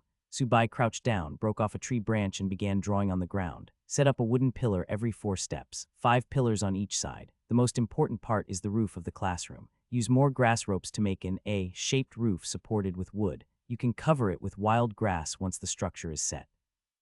According to his drawing, the classroom would be a large room 10 meters long and 10 meters wide. It would not just be used for teaching with some modifications. It could also serve as a house for the orphans to live in. The toilet and bathing area will have the same structure, just scale it down by a few factors. It will be surrounded by branches and dry grass. Subai drew another diagram next to it. The classroom itself was special. The openings would not be surrounded by branches and dry grass. He decided to use animal hides to enclose it, making it easy to dismantle. During the day, the animal hides around the classroom could be removed, creating a bright, open classroom on all sides. At night, it could be enclosed to serve as a room for the orphans. "This is not very difficult. I can do it," Mai Meng said confidently. "I'll go get more wood and wild grass," Yanhua said, having heard the explanation and knowing that they would need a lot of wood and wild grass.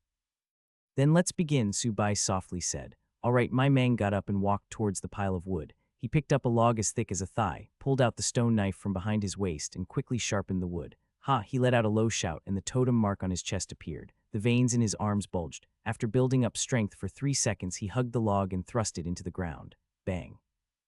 At least half a meter of the log was driven into the ground, with the end of the log still vibrating. This showed how much force my mang had used. Huff huff, my mang was heavily panting, looking at the log with some dissatisfaction.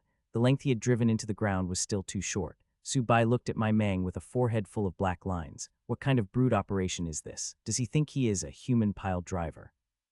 He stepped forward and criticized my mang. Just dig the holes first. You're wasting too much energy doing it like this. Let me try again, my mang said reluctantly, thinking he could set up the wooden pillar in one go, not expecting his strength to still be lacking. No need to try again. The ground here has been trampled on for a long time. It's tougher than the usual ground out in the wild, Subai calmly explained. Moreover, the location I chose for the classroom is close to the center of the tribe. It's an area frequently trampled on by people. My mang paused for 2 seconds, suddenly feeling what the shaman said to make a lot of sense. Do you hunt so recklessly too? Subai asked curiously. My mang was stunned for a moment, then reacted, saying irritably, how is that possible? Ferocious beasts aren't idiots. How could they just stand there letting us hit them? Perhaps, Subai shrugged. Brutes don't realize they're being reckless when they act. They typically call it bravery. Shaman, the ditch has been dug. Maimao came running over. Go help dig holes, Subai ordered. Yes, Maimao quickly responded and went to help dig holes.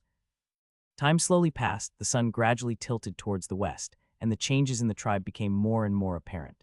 The toilet and bathing area were being built by several warrior trainees, while the classroom was the responsibility of my mang, his son, and Yan Hua. One of the good things about primitive society was the physical fitness of the totem warriors. Even the warrior trainees had strong physiques. They worked at an incredibly fast pace. Work that would take ordinary people half an hour, they could finish in just a few minutes. If they went to do construction work, they would definitely make a fortune, Subai mischievously thought. The wooden structure of the completed classroom stood erect, with Mai Mang throwing bundles of grass from the ground onto the classroom's wooden roof frame. Mai Mao and Yan Hua were on top of the classroom, one on each side. They were thatching the roof with dry grass. They would definitely be able to finish before dark. Yu Ying came over carrying water, exclaiming in admiration when she saw the classroom. What a big house. Is this the first time you've seen such a big house? Subai raised an eyebrow as he asked. In whom this is the first time, Yu Ying nodded and softly said, before in the ancestral land we all lived in caves. Only large tribes had houses like this. Don't worry. In the future we'll live in even better houses than this, Subai said confidently. Given the chance, I will definitely build brick and tile houses. And I believe in you, Shaman, Yu Ying said softly, handing over a cup of water. She could feel that ever since the new shaman had arrived, the tribe had changed. It was not as oppressive and frightening as before. It was as if life had been injected into it, bringing it new vitality. It won't be long, Subai said with a smile, taking the water from the fox-eared girl. Sylvan, congratulations. For the voting poll, this has won second place with 119 votes out of 500. Let's go, hurry up, just a little more and we're done. Yanjiao shouted, carrying a hollow log and swiftly moving through the forest. Yes, Haya de Gua and Hua Ming followed closely behind. Has the chieftain gotten stronger again? Haya quietly asked. Indeed, the chieftain's reaction speed has improved, de Gua observed, watching the rapidly running figure in front. Carrying a hollow log while running through the bushes, one could easily hit a tree or get caught on branches. It required extreme reflexes to avoid all of them. I think the chieftain is close to becoming a mid-grade totem warrior, Hua Ming said in a low voice. The chieftain is the most talented among us. He should indeed soon become a mid-grade totem warrior. Haya nodded in agreement. Once the chieftain becomes a mid-grade totem warrior, we'll go hunt pure-blood ferocious beasts. That's how we'll get stronger faster. Soon we can have our revenge, de Gua said through gritted teeth. We'll definitely not let those black snake bastards off. Hua Ming cursed with murderous intent. From the front, Yanjiao's shout rang out, hurry up, stop dawdling. Coming, Haya responded, quickening his pace. Soon, the four of them, carrying hollow logs, arrived at the small lake. They skillfully assembled the hollow logs, forcing any misaligned grooves into place with brute strength. A few minutes later, all the hollow logs were connected, with only the final connection to the water source storage tank remaining. Chieftain, connect it quickly, Haya urged. Hu Yanjiao took a deep breath. They had been busy all day just for this moment. He pushed aside the branches covering the storage tank, looked down at the clear water visible at the bottom, and used a wooden stick to poke a hole in the bottom of the storage tank. Then he quickly removed it and replaced it with a hollow log. It's connected, Yanjiao said with a gratified smile. Let's go quickly. We should go back and see how they've connected their end, Haya urged. The totem warriors were responsible for the section of hollow logs near the small lake. Meanwhile, the other tribe members were in charge of connecting the hollow logs from the gathering ground to the tribe. Let's check for any leaks along the way, Yan Jiao said, covering the storage tank with branches again before setting off to return to the tribe. All right. The four of them inspected the hollow log pipeline as they hurried back to the tribe, eager to see if the water had reached the tribe. It's getting dark. Yan Jiao looked up at the sky through the gaps in the forest canopy, seeing that the sun had moved westward and its light was no longer as intense. If we have water tonight, I'm going to have a good bath. Haya grinned, showing a mouthful of sharp teeth. I guess many people would want to bathe. There might not be enough water, though, De Gua said with a laugh. The water source in the storage tank, seeping in from that small lake, was not very fast. It would be close to impossible for everyone to bathe on the same day. We can take water to the small forest to bathe during tonight's patrol, Hua Ming suggested. That's right, I'm on patrol tonight. No one will fight me for water when I use it at midnight, Haya smugly said. Water shouldn't be wasted like that, Yan Jiao sternly warned. Though he was also secretly planning on going out to patrol tonight as well. Not using water would be a waste, might as well let us bathe, Haya muttered. You talk too much. Yan Jiao glared at him and said irritably, everyone check the hollow logs, make sure there are no leaks. No leaks, Hua Ming reported. The four of them checked the hollow logs while bantering, quickly advancing towards the gathering ground. About 20 minutes later, they arrived at the gathering ground and saw more than a dozen people carrying hollow logs.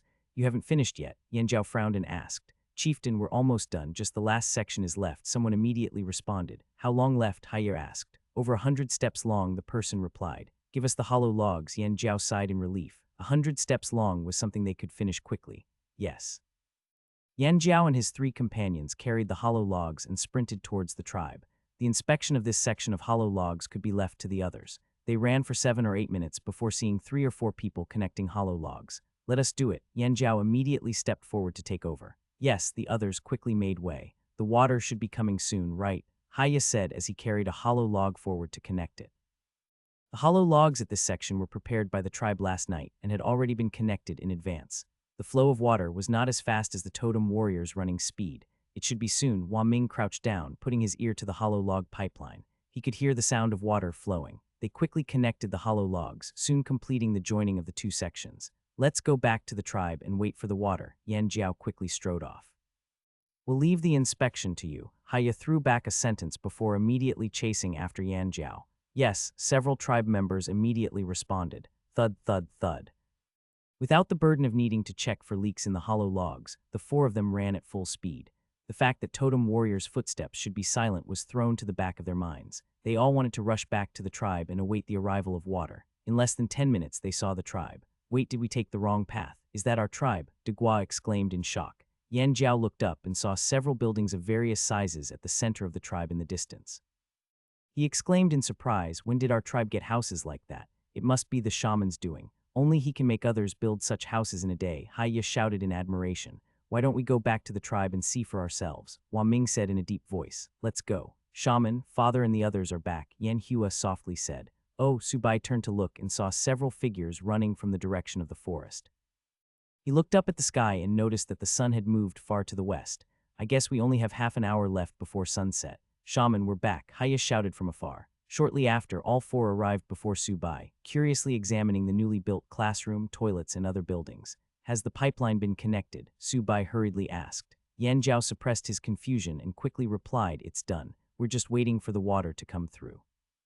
Let's go take a look, Subai said, walking towards the storage tank. Huh, was this pool dug out today? Haya asked in surprise. Qingmu and Kai Tu dug it out, Yan Hua said, naming 2 warrior trainees. Not bad, they're finally of some use, Haya praised. He, Qingmu and Kai Tu chuckled embarrassedly. Usually, Haya only scolded them and rarely praised them. This storage tank needs to be kept clean. No one is allowed to throw anything into it, Subai sternly warned, laying down some ground rules. For drinking, use the water flowing from the pipeline. For bathing, use the water from the storage tank. Yes, everyone responded in unison. Shaman, don't worry. I'll have someone keep an eye on it, Yan Jiao said, knowing the importance of the water source. The building over there with 1 wooden post outside the door is the men's toilet, Subai explained, taking advantage of the presence of the main members of the tribe. The one with 2 wooden posts is for women. Don't get the doors mixed up. Haha, everyone burst into laughter, especially the men, who laughed loudly. Meanwhile, the women lowered their heads in embarrassment. Also, the building without animal hide tied to the wooden post outside is the men's bathing area. The one with animal hide is the women's bathing area, Subai continued with a stern face. Let me be clear, if anyone is caught peeping while others are bathing, they will have one thumb cut off as punishment. He had to lay down strict rules. The tribe was currently full of illiterate brutes with no concept of laws and regulations. They acted based on their whims. If rules were not strictly established now, there might be trouble once the tribe became prosperous. CEI. Many men drew in a sharp breath, their smiles gradually fading as they all nodded seriously. Losing a thumb would be crippling. Did everyone hear the shaman? Control yourselves. Yanjiao glared at everyone, strongly supporting the shaman's proposed rules. Yes, everyone responded in unison. Splash. Suddenly, the sound of running water broke the tense atmosphere. Water's here, Haya shouted excitedly. Subai turned to look and saw water flowing out of the hollow log pipeline into the storage tank. Though it was not gushing, it was still a heartening sight. Great, we finally won't lack water anymore. We can bathe tonight and we have bathing areas to use. Shaman, you're amazing. After a whole day of hard work, everyone felt that it was all worth it upon seeing water. Tell the rest of the tribe to not fight over the water source. Have them line up to fetch water, Subai instructed Yanjiao. Yes, Yanjiao gave Haiyo a look. You too, come with me. Haiyo immediately took Qingmu and Kai Tu to maintain order. Subai walked towards the newly built classroom, with Yanjiao and others following. They were all curious about this huge building. Shaman, what is this building for? Yanjiao asked eagerly. It's a classroom. Place for the children to learn how to read, Mai Mang answered excitedly before anyone else. Learn how to read. Yanjiao's red eyes narrowed as he stared at Subai's calm face in shock. He blurted out, Shaman, you know how to read and write. Yes, and you can all learn to read and write in the future, Subai said with a light chuckle. By teaching everyone in the tribe how to read, when more people joined the Flame Dragon tribe in the future, they could use the existing tribe members' culture to assimilate newcomers. This would allow newcomers to quickly integrate into the tribe, rather than relying solely on benefits and force. Spiritual and cultural assimilation were what truly formed the foundation of a group. Regarding the population issues, Subai was not that worried about it. As long as they had linen to trade for food, they could rapidly expand their population. Growing to over 1,000 people in a year should not be a problem. However, winning others' hearts was another matter, the most crucial aspect. That's great, our tribe will have our own writing one day, Yanjiao shouted excitedly. In the future, I'll make time to come to the classroom to explain how to read and write. All children under 14 in the tribe must attend. The rest of you can come if you have nothing else to do. Subai set the main task for the tribe's children, learning. Teaching writing for an hour each day would be enough for these people to start learning, and it would not take up too much time. The tribe's children were still too young for heavy work. Gathering and foraging was still too dangerous for them. Rather than running wild in the tribe, it was better for them to spend some time each day learning a few characters. Yes, I'll have someone keep an eye on those egg-stealing monkeys. Yanjiao glanced towards the storage tank where a group of children were playing rowdily, thinking it was time to manage them.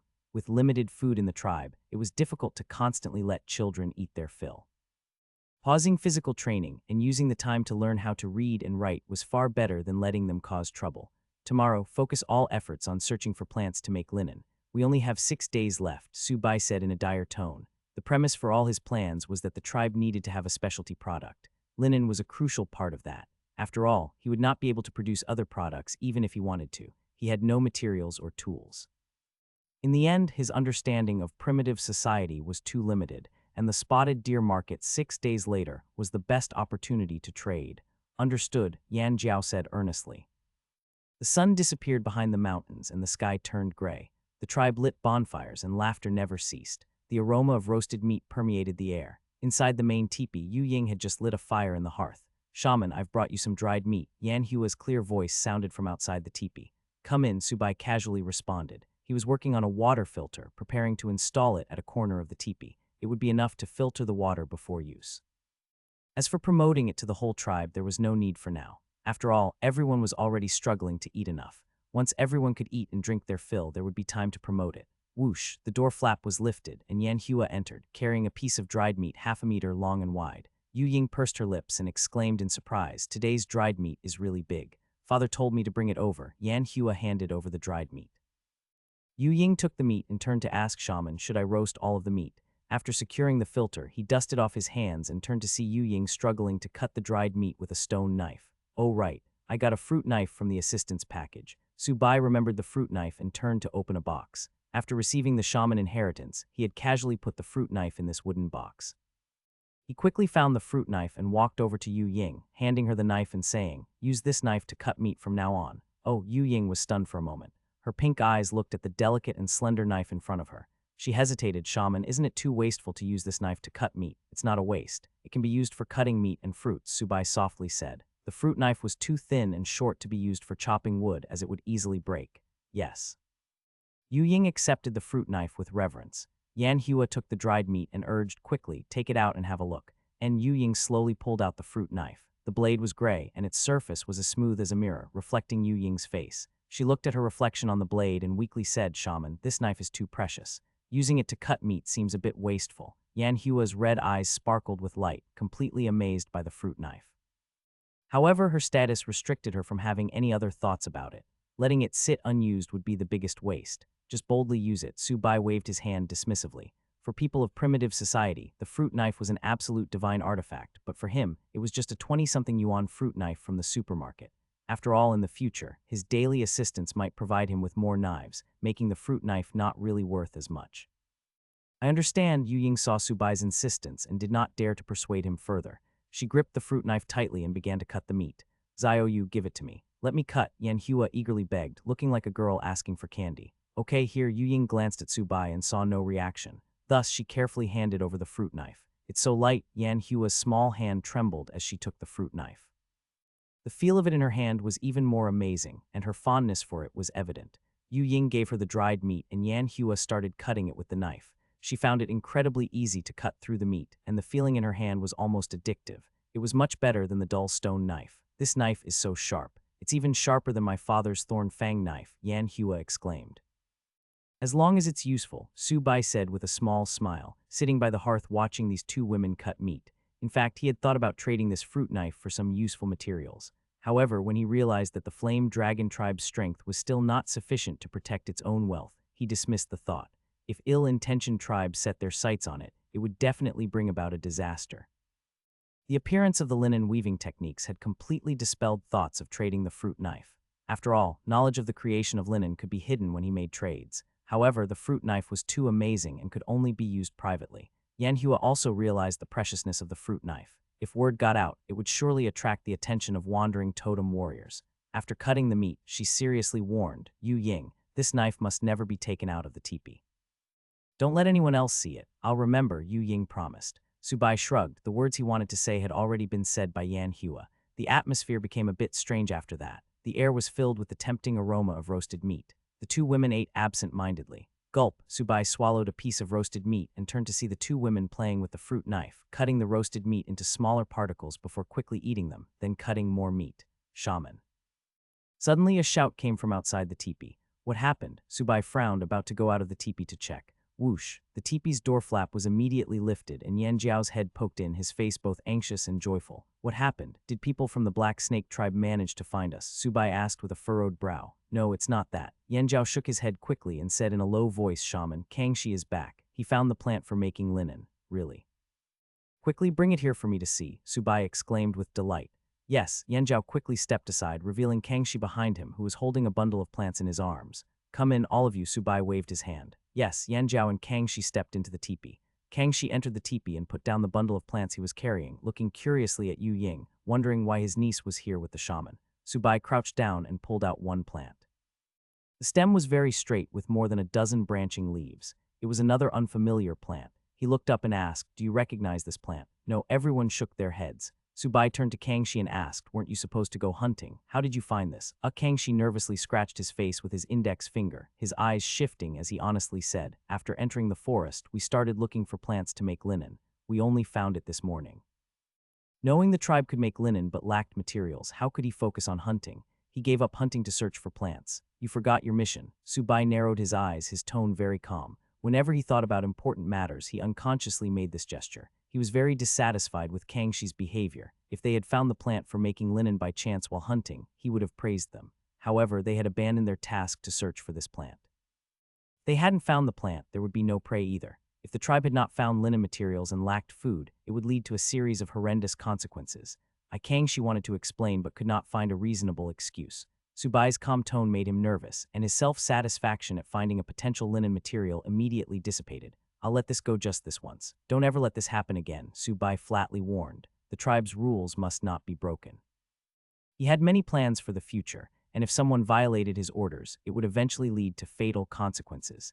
It was better to let people know his attitude now while there were early signs of trouble. This was to prevent them from testing his limits and causing irreversible consequences. I understand. Kangxi quickly lowered his head and responded. For some reason, he really felt afraid of the calm-toned shaman. It was as if it was the prelude to something bad happening. Shaman, see if this can be used to make linen. Yan Jiao immediately helped to change the subject. He glared at Kangxi with annoyance. It seems like the team leader position had gone to his head. If the old shaman was still here, anyone who dared do something out of line during a hunt would definitely be severely punished. Kangxi's team leader position would have been taken away. Kangxi sheepishly shrank his neck. Let me try first. Subai ignored their minor actions and took one end of the stem, forcefully tearing it apart. Rip, the stem was easily torn in half, with strands of fiber being pulled out. The texture was very straight. Subai's lips curved into a smile as he tore it a few more times. He nodded and said, "This is a great plant for making linen. In fact, it is even better than the ones I remember." "That's great," Yan Jiao exclaimed excitedly. "It's good that it can be used." Kangxi immediately felt relieved. Plant could not be used, he would definitely be punished. Merit could offset punishment, but without merit, punishment was certain. Don't rush. There's one more step I need to do to test it. Subai shook his head, folded the torn stem, and then twisted it forcefully into a rope-like shape. "Shaman, what are you doing?" Yan Jiao asked curiously. "Testing if the plant is toxic," Subai calmly said, dripping the green juice squeezed from the stem onto his arm. This was the most basic allergy test. Everyone was stunned for a moment, unable to react in time. "Shaman, let me try," Kangxi called out anxiously. "Yes, let Kangxi try," Yan Jiao quickly added. Kangxi was stunned, looking at Yan Jiao in confusion. "Hey, shouldn't you also be fighting to test it? We'll see the results soon." Subai shook his head. There was no irritating sensation on his arm. Everyone quieted down, looking worriedly at Subai's arm. Especially Yan Jiao, who had already placed his hand on the stone knife at his waist, ready to immediately cut off Subai's arm if he showed signs of poisoning. This was to save his life, of course. Naturally, Subai did not know that someone was planning to cut off his arm to save him. If he had known, he would definitely have let Yan Jiao do the test instead. In fact, he had preliminarily judged this plant to not be toxic. He was just testing it to be absolutely certain. He would never joke with his own life, after all. After about 15 minutes, Subai's arm showed no abnormalities. He chuckled. "It's not toxic. We can safely use it." "Shaman, how do we use this plant?" Yan Jiao quickly asked. "It's simple. Tear all these plants into thin strips. The thinner the better, all maintaining the length. Dry them under the sun before using them for weaving," Subai explained carefully while demonstrating how to tear the plant fibers. "It's that simple." Yan Jiao and Kangxi exclaimed in surprise. "It's not difficult. The difficult part is the next few steps," Subai said with a smile. "Good, I'll immediately tell everyone to start tearing." Yan Jiao was about to rush out of the teepee. "Wait, I have more questions." Subai called to stop the two who were about to run. "Shaman, is there anything else we need to do?" Yan Jiao asked, puzzled. "I want to know if this plant is abundant. Is it easy to find?" Subai asked helplessly. "If it was too rare, large-scale production would be difficult. It's not hard to find. There's a lot deep in the forest," Kangxi quickly said. Yan Jiao added, "They brought back a lot. That's good. From now on, this plant will be called Raimi." Subai borrowed the name of an existing earth plant that could also be used to make linen. Raimi. Yan Jiao and Kangxi looked at each other, then quickly nodded. Having the word "my" hemp Chinese letter in it made it easy to remember. "Go on then." Subai waved his hand. Yes, the two quickly ran out of the teepee to mobilize the tribe to tear Raimi stems. Yan Jiao and Kangxi left the teepee, personally instructing people to tear apart the Raimi. This was crucial for the rise of the Flame Dragon tribe. With linen, they could trade for a lot of dried meat. With enough meat to eat, they could train their bodies to become even stronger. Yan Jiao walked through the tribe, calling out, "Everyone, be careful when tearing. This is related to whether we can all eat our fill." Yes, everyone responded in unison. "Chieftain, should we keep Raimi a secret? I'm worried someone might spy on us." Kangxi scanned the surroundings and said in a low voice, "Next time, let's tear the Raimi on sight and then transport it back. That would be safer. And I'll discuss it with the shaman." Yan Jiao nodded, thinking that it made a lot of sense. Linen production could not be leaked, not even the raw materials. "By the way, why is Yu Ying in the shaman's teepee?" Kangxi asked out of curiosity. From what he knew of that timid fox-eared girl, she would never dare to stay with the shaman. HMPH. Yan Jiao got irritated just hearing about this. "You have the nerve to ask. Are you showing off? What's wrong?" Kangxi scratched his face in confusion. Yan Jiao's face darkened as he said irritably, "She became the shaman priestess." Really?" Kangxi's purple eyes widened in delight. He asked in surprise, "Chieftain, didn't you want Yan Hua to become the shaman priestess? Didn't you tell Yu Ying to go for it?" Yan Jiao's face darkened even further. His fists clenched, wanting to give this man a couple of punches. "No, how could I possibly tell Yu Ying to be the shaman priestess? She's so timid," Kangxi said with a bitter face. "If it wasn't you, how could Yu Ying gather the courage to move into the shaman's teepee?" Yan Jiao had been worrying himself sick over his daughter's future. I've been out hunting for 2 days. How could I have had time to tell her what to do? Kangxi found it hard to explain himself. Maybe you instructed her beforehand, Yan Zhao said with a sneer. My Meng approached the two from behind, about to report on the tribe's affairs for the day. Hearing their argument, he realized that the person who had encouraged Yu Ying to enter the shaman's teepee was him. He tiptoed away, deciding that reporting tomorrow would be fine too. He wanted to avoid getting punched by the chieftain, which would put him on the ground for an entire day. Kangxi glanced indifferently at my Mang's retreating figure, then continued to explain, Chieftain, you have to believe me. I would never force Yu Ying to do something she doesn't like. If it wasn't you, could it have been my daughter who encouraged her? Yan Jiao rolled his eyes. Yu Ying becoming the shaman priestess was already an unchangeable fact. However, he could not get over it. He had been hoping for his daughter to become the shaman priestess. It's possible, Kangxi thought for a moment, catching a glimpse of Yan Hua coming out of the main teepee from the corner of his eye. A flash of inspiration struck him, and he softly asked, Chieftain, think about who has been by the shaman's side the most these past few days. My daughter. Yan Zhao immediately thought of his daughter. Hasn't Yan Hua always wanted to be a totem warrior? Meanwhile, it's you who wanted her to be a shaman priestess. Don't you think she would have asked Yu Ying to take her place? Kangxi's mind was churning, faster than ever, all to avoid a beating. That's possible. Yan Zhao found this to make sense. Kangxi nodded towards the main teepee, suggesting, Yan Hua is right there. Chieftain, you can call her over to ask. Yan Zhao turned to look and saw his daughter walking towards her own teepee. He immediately called out, Ahua, come here for a moment. Yan Hua stopped in her tracks, looked up to see her father's dark face. She glanced at Kangxi beside him. She immediately realized that her recommendation of Yu Ying as shaman priestess had been exposed. This is bad. Father must know something. If I go over, I'll definitely get scolded. Should I pretend to not see him and hide in the shaman's teepee for a while? Yan Hua's mind raced with various thoughts flashing by. She had thought that after a busy day, her father would forget about this morning's misunderstanding. However, seeing her father's current state, he was definitely angrier than he was in the morning. The shaman priestess incident, plus the morning's shaman poisoning misunderstanding, the anger accumulated from these two events meant she would likely get a beating if she went over. Do I hear someone calling me? Yan Hua said in confusion, ignoring Yan Zhao's beckoning. She suddenly turned and ran towards the main teepee, deciding to pretend she had not seen her father. Yan Zhao stared blankly as his daughter disappeared into the main teepee's door flap. He could feel his mind suddenly freeze. Chieftain, Yan Hua deliberately pretended not to see you, Kangxi softly reminded. A vein bulged on Yan Zhao's forehead as he slowly turned to stare at Kangxi, grinning fiercely. Kangxi, it's been a long time since we've sparred, right? Today is a good day to practice. What? Kangxi was confused. You're unable to beat your own daughter, so you're taking it out on me. Let's go. Yan Zhao grabbed one of Kangxi's arms and walked towards the open area in the center of the tribe. He did not dare burst into the shaman's teepee to confront his daughter. However, he was not afraid to beat Kangxi up to vent his anger. Chieftain, how can you be so unreasonable? Kangxi cried out indignantly. Unreasonable. Yan Zhao's smile became even more radiant as he fiercely grinned. You didn't even do your task and went off to do something else.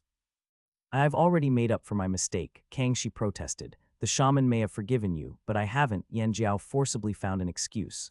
No. Bang bang, not the face. How pitiful. My man clicked his tongue, arms crossed as he watched the two fighting with schadenfreude. Beside him, My Mao suddenly spoke up. Father, wasn't it you who told Yu Ying to go to the shaman? Keep quiet. My Meng frantically covered his son's mouth, turning his head guiltily towards the open area. Seeing that Yan Zhao and Kangxi had not heard him, he finally breathed a sigh of relief. He decided he needed to train his son properly. Father, don't hit my butt. It's too embarrassing.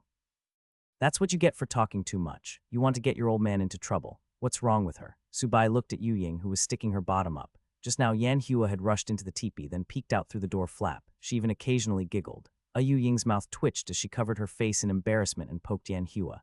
Zio, you come quick and see. My father is beating up Uncle Kangxi. Yan Hua waved her hand without turning her head. Sister Ahua, Yu Ying called out weakly, feeling a bit embarrassed for her friend. Sticking her bottom up in front of the shaman, did she not care about her image at all? Wait, it's just getting to the good part, Yan Hua excitedly said. It's fine, just ignore her. Subai shook his head with a smile. Hearing the commotion outside the teepee, he guessed Yan Zhao and others were demonstrating the heroic posture of totem warriors to the tribe's children to inspire them to aspire to become totem warriors.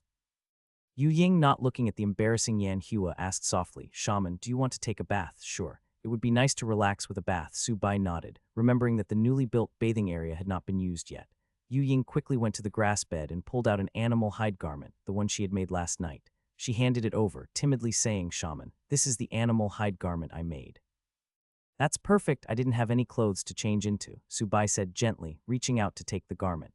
He could now change out of his current clothes. Shall I make another one for you, Shaman? Yu Ying asked hopefully. Sure, we can use linen thread to sew the one after. Subai would not refuse a girl's kindness. And Yu Ying nodded repeatedly, already planning what kind of animal hide to use. He. Yan Hua held her stomach, laughing as she pulled her head back in from the door flap. She turned around to see Subai and Yu Ying staring at her blankly. She asked curiously, "What's wrong?" "No, nothing," Subai said with smiles in his eyes. He brushed it off as he walked past Yan Hua and lifted the door flap to leave the teepee. Yan Hua turned her head and asked in a low voice, "Zio Yu, what's wrong with the shaman?" "Well, you were just sticking your bottom out, wiggling it at us," Yu Ying said with a slightly red face, describing Yan Hua's unconscious behavior. Yan Hua's face immediately turned red, feeling a bit dizzy. She had made such an embarrassing pose in front of the shaman. She looked at Yu Ying dejectedly, saying, "Zio Yu, you didn't even remind me. I poked you twice, but you didn't respond," Yu Ying said, pouting. "Don't just poke me. Why didn't you pat me instead?" Yan Hua complained weakly. Yu Ying did not know what to do with her friend, so she changed the subject. "You should go get ready. Aren't you sleeping here tonight?" "Oh, right." Yan Hua thought of her father's angry face and decided to really stay here for tonight. She poked her head out through the door flap and saw her father and Kangxi talking to the shaman.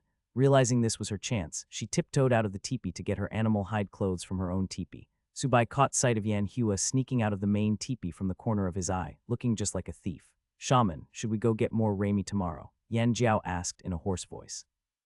Subai looked at Yan Jiao's swollen left eye and Kangxi's pair of panda eyes beside him, cheeks completely swollen. Subai held back his laughter as he glanced at the pile of Raimi that had grown to the size of a small mountain. This was all brought back by the 6 totem warriors today. Each must have carried at least 200 kilograms. "First, look for Raimi in the nearby forests. The amount we have now is enough for 3 days, Subai said, nodding slightly. All right, Yan Jiao's eye twitched, but he endured the pain without showing weakness. He was trying his hardest to maintain his image. "I'll go take a bath now." Subai turned around and immediately burst into a silent laughter. He arrived at the men's bathing area, which was currently empty as everyone was busy tearing Raimi. Thus, no one had come to bathe. "It's so dark," Subai pushed open the bathing area door. It was pitch black inside with no lighting, so he could only bathe in the dark. He put down his animal hide clothes and was about to go out to fetch water when he found Mai Mao waiting outside with a wooden bucket of water. "Shaman, my father told me to bring you this water," Mai Mao said, the corner of his mouth slightly swollen. "Put it down," Subai nodded and asked curiously, "How did you hurt that corner of your lip?" "I accidentally bumped into something," Mai Mao said with his expression a bit unnatural. "All right," Subai nodded, pretending he had not heard Mai Mao's screams from inside the teepee. Mai Mao silently bowed and ran off. "I feel for him, having a father like that," Subai commented, closing the door and started bathing. Splash, splash. "The water is so cold." Subai poured water over his head and shivered all over. He started scratching his hair, finding it coarse and not smooth. He sighed and helplessly complained, "No shampoo, no body wash. It's so hard to wash my hair." Splash, splash. Subai used an animal hide towel to scrub the dirt and grime off his body. He then rinsed it off with water, completing the achievement of bathing in a primitive society in another world. After putting on his new animal hide clothes, he felt quite good. There was no feeling of fur pricking his skin. Subai walked across the open area and saw everyone concentrating on tearing Raimi by the fire. Having heard that Raimi was related to whether they could fill their stomachs, everyone in the tribe was extremely focused. He quietly walked back to the teepee and saw Yu Ying concentrating on wiping the fruit knife. She had not even noticed he had come in. Subai put his clothes aside, ready to start learning shaman technique in preparation for the spotted deer market 6 days later. Subai moved the box containing the shaman inheritance to the stone table. He sat cross-legged and opened the box. He took out the animal hide scroll which recorded the shaman technique. The old shaman did not have time to teach him any shaman technique. He had only passed on the essence of shaman scripture. To use shaman technique, he could only learn from the techniques recorded in the shaman inheritance. There are 3 shaman techniques in total. I wonder what they are. Subai spread out the animal hide scroll, looking at the shaman scripture recorded on it. He could not understand it before, but now he could roughly comprehend its meaning. This shaman scripture character represents driving away. This one represents pacification. Subai interpreted the shaman scripture on the animal hide, taking about 10 minutes to finish decoding. He exhaled deeply, squinting his eyes to organize the essence expressed by the shaman technique, trying to fully digest and absorb it. A healing shaman technique, the curing technique, Subai murmured to himself. This was the shaman technique recorded on the animal hide scroll, with different effects from his heal skill. Curing technique is a comprehensive type of shaman technique that can cure diseases and heal wounds. It might seem impressive, but it has a major drawback. Due to how general its effects are, the healing or curing effect has been greatly reduced. It is not as fast as my heal skill in terms of treating wounds. Ding, host can incorporate heal into curing technique. The system prompt suddenly sounded out. Huh, what do you mean? Subai asked in his mind. Ding, heal is a branch of the curing technique. After merging, your curing technique would be turned into a skill the system explained in detail. What about its uses? Will it conflict with the creation of shaman bone tablets? Subai asked with furrowed brows. The shaman bone tablets were the key point. He was the only shaman. In the future, when totem warriors went out to hunt, without him around, they could only rely on shaman bone tablets. After all, the injured might not be able to hold on until they returned back to the tribe for him to treat them. Totem warriors were the pillars of a tribe. Losing one would be a great loss. Ding. After merging, the curing technique can consume either mental energy or shaman power. Both types of powers can be used. Its usability will also remain unchanged, the system announced in a cold tone. This will not conflict with the creation of shaman bone tablets. Rather now, shaman bone tablets made with the curing technique will be improved and be greatly optimized. In that case, let's merge them. Subai did think that the heal skill and curing technique overlapped. Although heal could become as comprehensive as the curing technique if it got upgraded, why waste time on it when there was a better option? Ding, merge successful. The system prompt sounded. System, open my character attribute panel. Attribute panel host Subai stamina, 2.1 ordinary person 1 strength, 2.2 ordinary person 1 speed, 2.1 ordinary person 1 mental energy, 12 ordinary person 1 shaman power, 14 100 totem, flame dragon. Profession, junior shaman, author. Skills, curing technique, LV 130-100 description. You have escaped the sub-healthy state of an ordinary person and become a shaman with extraordinary power. Please remember your original aspiration. After merging, the proficiency has increased by 27 points. My shaman power has increased by 2 points. Subai looked at his attribute panel. He was quite satisfied with the curing technique. In the future, if he fell ill, one use of the curing technique would heal the disease. It was much better than heal, which only targeted physical injuries. Great, let's immediately learn the next shaman technique. Subai struck while the iron was hot, taking out another animal hide scroll from the box and spreading it out to read.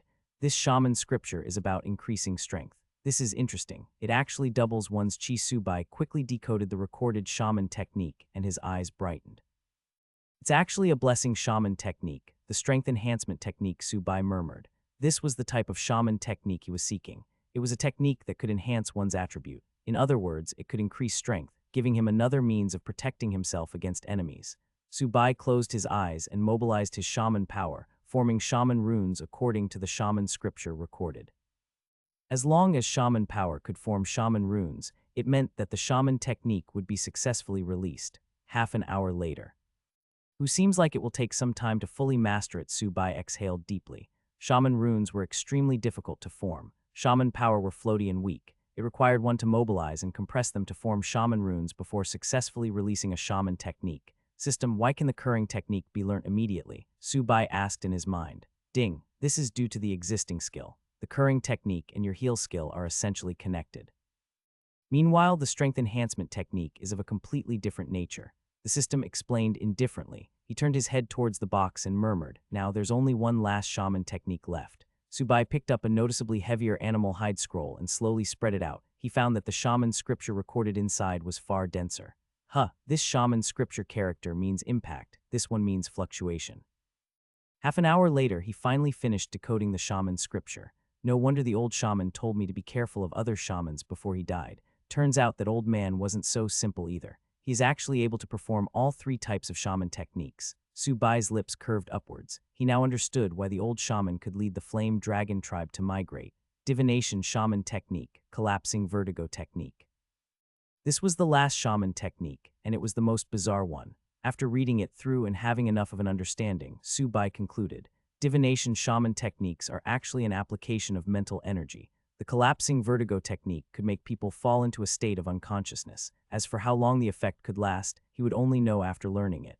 This divination shaman technique will be a bit difficult to learn. It will take about 3 days. Subai sighed helplessly, feeling that it was too slow.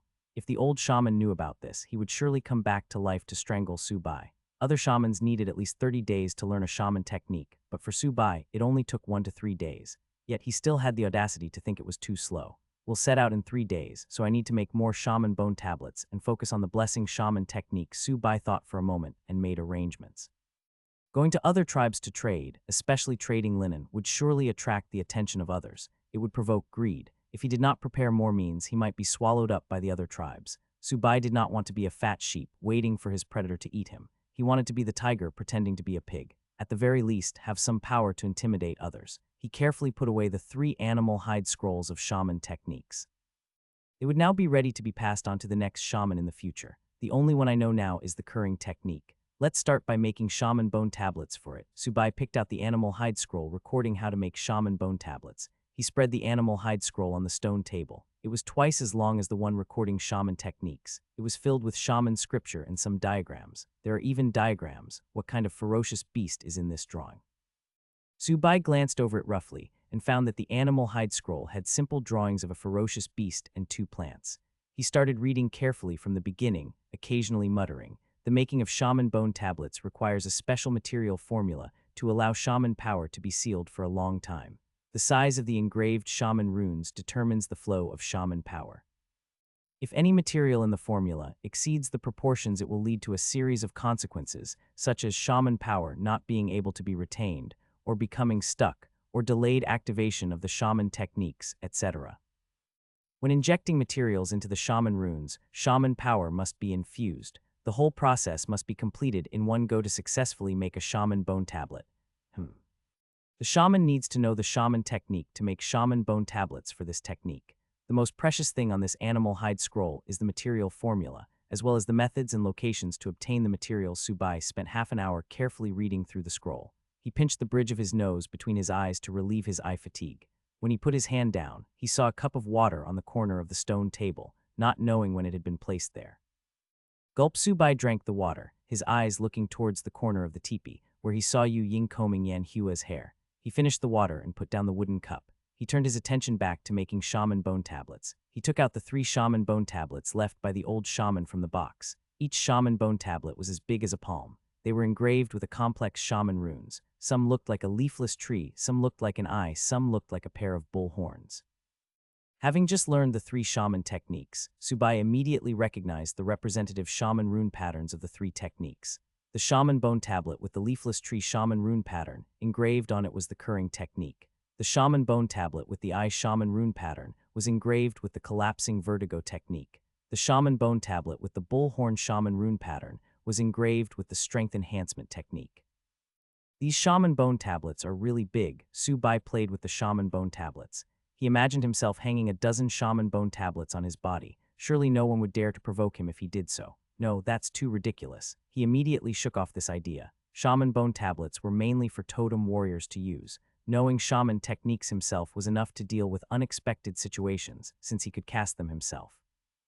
Let's try making one. Subai rummaged through the box and quickly found what he wanted, laying everything out on the stone table. There were about 10 items in total, 7 smoothly polished animal bones, each about the size of a palm. A small, smooth red tooth knife made from the teeth of an unknown ferocious beast. A brush made from the white hair of an unknown ferocious beast. A small bowl made from the skull of an unknown ferocious beast, with a row of animal teeth inlaid around the edge. A wooden pestle. 4 scales from an unknown ferocious beast. 8 dried unknown plants. A very rough piece of tree bark. The last item was ferocious beast blood. It was in a bottle made of animal bone. The stopper was also made of polished animal bone. Looking at the items on the table, Subai felt like an evil wizard from Earth's Middle Ages, as if he was about to perform an evil ritual. He shook his head to clear away these random thoughts and picked up the prepared animal bone. Following the method recorded on the shaman bone tablet, he first injected the animal bone with shaman power to test the quality of the ferocious beast bone. If it could not even contain his shaman power, it would not be suitable for making shaman bone tablets. Regularly nourishing the animal bone with shaman power will make the resulting shaman bone tablet more powerful. Subai remembered what was recorded on the animal hide scroll. Looking at the bone in his hand, he could not feel any shaman power in it. It was just a processed piece of ferocious beast bone. There's no time to nourish the animal bones now. Subai only had 3 days to prepare. He needed to make as many shaman bone tablets as possible. In the future, when he had time, he would slowly nourish the animal bones and make some high-quality shaman bone tablets. According to the animal hide scroll, I need to carve out the grooves for the shaman runes on the animal bone and fill it with materials that can absorb shaman power. Subai looked again at the production process recorded on the animal hide scroll. He picked up the red tooth knife, preparing to carve on the animal bone. 1 second, 2 seconds, 3 seconds, 10 seconds. He held the red tooth knife, not knowing where to start, and frustratedly complained, "This won't work. Carving without any guidelines will end up crooked 9 out of 10 times. I need to find another way." Subai frowned, thinking, planning whether to first draw guidelines of the shaman runes on the animal bone. He scanned the limited materials on the stone table and immediately decided, "I must draw out a guideline first. After that, I can carve it out." "Xiaoyu, bring me a piece of charcoal," Subai softly called out. "Okay," Yu Ying quickly responded, pushing off Yanhua, who was lying on her lap, and quickly running towards the hearth. Yanhua yawned sleepily, almost falling asleep while Yu Ying was playing with her hair and ears. She looked at the figure by the stone table, feeling somewhat emotional. Being a shaman isn't easy, studying about shaman epistemology all night. Yu Ying picked 2 cooled pieces of charcoal from the hearth and ran back to Subai, softly asking, "Shaman, will these do?" Yes, Subai chose a thumb-sized piece of charcoal and started sharpening it with the red tooth knife, making it very pointy. After sharpening, he saw Yu Ying still standing nearby and gently said, "It's fine. You can go busy yourself. If you're tired, you can sleep first." "Okay," Yu Ying replied, shaking her fox ears. Subai took the charcoal and began sketching on the animal bone, using the animal hide to erase mistakes. Half an hour later, he barely managed to draw the guideline, though it still did not look very nice. Subai blew the charcoal dust clean from the animal bone and smiled. "Fortunately, I didn't start carving directly, otherwise I would have wasted an animal bone." He wiped the red tooth knife clean with animal hide, focused his mind, and began carving, following the guideline, carefully scraping away bone fragments. Crack, crack. After half an hour later, "I'm finally done." Subai shook his wrist, shaking off the bone fragments. He exclaimed with a wry smile, "I wonder how the old shaman carved them out. Did he practice on animal bones all the time?" It took him an hour just to complete the carrier for a single shaman bone tablet, and that was with him drawing out the guideline. If he had carved directly, it would have been unqualified to be used. Good. Next is to prepare the materials to fill the shaman rune grooves. Subai put down the animal bone and picked up the bowl made from a ferocious beast skull. Looking at the animal hide scroll, he muttered softly, 3 petals from a sunflower, 3 curved hook grass, 25 drops of star pattern unicorn ferocious beast blood. He began searching on the stone table according to the descriptions on the animal hide scroll. The sunflower was easy to find, as there was only one type of flower on the table. The fist-sized sunflowers had been dried under the sun. Dehydrated petals shriveled and curled. There were 4 sunflowers in total, each with 6 petals. 3 petals. Subai plucked 3 petals from a sunflower and tossed them into the ferocious beast skull bowl. He then looked for the curved hook grass, which was also easy to identify as there was only one plant that looked like a fish hook. The naming convention of primitive society is so simple. Subai picked up 3 grass roots, which felt as hard as dried tree roots, and put them in the bowl. Next is the blood of a star pattern unicorn ferocious beast. The trickiest part is getting exactly 25 drops of blood. Subai felt troubled, as the size of blood drops could vary greatly, with no standard measurement. He picked up the ferocious beast bone bottle containing the beast blood and forcefully pulled out the stopper. He was surprised to find a pure white bone spike on the stopper. Amazing. It doesn't stick to the blood even when soaked in it. Subai looked at the bone spike connected to the bottle stopper and saw blood slowly sliding off it without leaving any residue. He frowned in thought, watching the blood drip onto the animal hide. He suddenly realized the old shaman had already arranged everything. The blood sliding off the bone spike should count as 1 drop. 1 drop, 2 drops, 25 drops. Subai dipped the bone spike on the bottle stopper into the beast blood, dripping it into the bowl drop by drop, quickly completing 25 drops. He put the stopper back onto the bone bottle and sighed in relief. Finally, got all the material proportions right. Is it coming back alive? Subai was surprised to see what was happening in the ferocious beast skull bowl. After absorbing the star pattern unicorn ferocious beast blood, the shriveled sunflower petals were slowly turning reddish gold. He remembered the details from the animal hide scroll and watched the bowl intently. As time passed, the reddish gold sunflower petals actually started to slowly dissolve. The curved hook grass, hard as dried tree roots, also began to dissolve, just like ice meeting the sun. They completely melted into the beast blood, turning the red blood into a reddish gold color.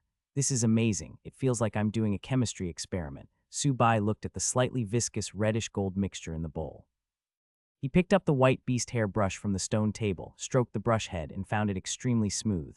It felt like silk to the touch. "I wonder what ferocious beast it is from. It would be very comfortable to make clothes with," Subai commented, feeling it was no worse than earth's silk. He composed himself, as there was just one last step.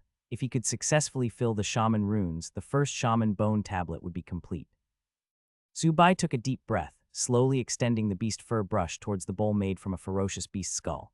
His peripheral vision quickly scanned the animal hide scroll, rapidly locating a recorded passage. From the first stroke to the completion of the Shaman rune, there must be no interruption. At points where the Shaman rune is thicker, more material should be used. The same if it is thinner, less material should be used. Only when done in one breath can it be perfect. He now fully understood this sentence. Anyone who had written with a brush would understand. It was about varying the pressure of the brush. Subai had written with a brush before. In junior high, his school revived an interest in ancient Chinese culture. One of the elective courses was calligraphy. He had practiced calligraphy seriously for a period of time, though he gradually set it aside. He dipped the beast fur brush into the bowl and focused his attention onto the brush. To his surprise, he found that the beast fur brush had completely absorbed the reddish gold liquid from the bowl, leaving no trace behind. How miraculous, truly befitting of a shaman tool, Subai marveled. He then closed his eyes and began to form the shaman runes for the curring technique. He suddenly opened his eyes, a faint crystalline green light emanating from his hand and quickly spreading to the beast fur brush. I hope my previous calligraphy experience will be of some use. Subai concentrated, carefully controlling the shaman power in the beast fur brush as his arm slowly descended towards the bone. The moment the brush touched down, the crystalline green light on the beast fur brush continuously fluctuated. The reddish gold liquid was forced out from the brush tip, following the brush strokes along the shaman rune's grooves on the bone. Subai clenched his teeth, and veins were visible on his forehead. He focused intently on controlling the movement of the beast fur brush. The reason the shaman runes had to be completed in one breath was that some parts needed to overlap, which needed less liquid and shaman power. Only when overlaps contain the required amount of shaman power could the shaman runes be complete. It seemed like a long time had passed, but in reality, the entire process took less than 30 seconds before the entire shaman runes were inlaid with shaman power and materials. I'm finally done, Subai relaxed, gently setting down the beast fur brush and immediately picking up the shaman bone tablet to examine. The newly completed shaman bone tablet felt slightly warm to the touch, with the shaman rune on it flickering with a crystalline green light. Did it succeed? Subai's lips curled into a smile, his black eyes gleaming as he happily gazed at the shaman bone tablet in his hand. He felt an inexplicable sense of accomplishment. He turned the shaman bone tablet over in his hands, softly saying, "The shaman bone tablet isn't that difficult after all." Greg. A small but crisp breaking sound rang out. Subai's smile froze. His black eyes shifted downward to look at the shaman bone tablet in his hand. He clearly saw several glaring cracks on the shaman bone tablet. He grimaced and sighed. Did it fail? I guess it's impossible to succeed on the first try. No matter how much of a prodigy he might be, it was impossible to successfully create a shaman bone tablet on his first attempt. Subai quickly adjusted his mindset and began searching for the reason for the failure. He lowered his head to review the records on the animal hide scroll, finding the answer at the end of the scroll. Comparing it with the cracks on the shaman bone tablet, which started from the edges of the shaman runes and extended outwards like river branches, he understood. So it's not a complete failure. It can be considered a semi-finished product. It's just that the shaman power can't be sealed for too long, Subai sighed in slight relief. The animal hide scroll recorded the failed experiences of the ancestors. If the entire shaman bone tablet had shattered, it would mean the bone itself was unsuitable for making the tablet. The cracks on a shaman bone tablet were caused by an excess of shaman power. If the color of the shaman rune on the shaman bone tablet was not visible or broken, these were all due to incorrect proportions of materials or insufficient shaman power being injected. The records of the ancestors have truly saved me from many trials and errors, Subai said with gratitude. He played with the shaman bone tablet, chuckling, I wonder how effective this is. System, open the attribute panel. I want to see how much shaman power I've consumed. Attribute panel hosts Subai stamina, 2.1 ordinary person 1 strength, 2.2 ordinary person 1 speed, 2.1 ordinary person 1 mental energy, 12 ordinary person 1 shaman power, 914 100 totem, flame dragon. Profession junior shaman. Author. Skills, curring technique LV 131 100 description. You have escaped the sub-healthy state of an ordinary person and become a shaman with extraordinary power. Please remember your original aspiration. One shaman bone tablet actually consumed 5 points of shaman power. Subai immediately furrowed his brow. The consumption was higher than expected. Without accounting for the failure rate, he could only make 2 shaman bone tablets a day at this rate. He asked the system in his mind, System, how much shaman power do I need to use for a shaman technique? Ding, 2 points of shaman power. Subai was now not surprised by this consumption ratio. After all, one was for immediate release, while the other needed to be sustained for a period of time.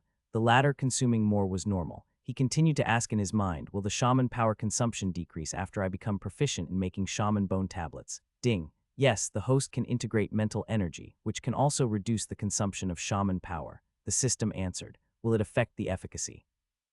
Subai had thought about adding mental energy, but was not certain about the effects and dared not waste the little material he had.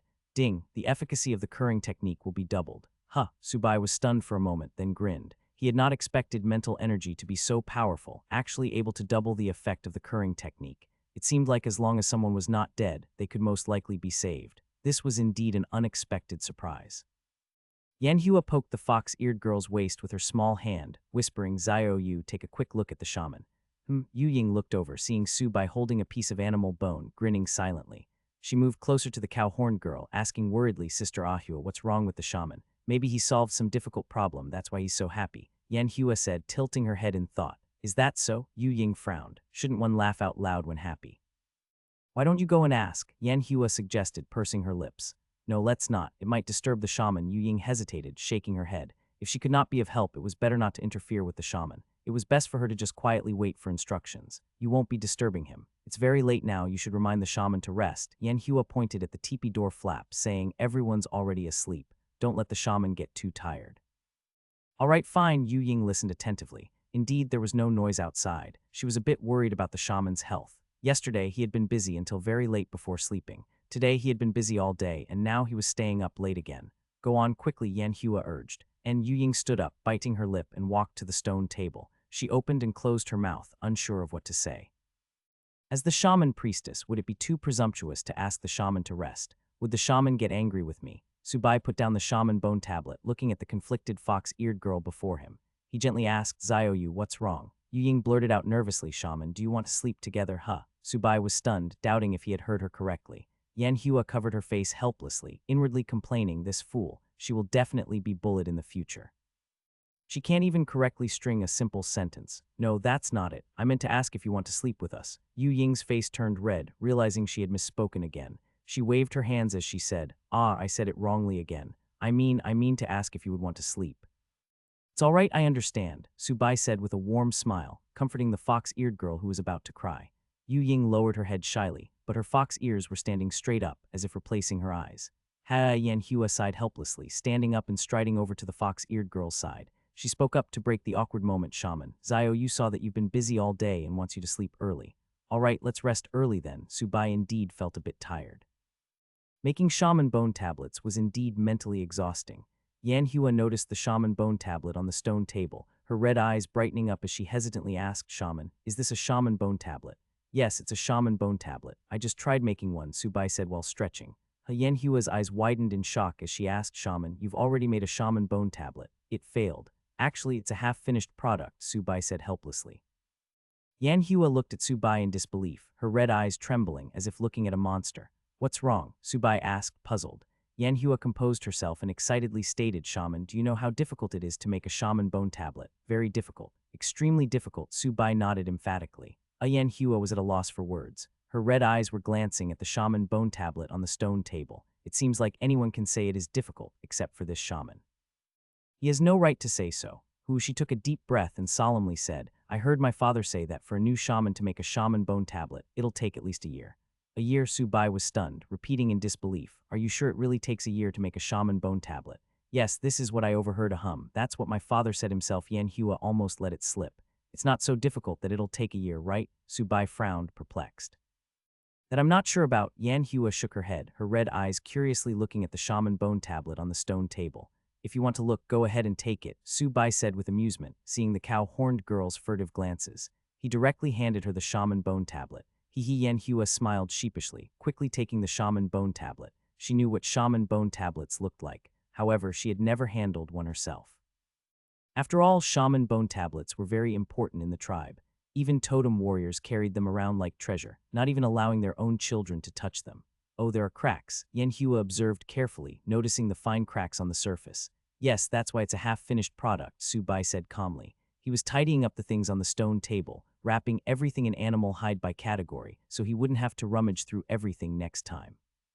"Can this shaman bone tablet be used?" Yanhua softly asked. "It can, but the shaman power won't last that long," Subai shrugged. "How many days can it last?" Yanhua asked curiously. "About 10 days or so," Subai replied casually. "That's already very good," Yanhua said, reluctantly handing the shaman bone tablet back. She now understood why the shaman had been smiling earlier. He had indeed made a shaman bone tablet, even if it would only last for 10 days.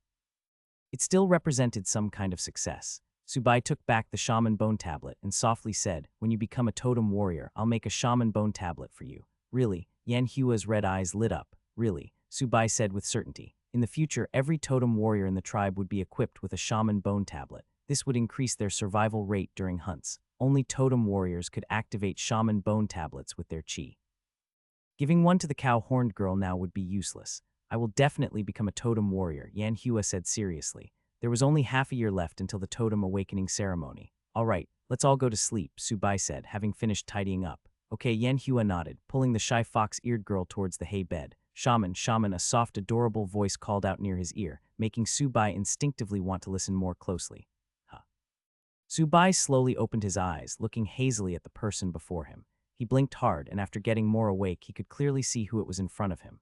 "Shaman, wake up," Yu Ying softly called out. "The chieftain and team leader Kangxi are outside the teepee requesting to see you." "Good morning." Subai yawned sleepily, sitting up and asked, "Have they been waiting long?" He knew why the two were waiting outside so early. It was mainly for matters regarding linen.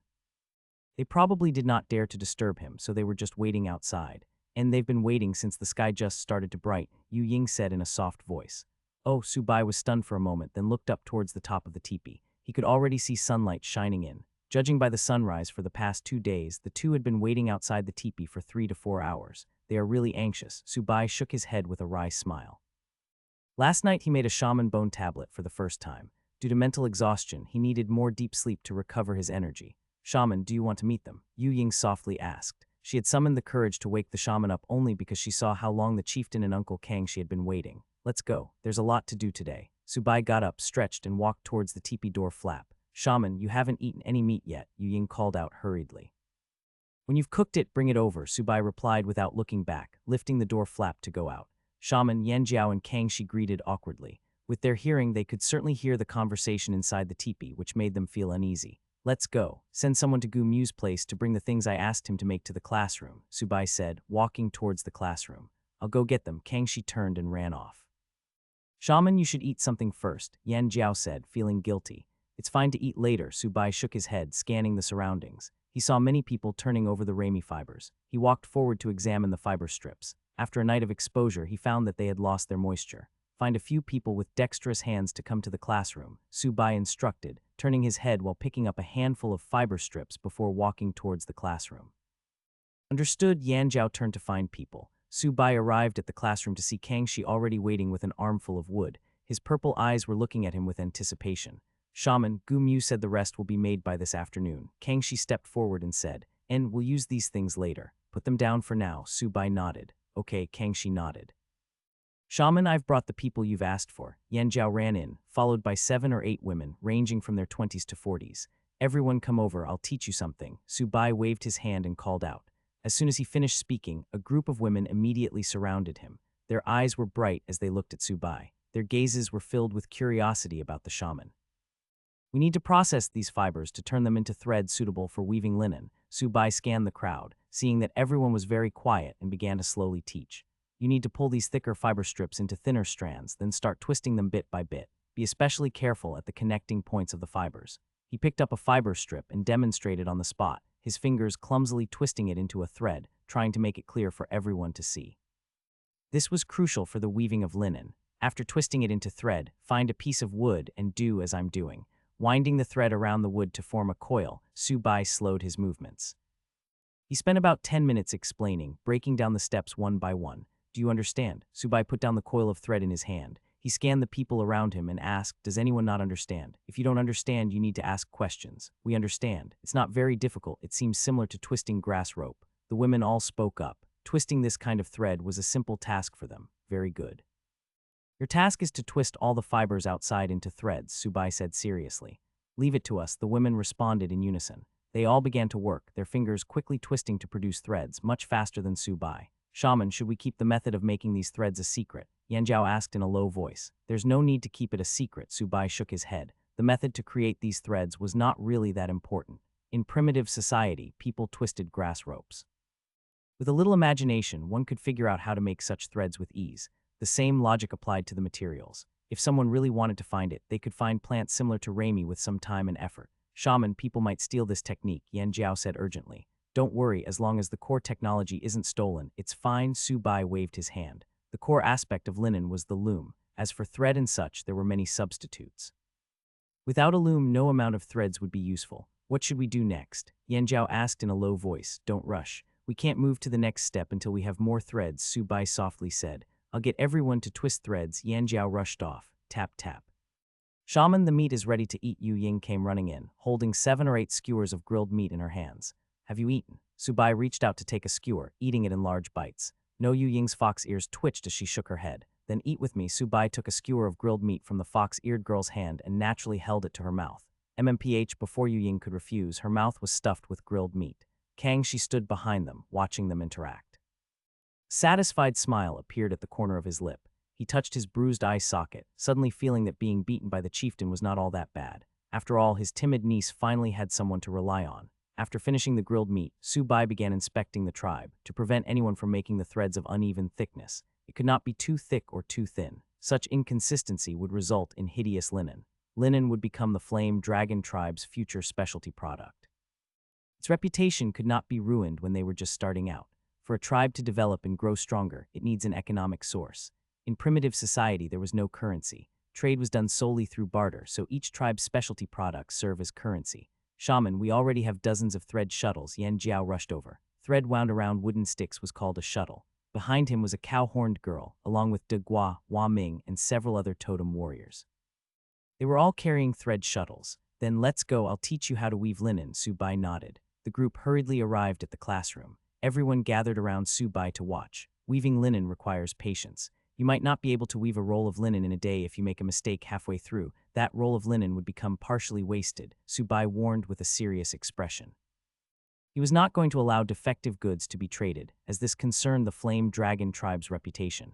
If their reputation was ruined now, it would become an obstacle to expanding the tribe in the future. I'll keep an eye on everyone, Yan Jiao quickly promised. The loom needs to be fixed at both ends. The straight threads are called warp threads. Use sticks to tie the divided threads. The thread that goes through the warp threads is called the weft threads. After assembling the loom, Su Bai began to explain. The threads cross up and down, with the weft threads needing to be shuttled through. After one loop, firmly press. This affects the density of the linen. Silavin, so warp threads are and weft threads are through the warp threads. In looms, only the weft thread moves, and it moves with what is called a shuttle. Every time a new warp thread goes through, you need to push it down to compress it. It was already 2 hours later when he finished explaining, with the most time-consuming part being hands-on teaching. It was obvious that the totem warriors were too clumsy with handwork. Yan Hua silently came to Su Bai's side, glancing at her father and the other totem warriors, who could even get stuck threading a shuttle. She suggested in a tiny voice, Shaman, I think we should find women to do these things. They're really clumsy. That makes sense, Su Bai nodded affirmatively. As totem warriors, Yan Jiao, De Gua, and the others were not that far away. With their hearing, they naturally heard the cow-horned girl's words. To protect the secret of weaving linen from leaking, they had personally taken on the task. However, reality made them realize they were useless in the production of linen. Ahem, Yan Jiao coughed awkwardly twice, glaring at the cow-horned girl. He spoke with feigned calmness. We now understand how linen is woven. Next, we should find people to come and weave linen. Yes, we can't delay any longer, De Gua agreed. Then I'll leave it to you, Su Bai said with a smile. He had taught what needed to be taught. With the enthusiasm of Yan Jiao and the others, he did not need to supervise them anymore. Yes, they all responded in unison. Shaman, should we move out? We are occupying this classroom, Yan Jiao quickly asked. He remembered Su Bai said he wanted to teach children reading and writing. If they were occupying the classroom, they should move to another location to weave linen. Teaching writing can wait until we return from the Spotted Deer tribe. Besides, the sun is blazing outside. Other teepees aren't as big as this place, Su Bai softly said. He needed to use his time now to make shaman bone tablets. At the very least, each totem warrior should have one before he could focus on other things. All right, Yan Jiao nodded in response. Then I'll be going, Su Bai softly said. Yes, several people quickly responded. Su Bai left the classroom with the fox-eared girl to return back to the main teepee. He wanted to make shaman bone tablets and prepare for the market 2 days later. Tap tap, Yan Jiao saw Su Bai's disappearing figure and noticed the cow-horned girl standing still. Thinking of what his daughter had just said, he immediately felt his teeth itch with rage. He asked with a stern face, "What are you doing here, huh?" Yan Hua was a bit confused and said blankly, "I'm here to help. We don't need your help here." Yan Jiao waved his hand as if shooing away mosquitoes and said, "Don't get in the way, quickly go and follow the shaman." The shaman is making shaman bone tablets, so I won't go and disturb him, Yan Hua said, rolling her eyes. What? Everyone's eyes widened. Seeing their dumbfounded expressions, Yan Hua thought of her own shocked reaction last night and said with a smirk, the shaman can already make shaman bone tablets. He made a half-finished one on his first try last night. Ahua, you're not joking, are you? Yan Zhao frowned and asked. Yan Hua folded her arms and said with a pout, if you don't believe me, go ask him. Everyone was suddenly speechless. If I'm not needed here, then I'll go train. Yan Hua waved her hand and turned to leave. Yan Zhao watched his daughter's retreating figure, feeling strangely like a failure. He was no longer able to control his own daughter. Chieftain, should we go ask the shaman about the shaman bone tablet? My Mang asked with a frown. That matter isn't urgent. Let's settle the linen issue first. Yan Zhao shook his head. If they were to ask, now was not the time. All right, I'll go find more people first. De Gua turned and left. I hope what she said is true, Yan Zhao sighed, squatting down to continue studying the loom.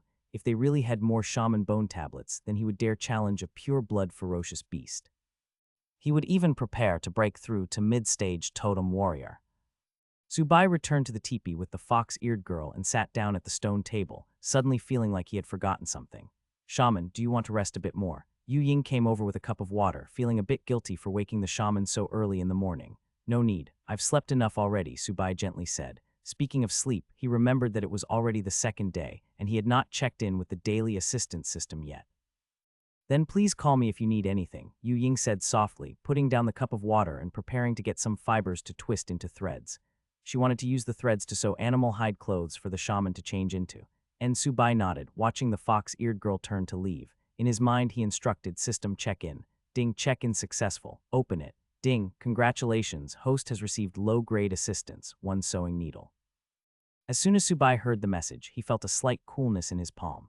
Reflexively, he raised his hand to look. There in his palm lay a sewing needle. It was a large one, about 5 centimeters long. He pinched the needle between 2 fingers and complained, it's really daily, even giving out a sewing needle. Well, this sewing needle has come at a good time. If I give it to Zio Yu, she can sew a few linen clothes. Subai quickly found a use for the sewing needle. It was perfect timing.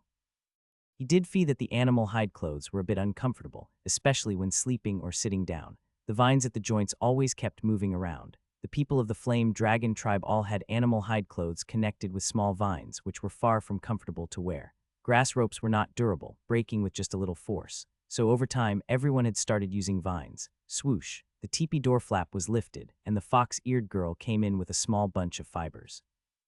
Zioyu, come here for a moment, Subai beckoned. Coming, Yu Ying quickly trotted over. Here, you should know how to use this, right? Subai held out the sewing needle. This is Yu Ying blinked her pink eyes when her small hand took the sewing needle. Seeing the eye of the needle at the end, she immediately understood what it was for. She excitedly exclaimed, Shaman, this needle can be used to sew clothes. It's for you, Subai gently said. Yu Ying's cheeks flushed red as she said with all her heart, I will cherish it.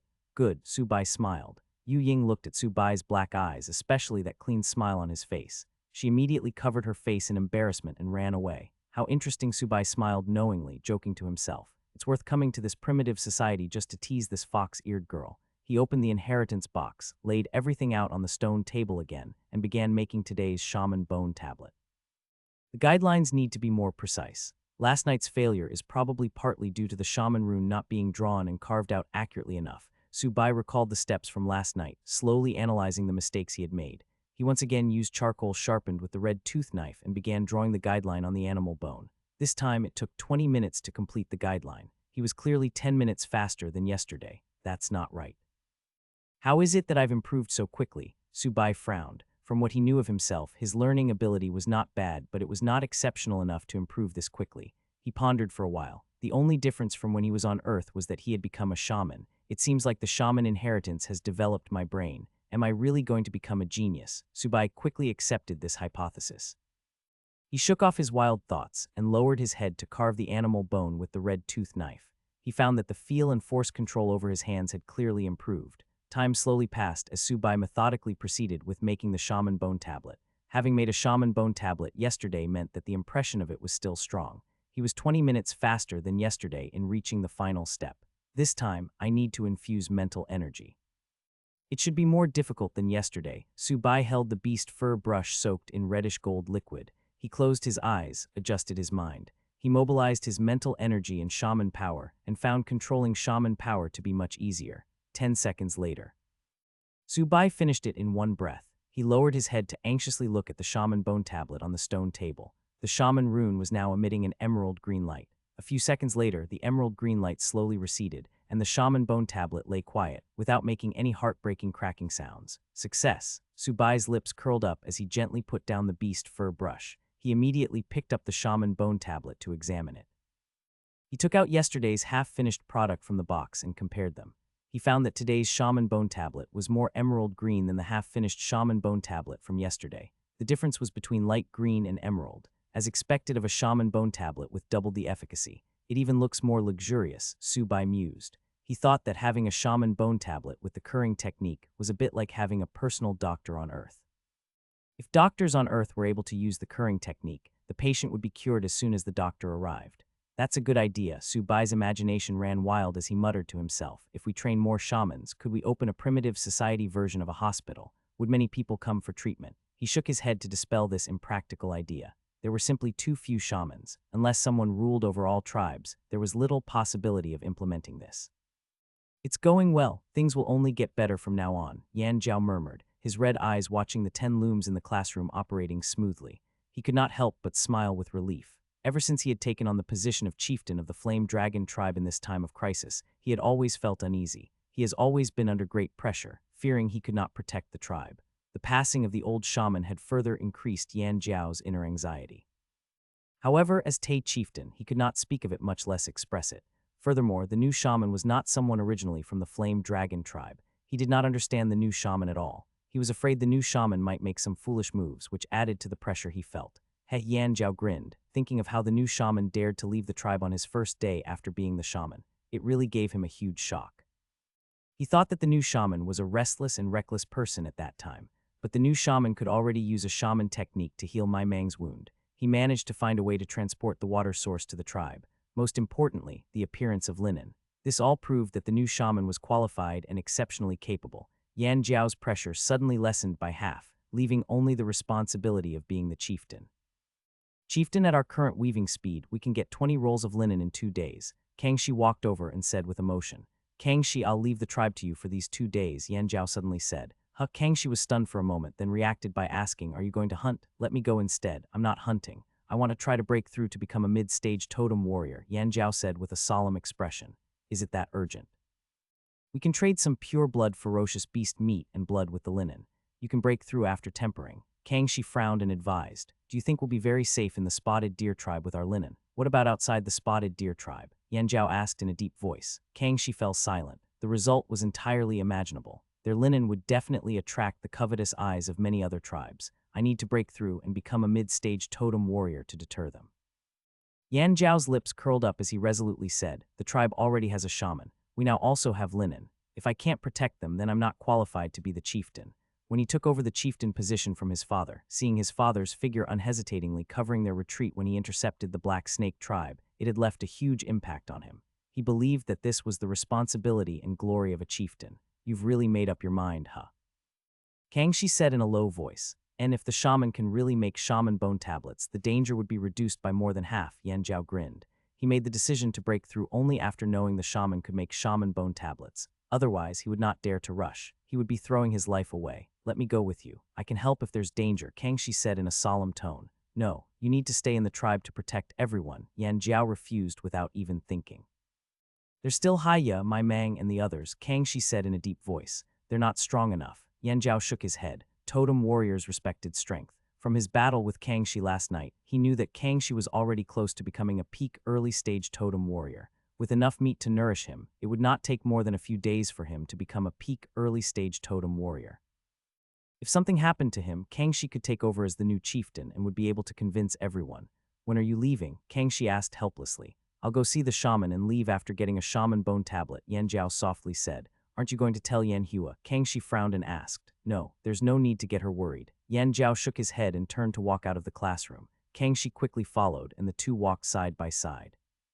He hesitated for a moment, then said, Why don't you go see Uncle Shan Qiu? He might be able to give you some advice. Let's not disturb him. Yan Zhao shook his head, then sighed. He must still hate my father. Originally, the chieftain position was supposed to be his. Uncle Shan Qiu isn't that petty. It wasn't the old chieftain's fault back then. It was just an accident, Kangxi quickly said. For pure-blood ferocious beasts attacked the Flame Dragon tribe. The old chieftain stopped one.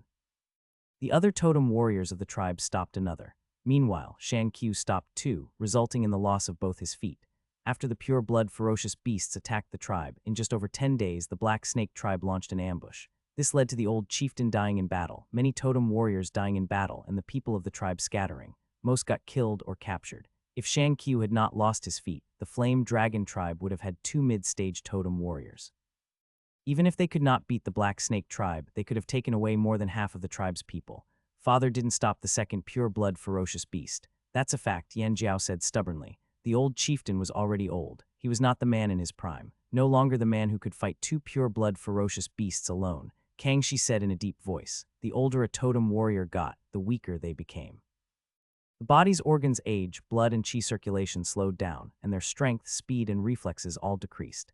Yan Jiao was stunned for a moment, his lips twitched, but he could not say anything.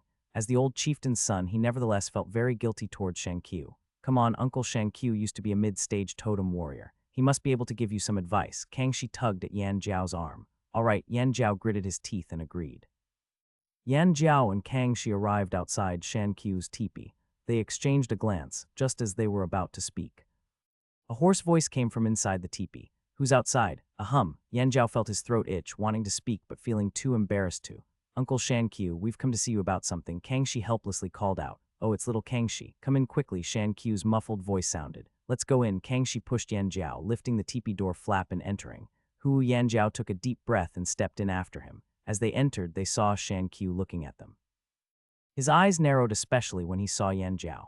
HMPH, seeing Yan Jiao, Shan Qiu said irritably. You finally deigned to visit this useless person. Yan Jiao was immediately at a loss for words. Uncle Shan Qiu, the tribe has been busy weaving linen recently. He's been too occupied. Kangxi quickly spoke up for his friend. Don't spout useless nonsense. Shan Qiu bared his yellowed teeth, rebuking. My feet have nothing to do with you lot. Don't think about useless things. I told you. How could Uncle Shan Qiu blame the old chieftain? Kangxi nudged Yan Jiao with his shoulder, signaling him to speak. Uncle Shan Qiu, do you really not blame my father? Yan Jiao asked in a deep voice. The weight in his heart was not easy to overcome. HMPH, why should I blame him? Shan Qiu removed the animal hide mask from his face, hoarsely explaining. I'm also a totem warrior of the tribe. Everyone gives me meat to eat. Intercepting ferocious beasts is my responsibility. But my father was the chieftain. He was the strongest person in the tribe, Yan Jiao quickly said. If Shan Qiu had not lost his feet, he would definitely have become the chieftain. Cut it out. Your father was far from the strongest in the Flame Dragon tribe. Me, the shaman, and that woman, Sha Hong, were all stronger than your father. Shan Qiu rolled his eyes, teasing. That old guy just wanted to put on a brave face. He wanted to leave the chieftain position for the younger generation. Otherwise, he would have retired long ago. What? Even Sha Hong was stronger than my father? Yan Jiao asked incredulously, realizing he did not understand many of the inside stories. What, are you looking down on Sha Hong? Shan Qiu glared. No, I'm not. Yan Jiao quickly shook his head. HMPH. Sha Hong was just too low-key. Her strength was not inferior to anyone. Shan Qiu sighed helplessly. She became a mid-stage totem warrior only after the pure-blood ferocious beast attack. Meanwhile, your father's strength had almost declined to become an early-stage totem warrior. Is she still alive? Yan Jiao eagerly asked. If they could find Sha Hong, the tribe's strength would be even greater. Don't know. On the day the Black Snake tribe ambushed us, she was responsible for evacuating our people. She might have escaped, or maybe Shan Qiu did not continue. The outcome was easy to guess. Sha Hong was Sha Lan's mother, of the same generation as Yan Jiao and Kangxi. Yan Jiao was speechless. Under the siege of the Black Snake tribe, even if Sha Hong was a mid-stage totem warrior, she would have been exhausted to death. All right, what made you think of coming to see me? Shan Qiu did not want such a gloomy atmosphere. Uncle Shan Qiu, Yan Jiao is preparing to break through to become a mid-stage totem warrior. He wants to come and ask for your advice, Kangxi quickly said. Oh, Shan Qiu raised an eyebrow, turning to look Yan Jiao up and down. He calmly stated, let me see your totem mark. Yes, Yan Jiao said solemnly, suddenly mobilizing his qi. A pattern of neither a dragon nor a snake appeared on his chest. It quickly spread across his entire chest and abdomen. Shan Qiu's gaze lingered on Yan Jiao's shoulders and stomach area. He nodded, saying, indeed, you've become a peak early-stage totem warrior. Just one last surge and you can become a mid-stage totem warrior. That's great. Kangxi felt happy for his friend. How do you plan to break through? Shan Qiu calmly asked. Through battle, I plan to go challenge a pure-blood ferocious beast, Yan Jiao said with a solemn expression. Do you have a shaman bone tablet? If not, don't throw your life away needlessly, Shan Qiu said irritably. The shaman can already make shaman bone tablets. I plan to go and request one right after I speak with you, Yan Jiao said softly. What did you just say? Shan Qiu's eyes widened with shock. The shaman can make shaman bone tablets. Yes, that's what Ahua said.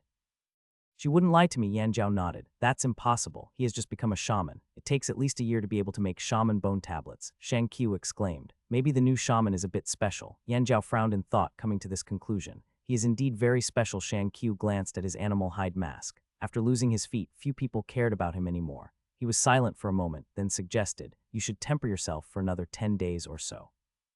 When your chi is sufficient, you can break through. No need to risk finding a pure-blood ferocious beast. Uncle Shan Qiu, we plan on setting out to the spotted deer tribe in 2 days, Kang Shi softly said. Taking the linen, Shan Qiu frowned and asked. Yes, the tribe doesn't have enough meat to eat, and the rainy season is coming, Yan Jiao said in a deep voice. The rainy season, huh? Shan Qiu murmured, nodding.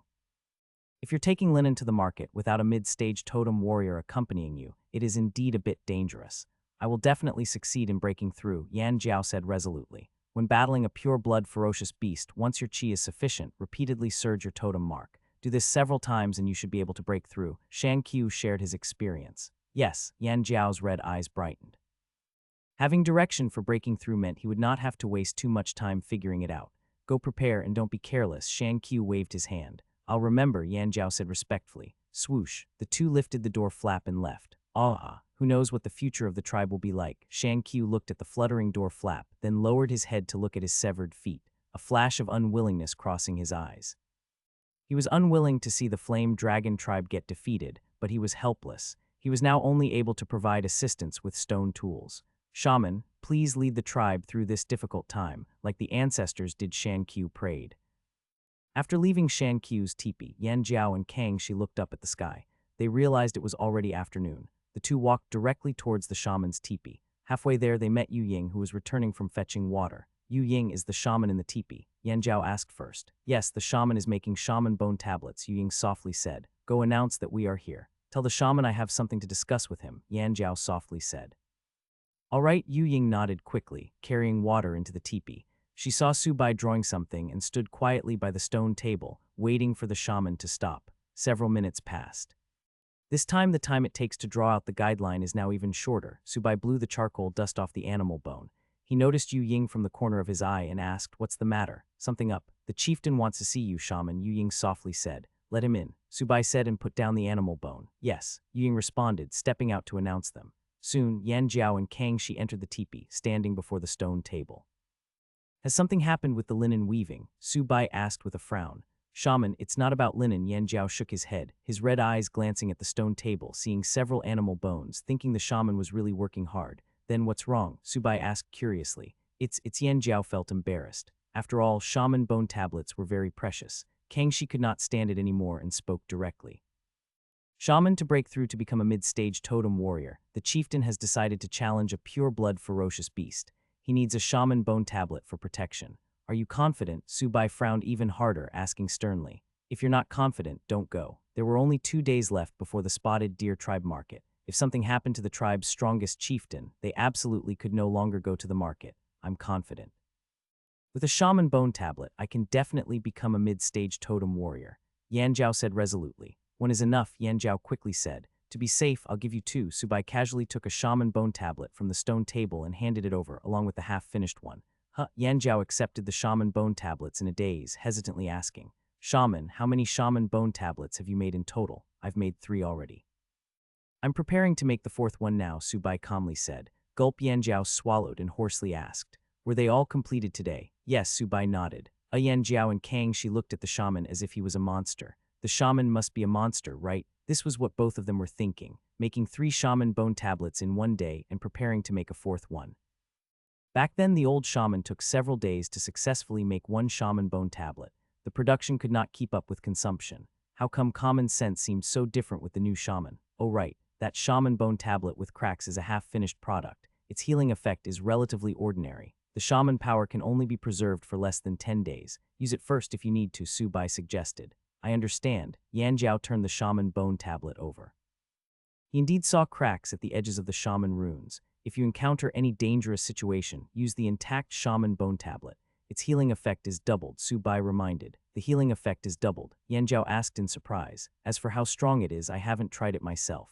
After you use it, let me know how effective it is, Su Bai shrugged. I'll remember. Yan Jiao suddenly felt the shaman to be a bit unreliable. Not having tried the shaman bone tablets he made, not knowing their specific effects, yet saying the effect was doubled. It all sounded so strange. Also, we are running low on materials for shaman bone tablets, especially ferocious beast bones. We only have 2 left, Subai stated. I'll bring back more ferocious beast bones, Yan Jiao said seriously. When are you leaving? Subai looked at the strong, middle-aged man before him. I'll set out shortly and return within 2 days, Yan Jiao said in a deep voice. You must come back alive. You are the tribe's chieftain, Subai said with a serious face. I will. Yan Jiao nodded heavily and patted Kangxi's back, stating, Shaman, if you need anything done, you can ask Kangxi. I'm planning to send someone to the spotted deer tribe early to gather information. What do you think? Subai had always thought the saying, if you know the enemy and know yourself, you need not fear the result of 100 battles was very good. They knew too little about the spotted deer tribe. Having someone go ahead to scout would prevent them from being caught off guard if something happened. It would give them extra time to react. Whatever the shaman decides, we will do, Yan Jiao replied after some thought. Subai played with the red tooth knife, asking, do you have anyone in mind? Hiya.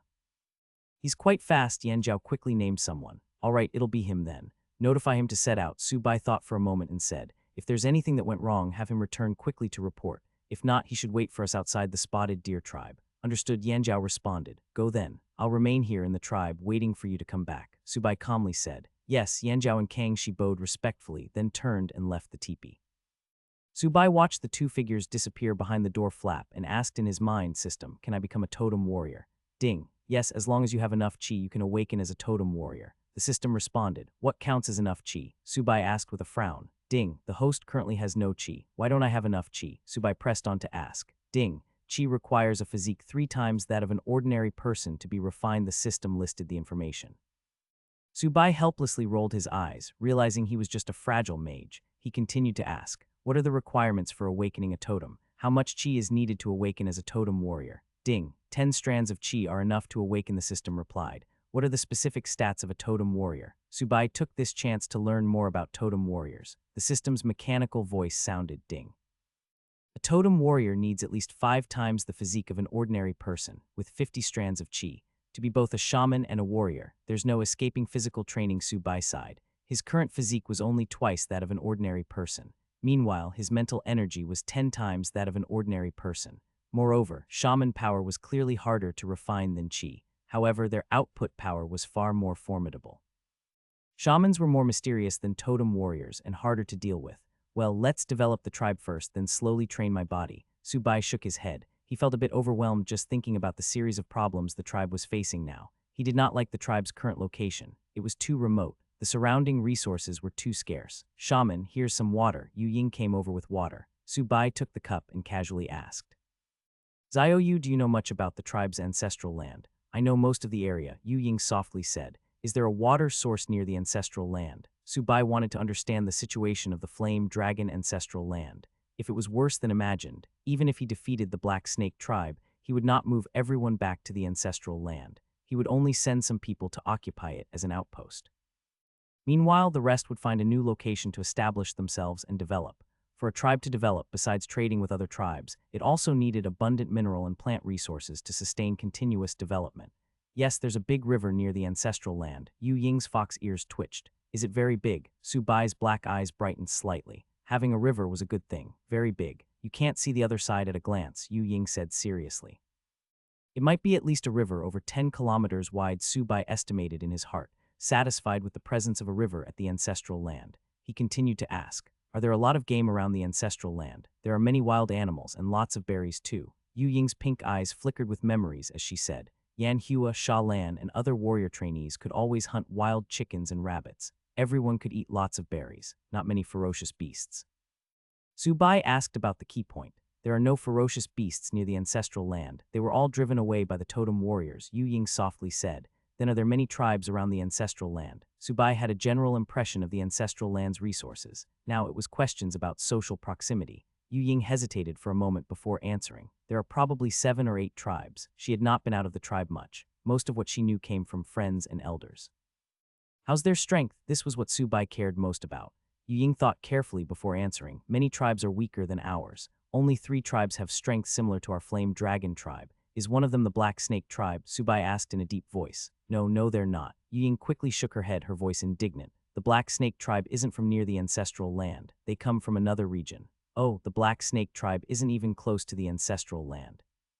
Zubai asked in surprise. The Black Snake tribe is a wandering tribe. They don't really settle, Yu Ying said, pursing her lips. How long do they stay in one place? Zubai really had not expected the Black Snake tribe to be a migratory tribe. Yu Ying searched through her memories and said it varies. Sometimes they stay for over 100 days, sometimes for 2 or 3 years. I see. Zubai nodded and began to analyze. The Black Snake tribe was a bandit-like tribe that did not produce anything. They only survived by plundering resources from other tribes. Yu Ying stood beside him, tilting her head, her fox ears twitching as she secretly studied the shaman's face, finding him more and more handsome. Zubai temporarily forgot about the fox-eared girl, rapidly deducing in his mind. The resources at the Flame Dragon tribe's ancestral land is certainly not scarce. The Black Snake tribe would most likely stay for a long time. They would only move to plunder the surrounding tribes when their resources are nearly depleted. No, they might already be preparing to plunder. Once the resources in an area get consumed, they will migrate again. In other words, even if we find a new place to settle, we'll eventually get targeted by the Black Snake tribe again, Zubai mused, planning ahead and muttering. Our development will definitely be slower than the Black Snake tribe. Plunder-style development is faster than sustainable development. Just in terms of population, we're already several steps behind. He took a sip from his water cup, but the corners of his mouth curled up slightly as he said, but if their plundering gets interrupted, the Black Snake tribe will be done for. Seems like we can start from this point.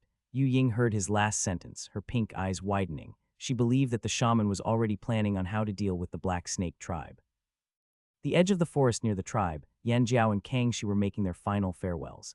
In the 2 days that I'm gone, make sure to protect the shaman, Yan Jiao said gravely with a serious expression. I will, Kang Shi solemnly replied. Also tell Haiya to be careful, don't expose anything about the Flame Dragon tribe while outside. Yan Jiao cautioned. If he sees people from the Black Snake tribe, tell him not to do anything foolish or impulsive. Understood. Kang Shi forced a slight smile and said.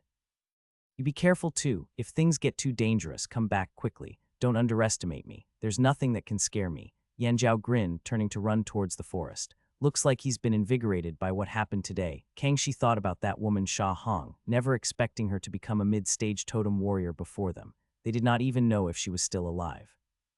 Yan Jiao kept a straight face, concealing his aura. His footsteps were silent as he moved swiftly in his chosen direction. Time was both the least and most valuable thing, often slipping away in a moment of distraction. Night silently fell. Chirp chirp strange bird calls sounded. Roar roar roar. Ow. The nights in this primitive forest were terrifying, with all sorts of nocturnal ferocious beasts coming out, hunting instinctively without restraint. Yan Jiao walked cautiously through the primitive forest, his red eyes scanning the surroundings.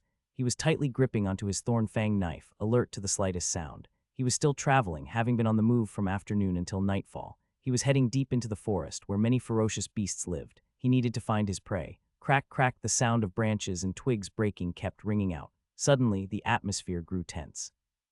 The surrounding beast roars, bird calls, all these disappeared. Looks like something formidable has appeared. Yan Jiao quickly hid behind a large tree. His red eyes were fixed on the direction of the sound. His thorn-fang knife was ready at his waist to strike at any moment.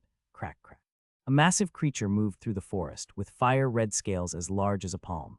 Its body was at least as thick as 2 men's embraces. Its raised, flat head had golden vertical pupils scanning in Yan Jiao's direction. CEI. Yan Jiao drew in a sharp breath when he saw it, his red pupils constricting. His whole body tensed up. He inwardly cursed, damn it. How did I run into an ancient blood ferocious beast? The golden-eyed fire-red python of all things. The golden-eyed fire-red python was a vivid name passed down by the ancestors of the Flame Dragon tribe. In the past, Yan Jiao might have listened to it as a story, but now, seeing it in reality, he was so scared his legs were shaking. Cold sweat was pouring down his body. As for why it was called an ancient blood ferocious beast, he did not know. He had only heard his father say that every ancient blood ferocious beast was not to be trifled with. He should run away from it immediately upon sight. However, he could not run now. He was completely locked in place by the golden-eyed fire-red python. If he moved even slightly, he feared he would be pounced on and crushed to death. Hiss, the golden-eyed fire-red python raised its head slightly, flicking its tongue. It looked amusedly at the little snack, too scared to move. Meow. Suddenly, a strange beast cry came from deep in the forest. The golden-eyed fire-red python abruptly paused, turning its head to stare in the direction of the cry, remaining motionless. After a while, if Yan Jiao had not seen the golden-eyed fire-red python occasionally flicking its tongue, he would have thought time had frozen. Crack, crack. The golden-eyed fire-red python moved, rushing urgently towards the direction of the beast cry. It crushed all the shorter trees in its path. Its body moved in an S shape as it disappeared into the night.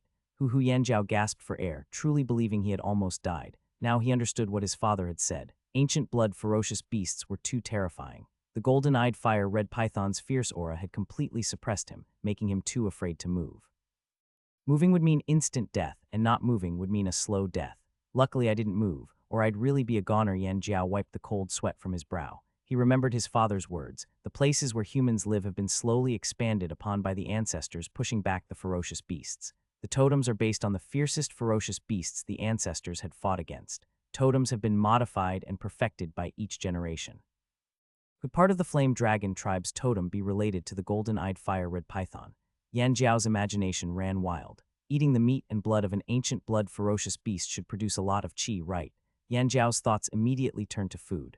Looking in the direction where the golden-eyed fire red python had disappeared, he muttered, when our Flame Dragon tribe develops, we'll bring hundreds of mid-stage totem warriors here and kill it to eat its flesh. He knew it was just a fantasy. Hundreds of mid-stage totem warriors was a pipe dream. For now, being able to fill the tribe's bellies would be good enough. Unless the Flame Dragon tribe developed into a super large tribe in the future, they might have a chance to kill ancient blood ferocious beasts for meat. If Yan Jiao had stayed in the tribe, he would never have encountered an ancient blood ferocious beast in his life. Meeting one today was due to it being night and extremely bad luck. Whimper suddenly a suppressed beast cry rang out. Yan Jiao calmed his mind and focused, looking at the direction of the sound. At the base of the large tree he was hiding behind, a withered wood wolf was cautiously raising its head, looking in the direction where the golden-eyed fire red python had disappeared off to. Yan Jiao slightly turned his head. He moved his feet silently, with his thorn fang knife angled at the back of the withered wood wolf's neck, where there was a gap in its tough exterior. Squelch! The thorn fang knife easily pierced through, ending the life of the withered wood wolf that had just escaped a calamity. I'll borrow your bones. Our shaman needs beast bones to make shaman bone tablets. Yan Jiao pulled out his thorn fang knife and began to process the withered wood wolf. He only had a few minutes before he needed to leave. He needed to avoid being surrounded by ferocious beasts attracted by the smell of blood. The sun was just peeking over the horizon when Su Bai woke up. He opened his eyes groggily, looking a bit dazed. His mind was still not quite clear after using up too much energy the night before. After finishing making the shaman bone tablet yesterday, Su Bai had been practicing the blessing shaman strength enhancement technique. It had depleted all his shaman power and mental energy. Unfortunately, even after using up all his energy, he still fell short of being able to successfully perform the strength enhancement technique. Su Bai grinned again, quietly gazing at the top of the teepee, seeing orange light through the gaps. It was the rising sun. He felt an itch on his face, and after scratching it, he found his cheeks were dry. The weather is really dry. Guess it's the dry season now. It'll be dozens of days before it rains, Su Bai said helplessly. In primitive societies, the dry season could last for dozens of days. If there was little water nearby, many tribes would have to migrate. I wonder what the rainy season is like. Will there be heavy storms? Su Bai's mind gradually cleared up, and he quickly thought of some practical issues. He wanted to understand more about the rainy season. After all, rain during this period was potentially the most unpredictable and terrifying type of weather. Su Bai turned his head to survey the teepee and saw the familiar figure of a fox-eared girl, carrying firewood very carefully, walking on her tiptoes. Xiao Yu, he suddenly called out. Yu Ying was startled.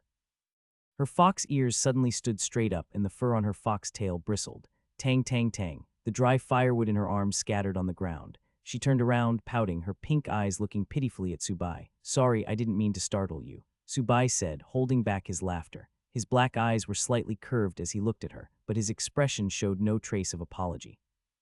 You clearly did it on purpose, Yu Ying only dared to mutter softly, frowning her delicate nose in dissatisfaction as she squatted down to pick up the firewood. Xiao Yu, I want to ask you something, Su Bai lethargically asked. Yu Ying placed the firewood into the fire pit and turned her head to respond. Shaman, what do you want to ask? What's the rainy season like? Su Bai asked, propping his face with one hand. During the rainy season, there's a lot of rain, and everyone has to stay in the caves, Yu Ying softly said. How much is a lot of rain? Su Bai asked, not quite understanding the scale of it. Yu Ying frowned, thinking of scenes from her memory, and answered, it just keeps raining. Probably heavy rain for 30 or 40 days. Everywhere is wet and soggy. What? Su Bai's eyes widened, no longer feeling lethargic now. Did I say something wrong? Yu Ying became flustered upon seeing Su Bai's major reaction.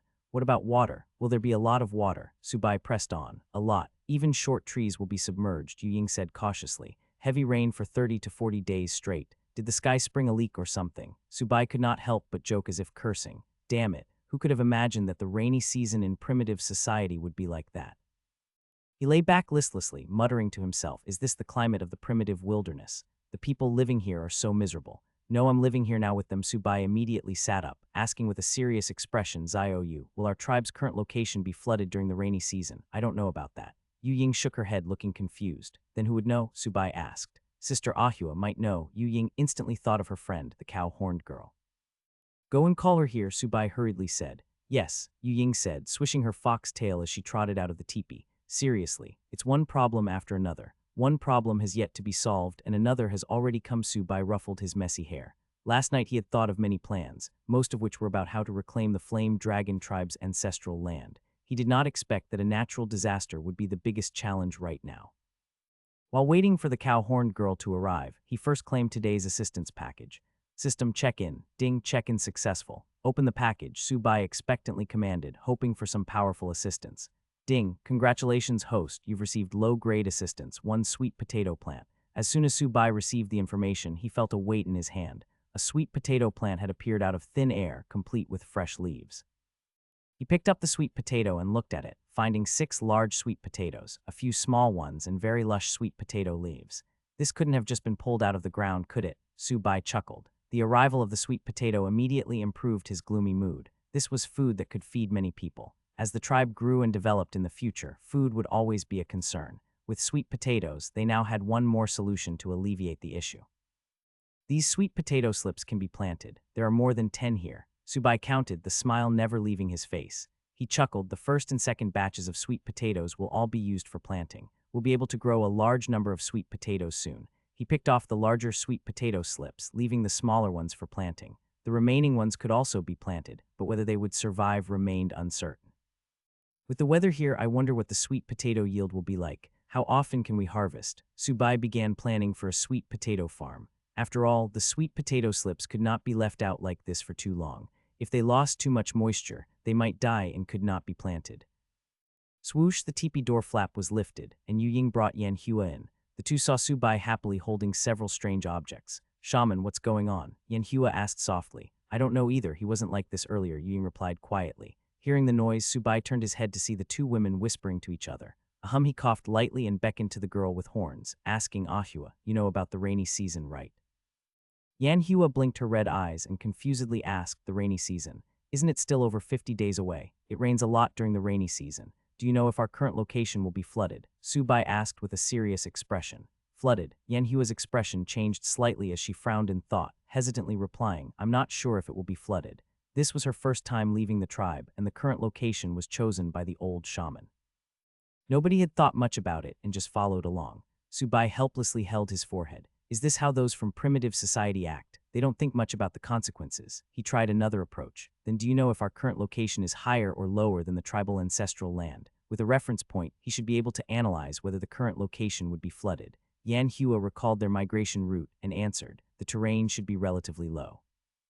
We did not climb many mountains on our way here. As she finished speaking, her expression changed as she immediately understood the seriousness of the situation that the tribe's current location would be flooded. Looks like we'll be flooded then, Subai said, already very eager for new territory. The current location was far too dangerous. Shaman, what do we do now? We're going to be flooded, Yan Hua said, her face pale. Don't panic. We still have over 50 days left. Subai waved his hand, his expression growing calmer as he said, we have enough time. As long as our upcoming plans don't go wrong, we can move back to the tribal ancestral land before the rainy season arrives. Yan Hua and Yu Ying widened their beautiful eyes, looking at the confident man before them in disbelief, wondering if they had misheard him. Shaman, did you just say we can move back to the ancestral land before the rainy season? Yan Hua hoarsely asked. And in the worst-case scenario, we can find a new place to settle in, Subai nodded affirmatively. He felt increasingly focused on the spotted deer market tomorrow day. Sometimes his plans could not keep up with the changes. To achieve his goals, he needed to become more aggressive. Originally, he had planned to slowly encroach on the Black Snake tribe over a year. However, with the rainy season issue, he now had to change his plans. Shaman, what should we do now? Yan Hua asked eagerly, excited at the thought of moving back to the ancestral land in 50 days. Subai's mouth curved upwards as he softly said, for now, we farm. Even if he wanted to be aggressive now, he could not do so. Without accumulating enough primitive capital, he would not be able to meet the basic conditions for taking in more people. Rashly taking in too many people right now would lead to them being overwhelmed. Currently, there was no target population to take in. Flame Dragon Tribe's current location was too remote, and they were unfamiliar with the surroundings.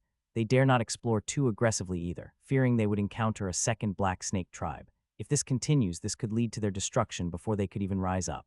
Yanhua was stunned, asking confusedly, "What is farming?" "It's putting these things into the soil," Su Bai said, holding up the sweet potato slips. "Shaman, why are we putting them into the soil?" Yanhua asked, bewildered. "They can grow more of these sweet potatoes that way." Su Bai picked up a palm-sized sweet potato and said, "If we grow these, everyone won't go hungry in the future." "Shaman, don't joke around. How can cut-off plants possibly come back to life?" Yanhua's mouth twitched, thinking the shaman was being a bit fanciful. "Who says they won't come back to life?" Su Bai said with a smile, remembering how he used to wonder as a child why cut sweet potato slips could still live when planted in the soil.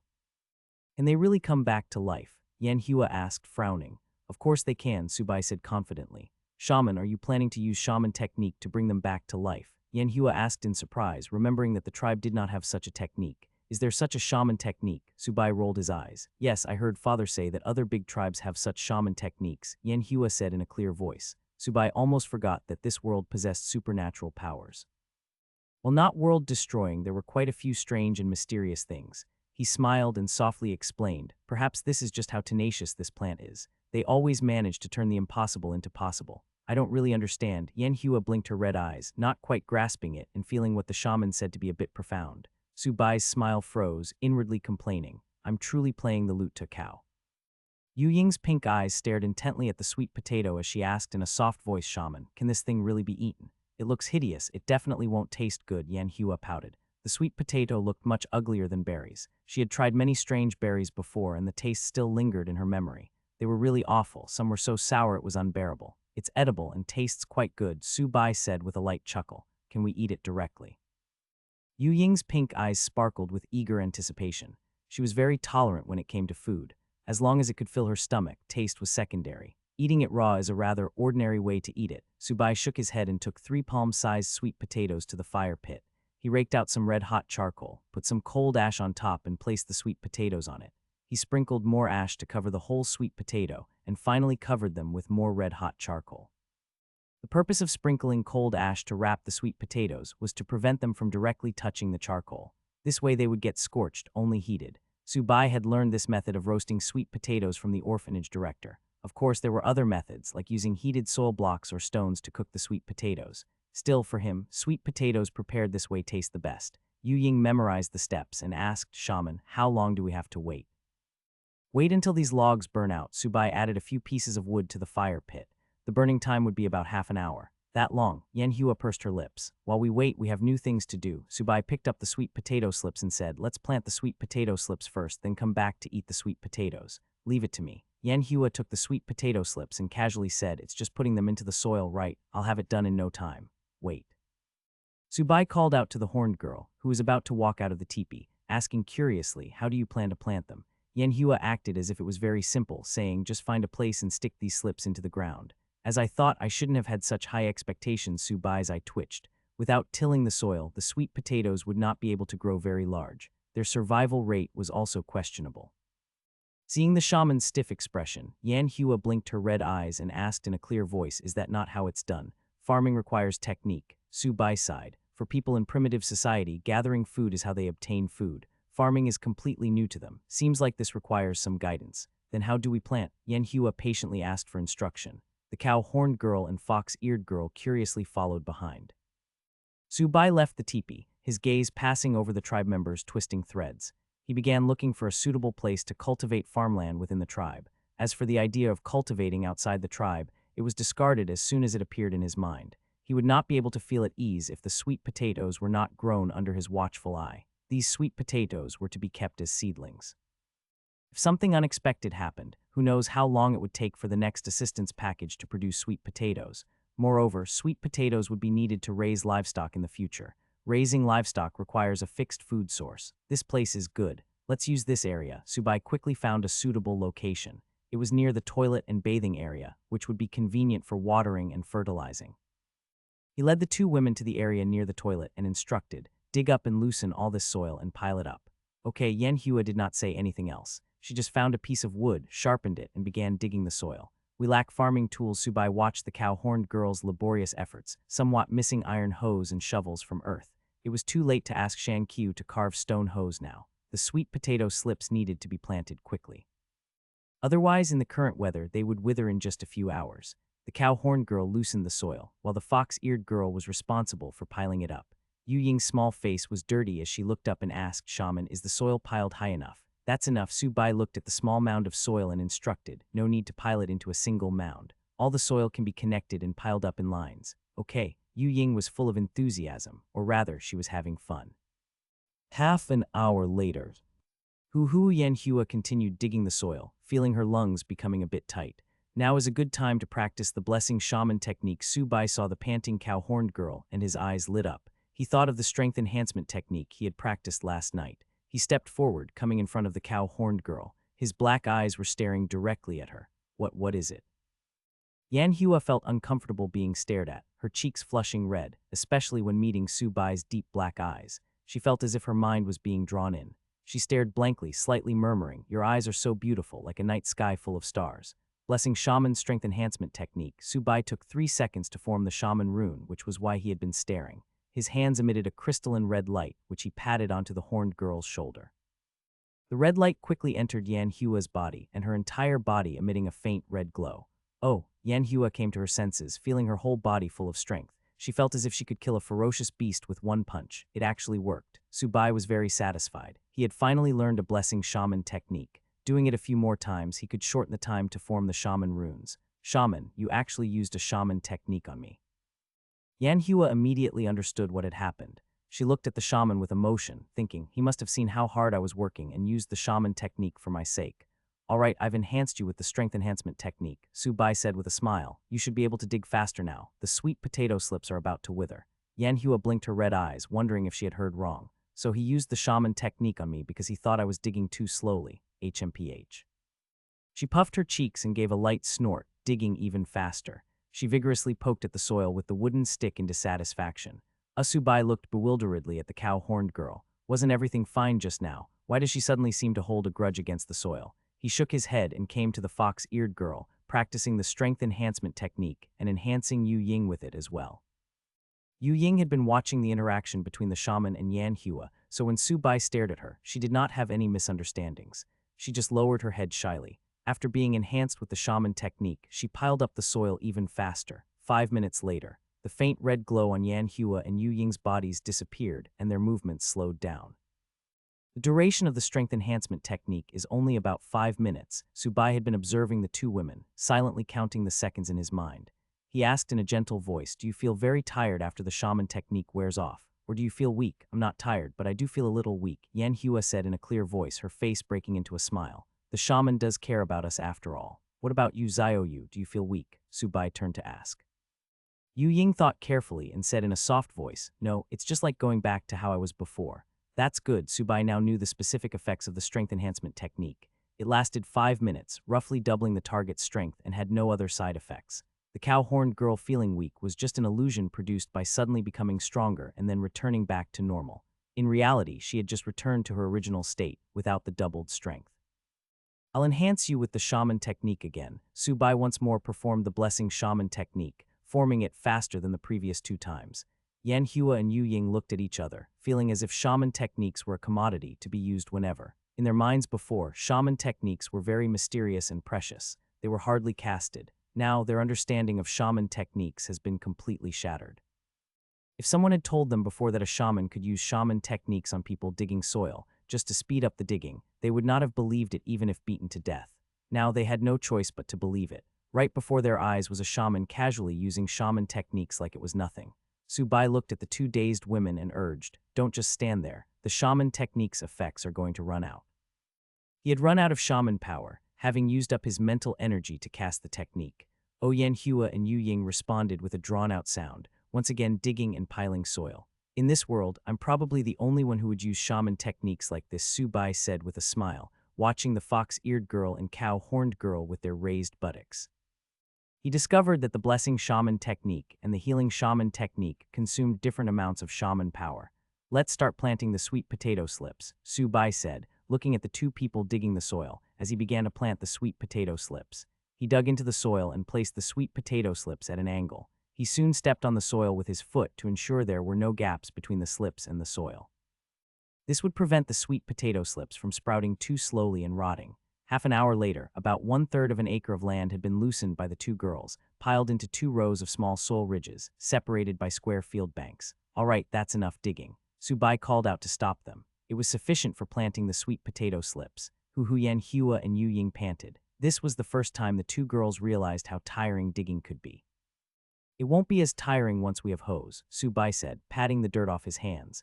The remaining unplanted land could be leveled and used to sow chili seeds. After catching her breath, Yan Hua asked Shaman, what should we do next? Water them. Find some dry grass to cover the sweet potato slips. We'll remove the dry grass in the evening, Subai instructed. The sunlight was a bit harsh right now, so they needed to use dry grass to shield the slips from the sun to prevent them from drying out. In fact, planting the sweet potato slips at dusk would have been the best time.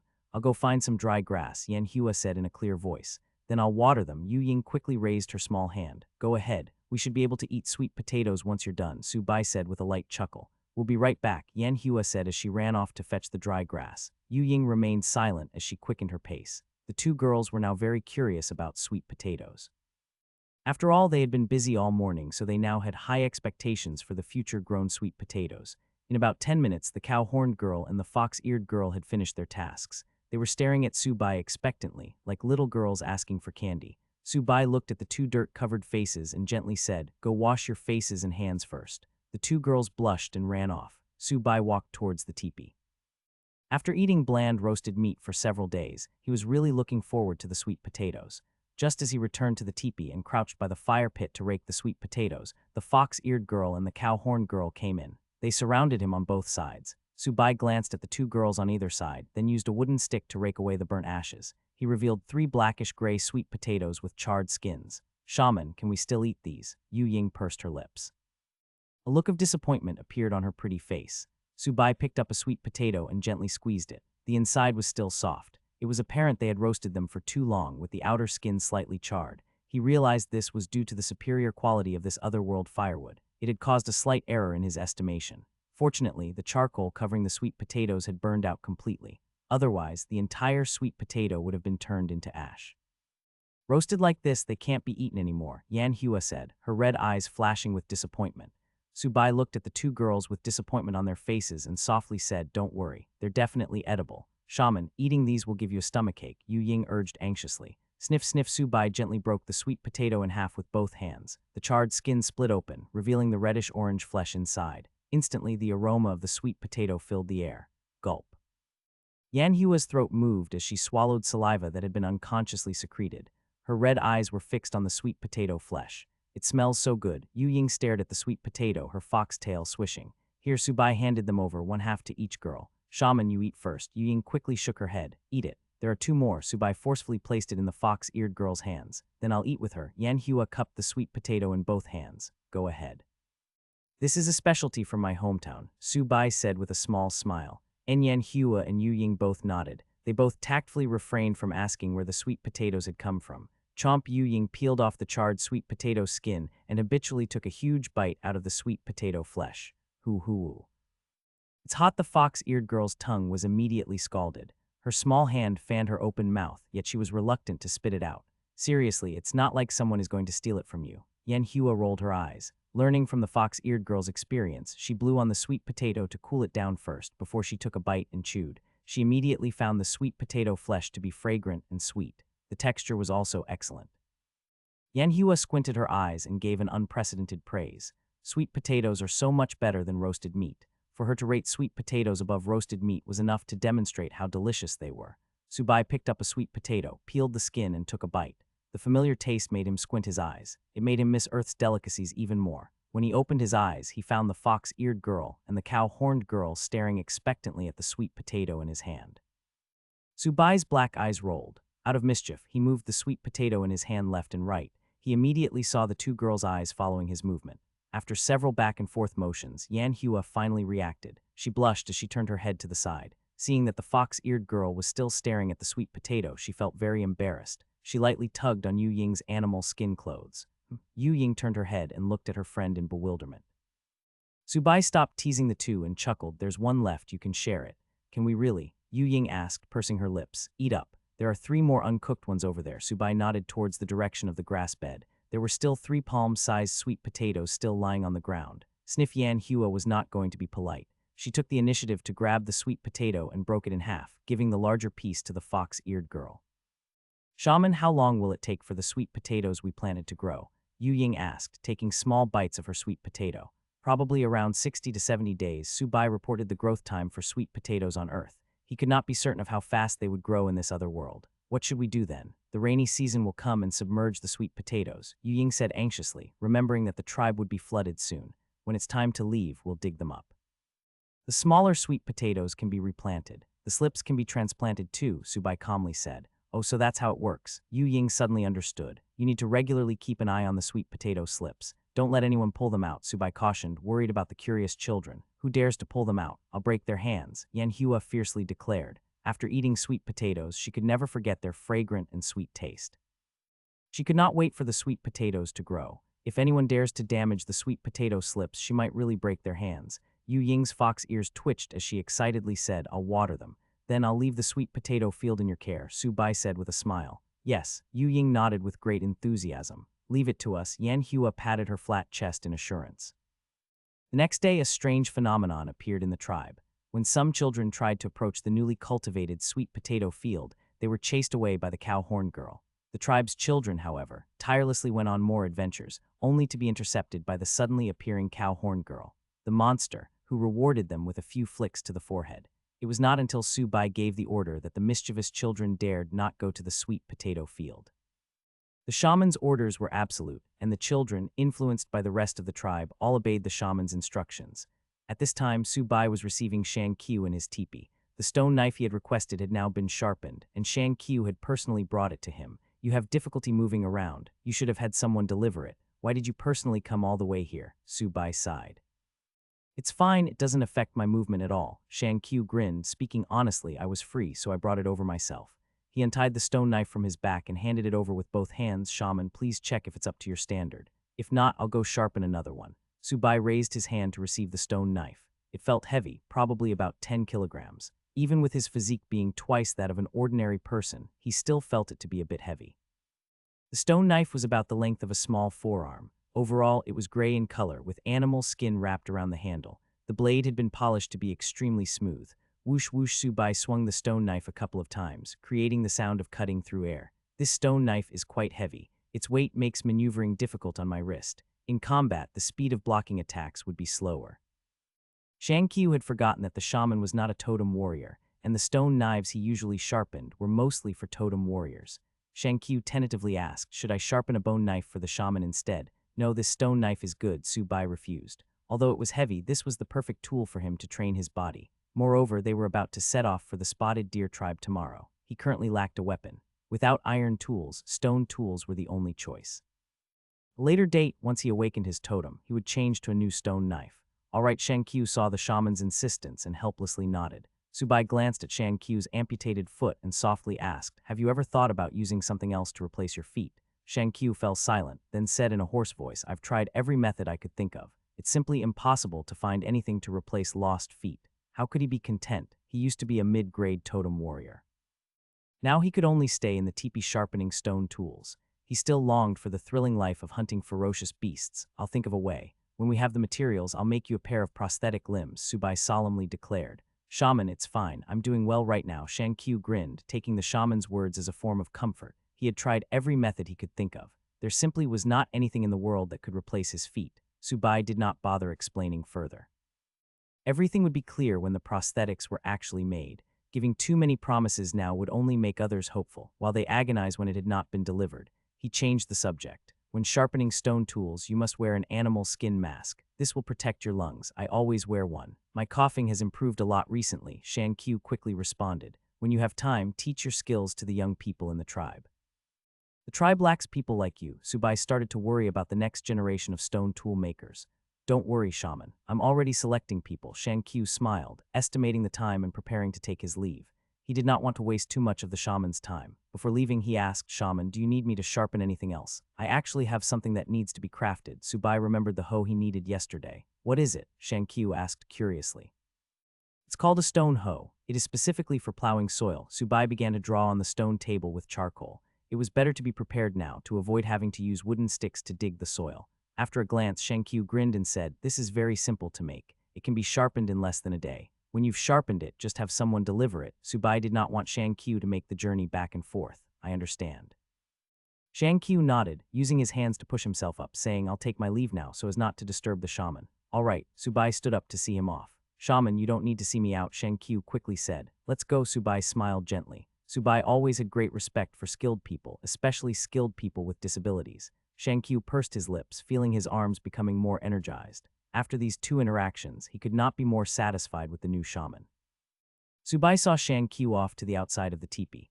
Subai watched Shankyu walk steadily and powerfully with his arms before silently withdrawing his gaze. He stepped towards the classroom. They were setting off for the spotted deer market tomorrow. Right now, he needed to go check on the quantity of the linen cloth. "Shaman." The two warrior trainees at the classroom door quickly saluted. The classroom had now become an important place in the tribe, with protective measures only slightly inferior to Subai's teepee. Every day, warrior trainees would guard the door, and unrelated personnel were not allowed to enter. Subai smiled gently, stepping through the door to see Kangxi turning to look at him. "Shaman, you've come." Kangxi smiled and came forward to greet him. "How many rolls of linen cloth do we have right now?" Subai asked. "We have exactly 30 rolls of linen cloth." Kangxi smiled, unable to hide his excitement. "All of you haven't rested in these past 2 days?" Subai frowned and asked. According to his calculations, they should have been able to weave about 20 rolls of linen cloth in 3 days. "We've been resting. We just also weave at night," Kangxi quickly said. "There's no problem with the linen cloth, is there?" Subai was not very confident in these rough men. "Absolutely no problem. We've had Yu Ying check everything." Kangxi patted his chest and guaranteed. Since becoming Subai's shaman priestess, the fox-eared girl had become busier. She was also responsible for inspecting the linen cloth. "Let everyone rest well tonight, especially the totem warriors. We're setting off for the spotted deer tribe tomorrow," Subai instructed. "Don't worry, I'll make sure everyone rests," Kangxi said in a serious tone. And Subai nodded, giving a knowing look. He soon stepped towards the exit of the classroom. Kangxi's face tightened, and he quickly followed him out of the classroom. What a pity, Subai sighed. He had prepared many plans, most of which were sustainable and would achieve maximum benefits. If they changed plans temporarily, although it could temporarily solve the Flame Dragon tribe's meat shortage, the limitation of their population would be difficult to resolve. That girl, didn't she water the plants in the morning and at noon? Why is she watering again? Subai saw Yu Ying's figure, carrying a water bucket towards the sweet potato field.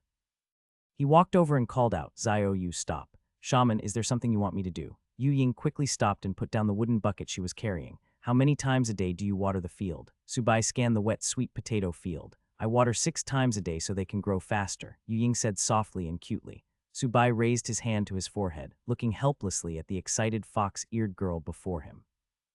Yu Ying reined in her emotions and cautiously asked, "Shaman, did I do something wrong?" "No, it's my fault for not clearly explaining it earlier." Subai shook his head and gently explained, "Sweet potatoes don't need constant watering. Water only twice a day in the morning and evening. That is more than enough. When they grow bigger, watering once every few days will suffice." "Ah, will they be all right now?" Yu Ying stared with her pink eyes in panic. "It's fine. More water is good when they're just planted, but not too much," Subai reassured her. "That's good," Yu Ying sighed in relief, patting her ample chest. As if remembering something, she pointed towards the forest and worriedly said, "Shaman, Sister Ahua is acting strange today. She's been sitting on that tree over there all day. I'll go check on her." Subai's black eyes flickered as he walked towards the forest. This was the path often taken by the hunting team. He had walked it several times before, with the cow-horned girl leading him the first time. Subai soon saw Yan Hua's figure. She was sitting on a branch of a big tree, staring intently at the distant forest. Yan Hua quickly noticed Subai's arrival and turned to look at him, surprised. "Shaman, why are you here?" "I came to see you," Subai said softly. Yan Hua pursed her lips, turning to grab the branch, preparing to come down. "No need to come down, just stay up there." Subai waved his hand, knowing that the cow-horned girl was waiting for Yan Jiao to return. Yan Hua hesitated for a moment but ultimately did not come down. She turned back to sit on the tree trunk, staring blankly at the distant forest. Neither of them spoke, and the atmosphere grew quiet, with only occasional beast roars from the distance. "Shaman, will my father come back?" Yan Hua asked in a hoarse voice. Her red eyes, reflecting the sunset, appeared even more reddened, with a hint of crystal shimmering visible. She had not seen her father in 2 days. If it was just 1 day, she would not have thought much of it, as he often disappeared for a day in the past. However, it was only this morning that she learned that her father had gone into the forest to challenge a pure-blood ferocious beast. This completely frightened her. Having grown up listening to hunting stories, she knew how terrifying pure-blood ferocious beasts were. They were not something a level 1 totem warrior could challenge, of course. He left with the shaman bone tablets I've made, Subai said, standing under the shadow of the tree, his face looking particularly solemn. Yan Hua tilted her head up. Time slowly passed, the sun sinking lower in the west, darkness gradually swallowing the light. The atmosphere became increasingly oppressive, and the cow-horned girl's grip on the tree branch tightened. Something's coming, Subai suddenly said, his black eyes fixed on the sky above the distant forest where he saw birds circling. Whoosh, two figures flashed out from their hiding spots, standing in front of Subai. They were De Gua and Hua Ming, the two totem warriors responsible for protecting the shaman's safety. Is it the chieftain returning? Subai frowned and asked. Very likely, but the commotion he's drawing is a bit big, De Gua said in a low voice. Shaman, you should return to the tribe first. It's too dangerous here, Hua Ming hoarsely said. They were currently at the edge of the tribe's territory. Let's wait a bit longer, Subai shook his head. Yan Hua immediately came down from the tree and stood beside Subai, her red eyes expectantly watching the forest. Crack, the sound of breaking branches rang out as a huge creature appeared from behind the bushes. The chieftain is back, De Gua excitedly called out. The chieftain really did it. He killed a pure-blood ferocious beast, Hua Ming exclaimed. Whoosh, Yan Hua had already rushed over, overjoyed at her father's safe return. Thud, Yan Zhao grinned, blood streaming down his cheeks as his body swayed and fell forward. Not good. De Gua's expression changed as he suddenly charged forward, overtaking the cow-horned girl to reach Yan Zhao first. He crouched down, grabbed the bear's fur, and forcefully flipped it to the side. Thud, this had revealed Yan Zhao underneath. De Gua could see several bloody gashes on his back, and he was currently bleeding. Shaman, please come quickly to check on the chieftain, De Gua urgently called out. Yan Hua came to Yan Zhao's side, calling out in helpless worry, Father, are you all right? Don't scare me. She wanted to turn her father over, but was afraid of touching his wounds. Her hands were hovering in the air with uncertainty. Let me see, Subai said as he came over, scanning Yan Zhao's back and judging that the wound was recent. Shaman, please save my father. Yan Hua's red eyes were full of tears streaming down her face. The chieftain will be fine, Subai gently reassured her. He crouched down, spreading his palms over Yan Zhao's back, and activated his skill curring technique. A green light scattered down, like spring coming to withered wood. The wounds on Yan Zhao's back began to heal in real time. What a powerful shaman technique, De Gua muttered. Even more powerful than the old shaman's techniques, Hua Ming said in amazement. 3 seconds later, Yan Zhao's entire back was free of wounds, with only some blood stains remaining. It's done. That wound has been healed, Subai softly declared. He had not expected the curring shaman technique combined with the heal skill to be so effective. He had managed to heal Yan Zhao's wounds in one go. All right, let's check if the chieftain has any other wounds. Subai waved his hand and turned Yan Zhao's body over. Sure enough, there were 3 more wounds on Yan Zhao's chest, clearly claw marks. Curring, Subai said without hesitation, immediately activating his skill. Soon, the wounds on Yan Zhao's chest were also healed. To be safe, Subai used curring on Yan Zhao's head as well, just in case the impulsive chieftain had a concussion. De Gua and Hua Ming looked at each other in bewilderment. Since when were shaman techniques so easy to use? All right, the chieftain has no injuries now, Subai withdrew his hands. With curring, internal injuries would also become non-existent. A soft groan. Yan Zhao slowly opened his red eyes, blinking in confusion. Why don't I feel any pain? Father, are you all right? Yan Hua asked with concern. I'm fine. Yan Zhao saw the people around him, especially Subai, and understood why he was all right. He sat up straight, the smile of a survivor on his face. I finally made it back. I almost died in the forest. Chieftain, what happened? De Gua quickly asked. In the future, if you encounter a pure-blood ferocious beast, avoid it if you can, Yan Zhao solemnly said. Don't engage it in combat. You're no match for even one claw of a pure-blood ferocious beast. De Gua and Hua Ming were speechless, looking oddly at Yan Zhao. It seemed only the chieftain would be foolish enough to challenge a pure-blood ferocious beast. Then those more recent wounds, Subai curiously asked. Yan Zhao grinned sheepishly, helplessly explaining, I used 2 shaman bone tablets to barely kill the bear, but I was still severely injured. On the way back, if it were not for the bear's ferocious aura still intimidating the mixed-blood ferocious beasts, Yan Zhao might not have made it back to the tribe. Did you advance? Did you become a mid-grade totem warrior? Subai focused on this point. Yes, I succeeded. Yan Zhao grinned, showing his yellow teeth. Subai asked with relief, will your body be ready to set off tomorrow? Yes, all my wounds are healed. Yan Zhao stood up and stretched, nonchalantly declaring, after eating some pure-blood ferocious beast meat tonight, my chi will quickly be replenished. A pure-blood ferocious beast, it's been a long time since we've eaten one, De Gua said with a complex smile. Back in the ancestral land, they occasionally got to eat a piece of pure-blood ferocious beast meat. After eating it, their chi would boil all night. Today, everyone will have some, Yan Zhao happily declared. By everyone, he meant the totem warriors and warrior trainees. Ordinary people could not handle the energy in pure-blood ferocious beasts. Eating one piece might cause them to have nosebleeds. I'll eat several pieces, De Gua joked. As long as you can endure it, eat as much as you can. Yan Jiao waved his hand, eager for the totem warriors to eat more pure-blood ferocious beast meat. It would be even better if more could advance to become mid-grade totem warriors. Definitely more than before, De Gua stubbornly said. Want to compete then? Hua Ming raised an eyebrow. Bring it on, De Gua would not back down. Come to the teepee tonight with Kangxi. We have things to discuss, Su Bai softly said. Yes, Yan Jiao quickly agreed. Su Bai walked away. With him around, everyone would be too restrained to joke around. As the sun set, the dusk suddenly seemed more beautiful. In the evening, outside the main teepee, Yan Jiao, Yan Hua, and Kangxi had already arrived.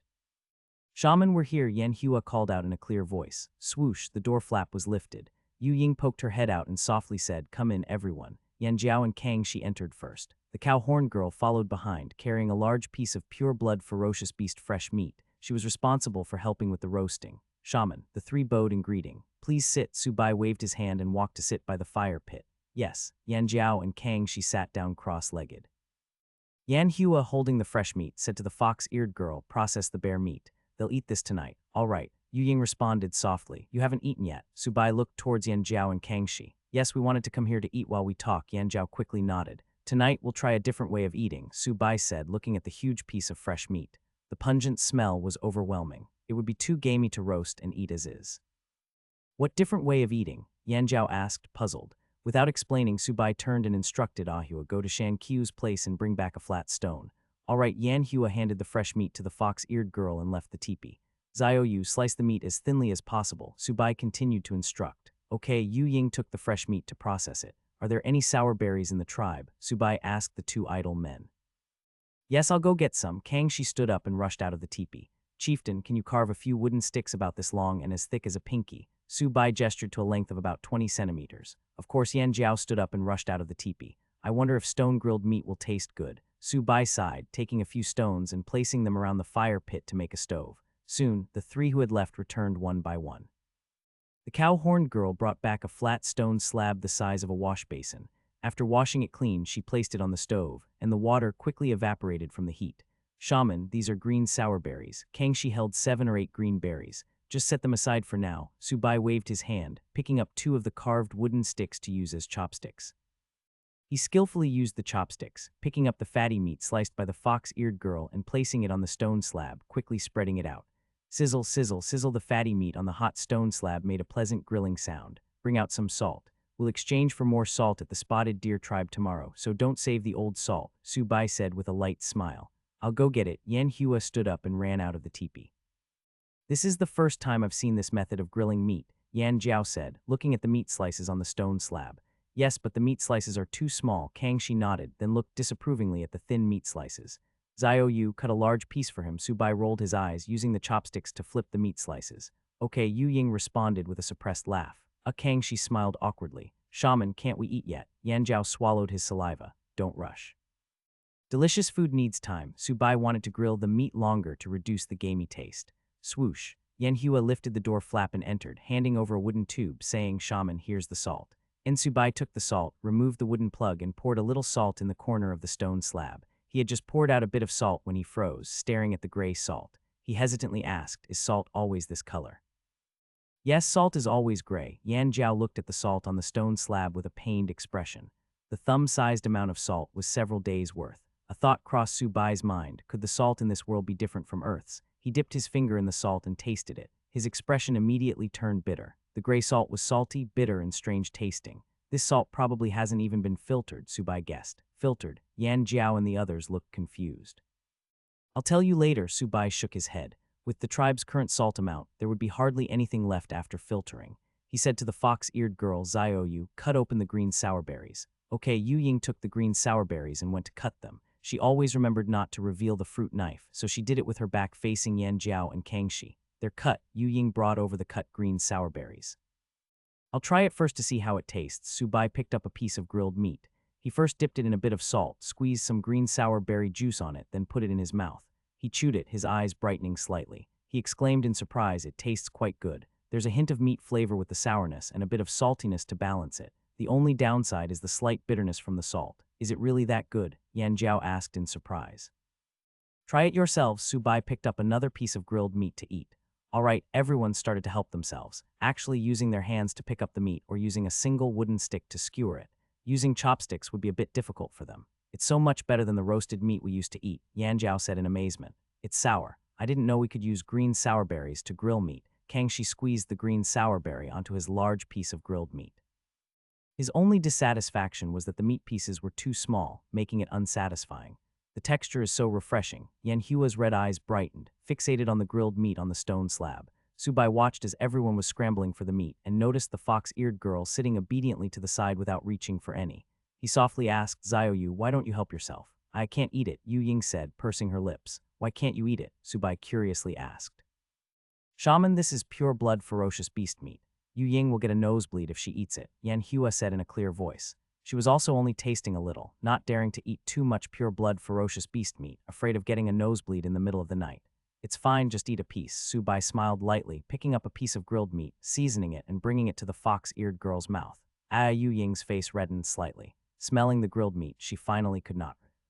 She opened her mouth, revealing her small right fang, and took the grilled meat in one bite. She chewed it, her face showing an expression of delight. The taste of the grilled meat was truly delicious, incomparable to the roasted meat they used to eat.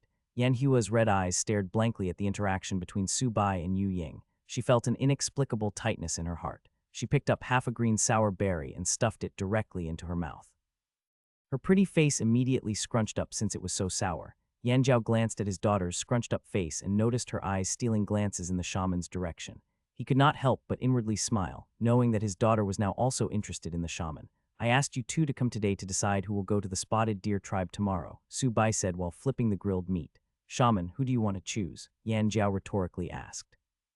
He absolutely had to go, otherwise why would he have risked challenging a pure-blood ferocious beast? It was all to escort the linen cloth. Kangxi should stay to guard the tribe. "The tribe can't be without a strong totem warrior," Subai softly declared. Kangxi stopped chewing the large piece of grilled meat, his purple eyes flashing with disappointment before he smiled and nodded. "All right, I'll stay behind to protect the shaman." He had already anticipated this. With the chieftain going out, the tribe would definitely keep him, the head of the hunting team, behind. But it would be a lie to say he was not disappointed. After all, he wanted to see the spotted deer tribe too. "No, you don't need to protect me. You need to protect the people in the tribe." Subai handed his chopsticks to the fox-eared girl and softly declared, "This time I will be going to the spotted deer tribe as well." "What?" Everyone present widened their eyes, looking at the shaman with his calm expression in shock. Yanjiao was the first to disagree, anxiously stating, "Shaman, it's too dangerous outside. If you have anything that needs to be done, just tell us to do it. Yes, if the wanderers find out about the shaman's identity, they will definitely try to intercept us." Kangxi hastily tried to persuade, no longer caring about eating. Yanhua's red eyes flickered, but she did not speak.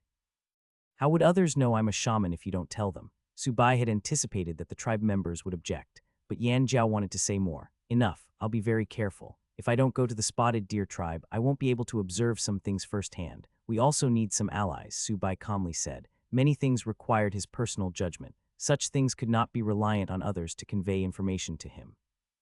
Moreover, the tribe's population was too small, making it impossible to implement some of his ideas. Subai added, "Don't forget, I also know shaman techniques, 2 of them in fact." "2 shaman techniques?" Yanjiao and Kangxi looked at each other in surprise. "Father, the shaman really does know 2 shaman techniques," Yanhua said in a clear voice. "Shaman, what's the other shaman technique you know?" Yanjiao asked tentatively. "A blessing shaman technique called the strength enhancement technique. It can increase a person's strength by 2 times, Subai said with a slight smile. Xia Yanjiao drew in a sharp breath, now fully believing that the shaman was indeed extraordinary.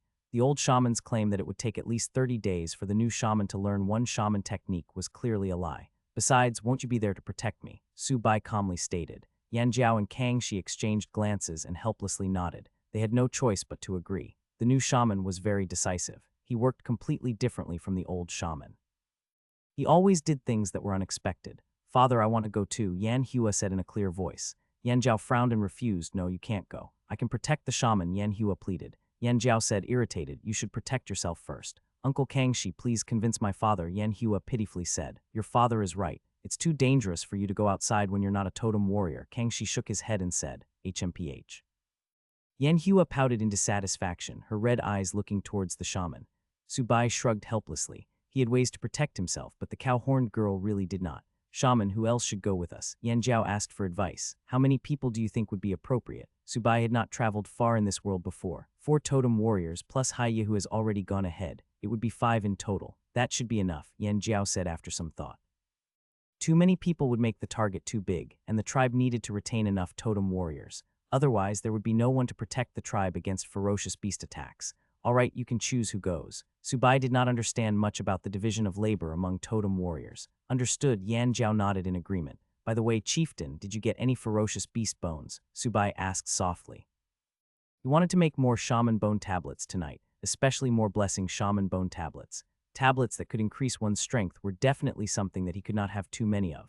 Yes, I almost forgot. Yan Jiao slapped his forehead and instructed the cow horn girl, go get the animal skin bag hanging on the wooden pillar in the teepee. Okay, Yan Hua responded with a pout and walked out of the teepee. Sizzle, sizzle, sizzle. Having finished discussing, everyone started eating the meat. When I get a nosebleed if I eat too much pure blood ferocious beast meat? Subai asked while chewing the grilled meat, noticing that no one was stopping him from eating. No, you won't. The old shaman used to eat it often. Yan Jiao shook his head. Could it be because of shaman power? Subai speculated inwardly. From the corner of his eye, he saw the fox-eared girl licking her lips. Unable to bear it, he picked up a piece of grilled meat and offered it to her. A Yu Ying bashfully opened her mouth and ate it. A Kangxi opened his mouth as if to say something but ultimately closed it without speaking. He just lowered his head to concentrate on eating the grilled meat. I've brought the things. Yan Hua lifted the teepee flap and returned, only to see the shaman feeding her friend. Her mood inexplicably soured again. Let me see. Subai beckoned with his hand, and Yan Hua quickly handed it over. Subai took the animal's skin bag, opened it, and looked inside. There were 6 pieces of beast bones, some still with traces of blood. Yan Jiao spoke with his mouth full of grilled meat. These are all the types of ferocious beast bones that the old shaman wanted. Whichever you think is best, we'll hunt that kind of ferocious beast in the future. Good, Subai nodded, placing the beast bones aside. Shaman, the bones of that pure-blood ferocious beast bear will probably be ready for you tomorrow, Yan Jiao added. That's fine, Subai was already very satisfied. Shaman will take our leave now. Yan Jiao stood up and bowed. Kangxi and Yan Hua followed suit, bowing as well. The dinner had lasted for 2 hours before people started to leave. Make sure the linen cloth and food are prepared. We'll set off early tomorrow morning, Subai reminded them. Yes, Yan Jiao quickly responded. The 3 lifted the door flap and left, leaving Subai and the fox-eared girl in the teepee. Zio Yu, you hardly ate any meat tonight. Why don't you grill some dried meat to eat? Subai gently said. Okay, Yu Ying softly responded. Don't try to save it. We won't be short of meat in the future. Subai patted the fox-eared girl's head, then picked up the animal's skin bag containing beast bones. He was going to prepare them by polishing them before making shaman bone tablets. And Yu Ying's cheeks flushed red, her pink eyes gazing tenderly at Subai's back, feeling warmth in her heart. Thump, thump, thump. Subai poured the beast bones onto the stone table and began polishing them with animal skin and a red tooth knife. Yu Ying ate happily, grilling dried meat and pairing it with green sourberries, along with the leftover salt from Subai. Following the principle of not wasting food, she ate with gusto. As she was eating, she felt her nose start to itch. She raised her hand to wipe it and saw a smear of red on her fingers. Blood. Yu Ying immediately recognized it. She was having a nosebleed. She quickly covered her nose with her hand, her pink eyes welling up with tears, panicking and not knowing what to do. The fox-eared girl still had grilled meat in her mouth as she hurriedly stood up and walked towards the stone table. At this moment, she could only seek help from the shaman. What's wrong? Subai heard the noise and looked up, seeing the fox-eared girl covering her nose with blood seeping through her fingers, still chewing something in her mouth.